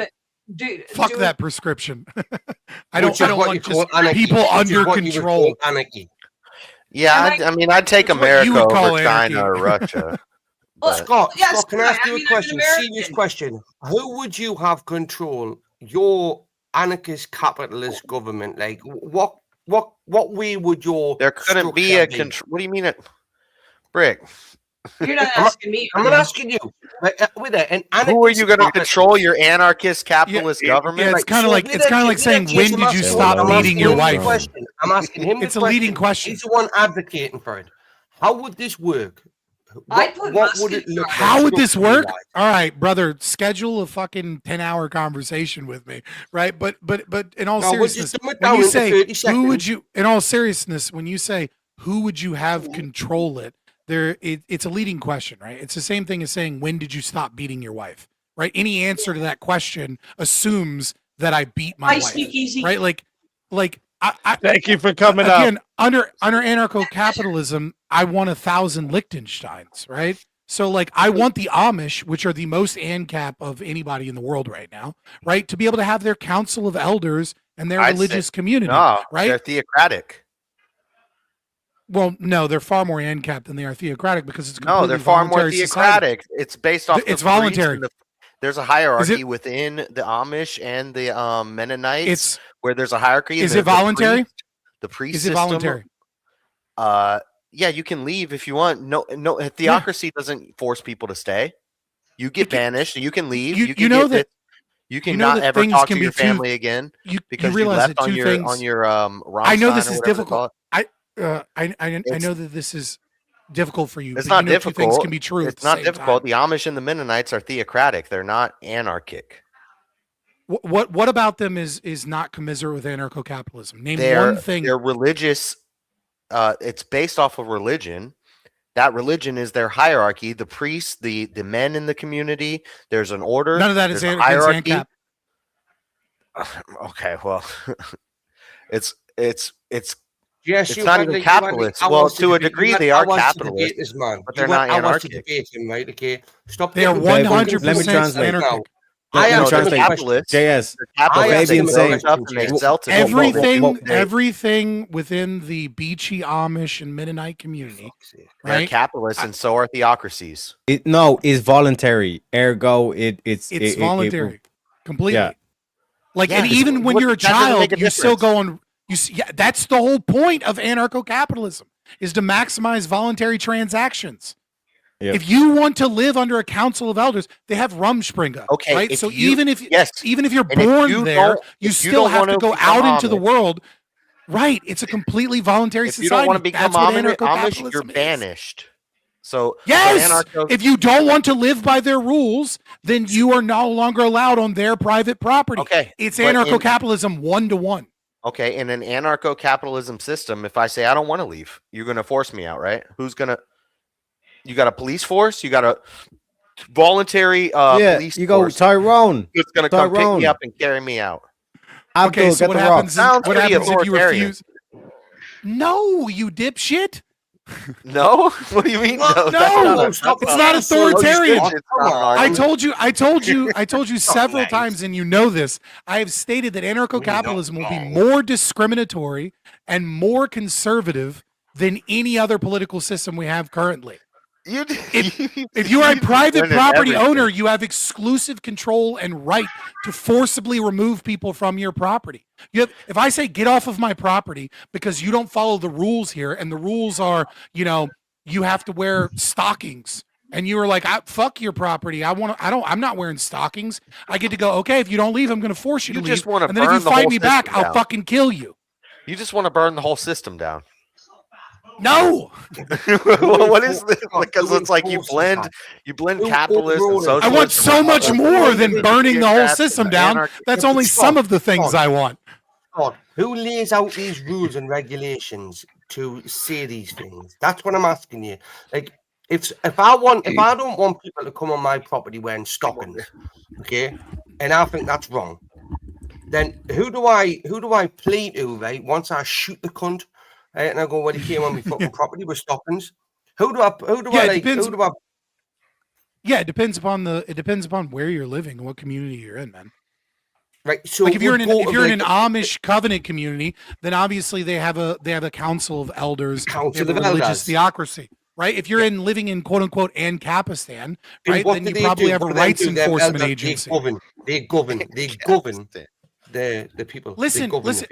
you keep thinking you've like got me on some trick on, thing, but again, I'm it's just asking you I'm just asking. misunderstanding. I'm just a dumb fucking Brit, me, mate. Don't think that I'm trying to get you. I'm just a dumb. Sorry, Brit. I'm sorry.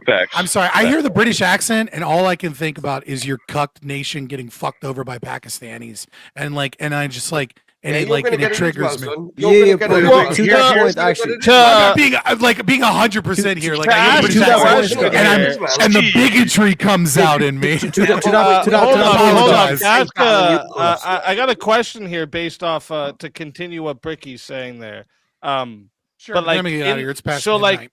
like, if Bricky's in that community and then they were like, oh, you can't do that, we're gonna banish you. But then Bricky has like 20 other guys that are like, no, we like doing this. Do they now own that community, right? In like that anarchist society? Yeah. So like the answer is might doesn't make right. Might makes reality, right? Like if I have not that it makes it right. It wouldn't be right, obviously. That's I'm saying no, it wouldn't be that right. would But I be mean, like the authoritarian outcome. argument, dude.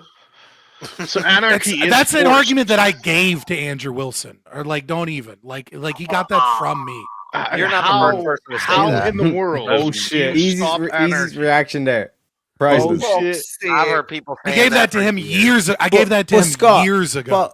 But Scott, be real though. Like realistically, Careful, he like, might be listening right now. we just that end shit up from with me, the he knows it. same Big claim. But we just end up with the same damn system of the throne. You know what I mean? No, I disagree. You do long term. So one second. How does your system account for the mafia? How does your system account for like the Islamistan that like England's coming turning into? What like so? It's I always find these questions interesting because you're watching them state. Oh, no, I'm gonna go on an exposition as much as I fucking want to. Right, because you're asking how do you solve all the world's problems that nation states can't currently solve? Scott, I'm very good with fucking, you know what I mean? Okay, you know what I'm saying? Like, you know what I mean? word. Like maybe I get more than one word fucking answers on solving all all the world's problems. Let him answer. Let him answer. You know what I'm saying? It's like how would you solve this problem that's currently happening under the system I'm advocating for? Like fuck off, man.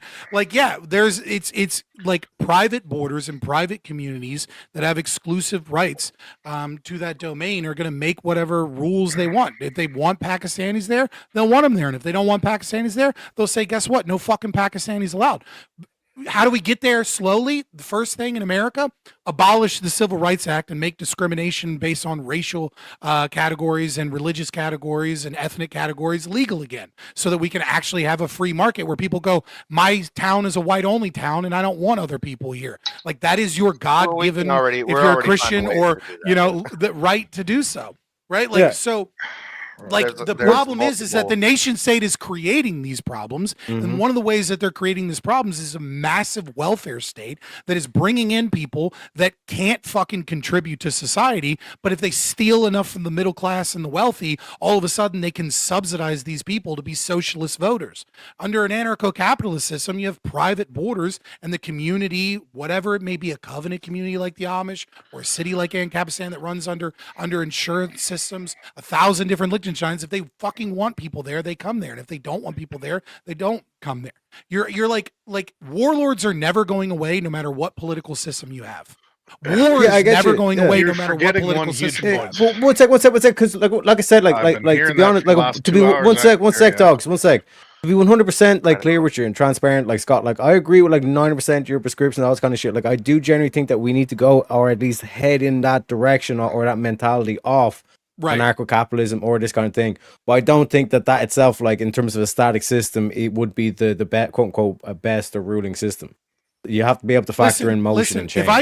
If I get, I'm arguing from the most principled position, and I'm speaking as Liquid Zulu says, you know, to the remnant, to the 1% of people that I think likely will be here, you know, like from Isaiah's job, right? I am speaking to the 1% when this fucking system collapses to hopefully build a better system because it's fucking doomed to failure as far as I can tell. Maybe it isn't.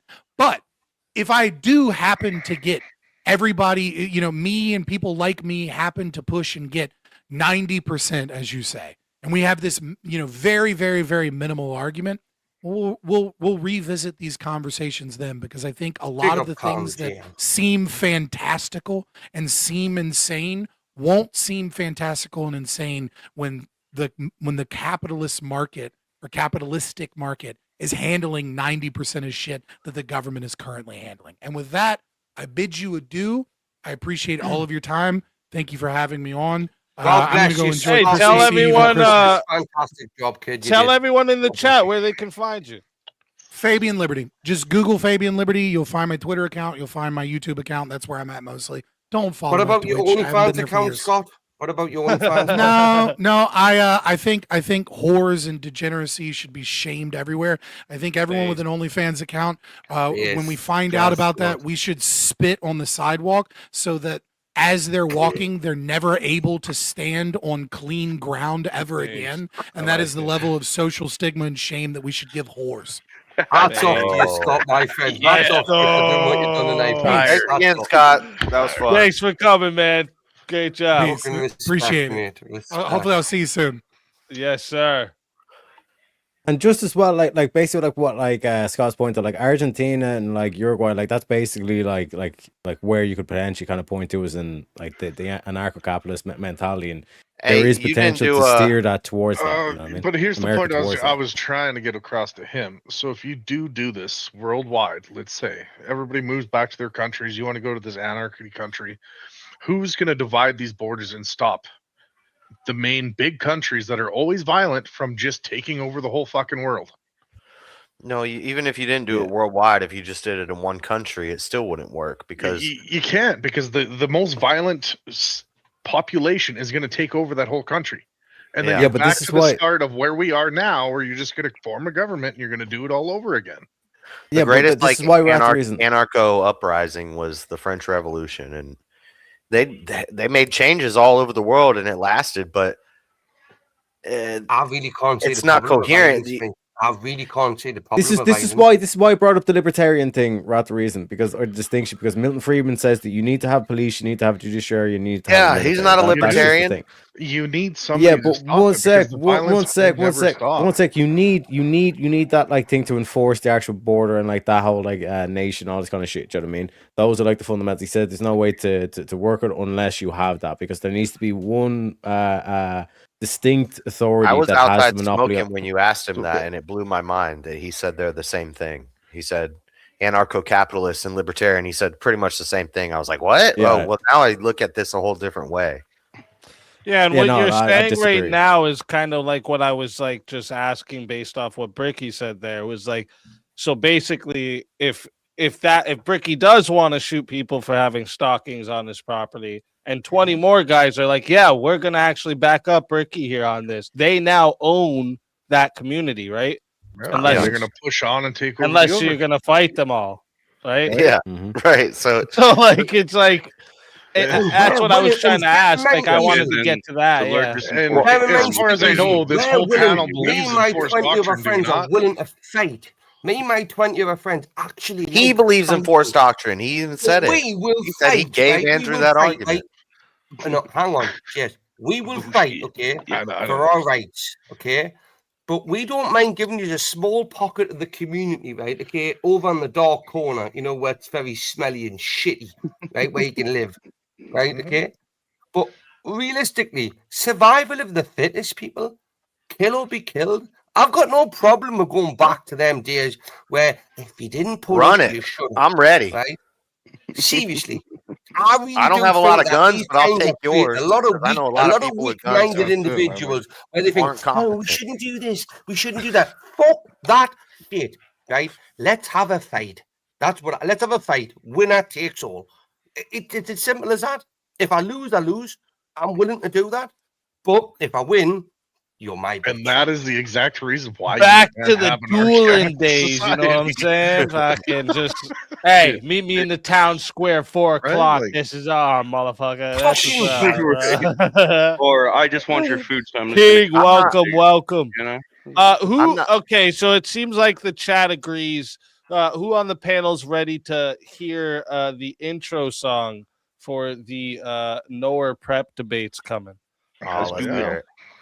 Who's ready for that? If it Wait, sucks, I'm gonna let you know. All right, you tell me if it sucks. You tell me if it sucks, and I'm gonna put this up. It's not a long one either. I'm gonna put this up too, just so it goes with it. Okay. Yeah, GS can relate to that. It's not a long one, GS. Shit. All right, here we go. No prep, no warning, no time to think. Walking cold, stand your ground, say what you believe. No script, no notes, no place to hide. I already like Red actions drop. The room goes live. Is the beat gonna drop? No prep. Okay. Hey. Two minds into one stance brace. No prep. No prep. No prep. No topic, no opponent name. Just pressure, just fire, just a bait. No prep. No prep. No warm up, no safety net. You showed up, now defend it. This is no prep debate. This is no prep debate.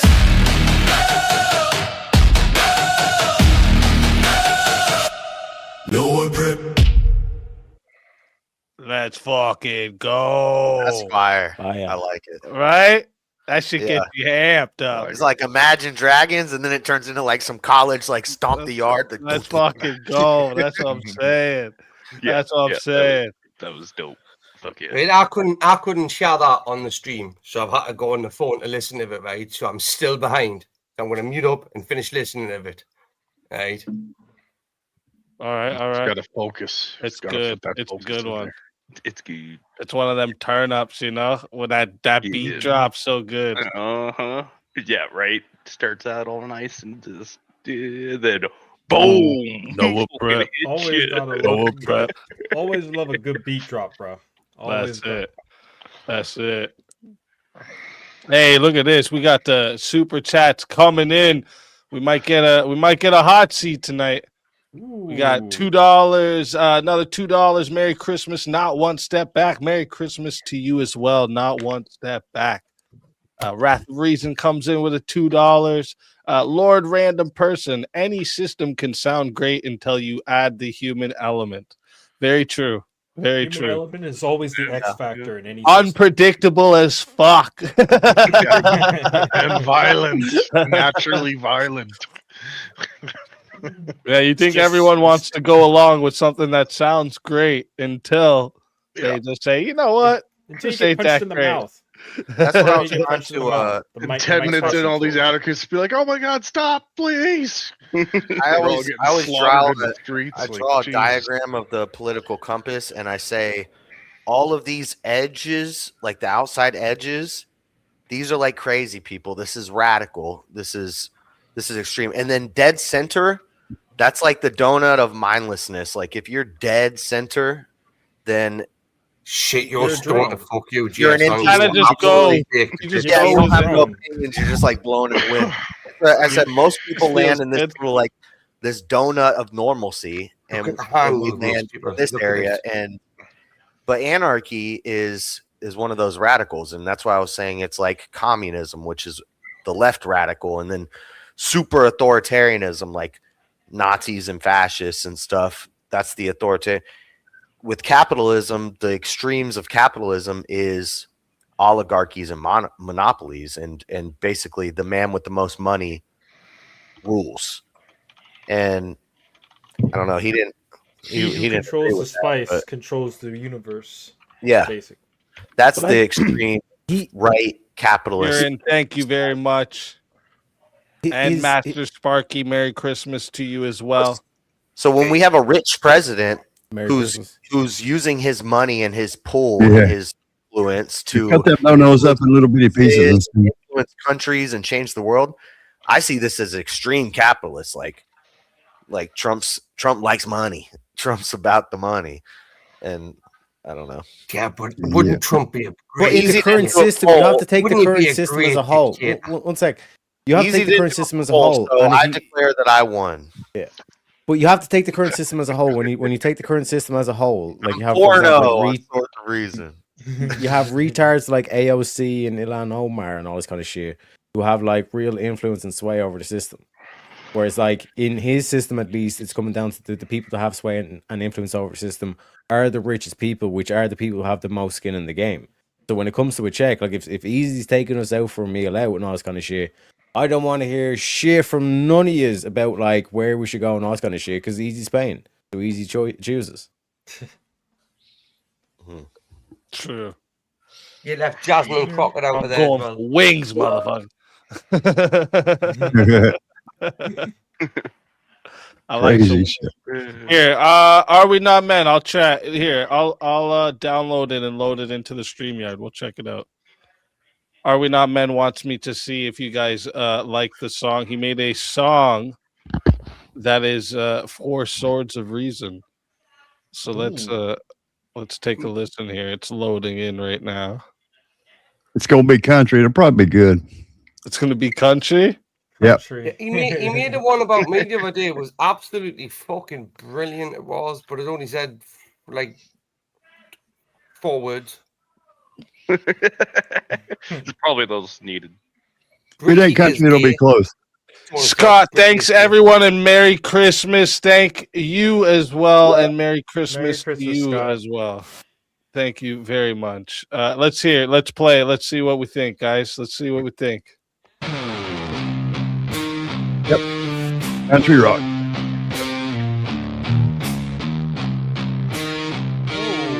I like that progression.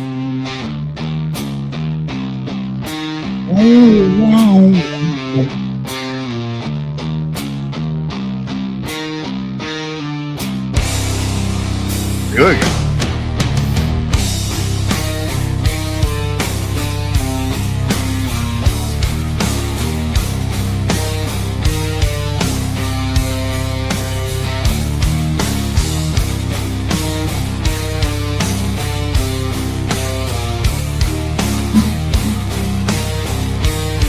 So if your head's not bopping, there's something wrong with it. Yeah. He got it.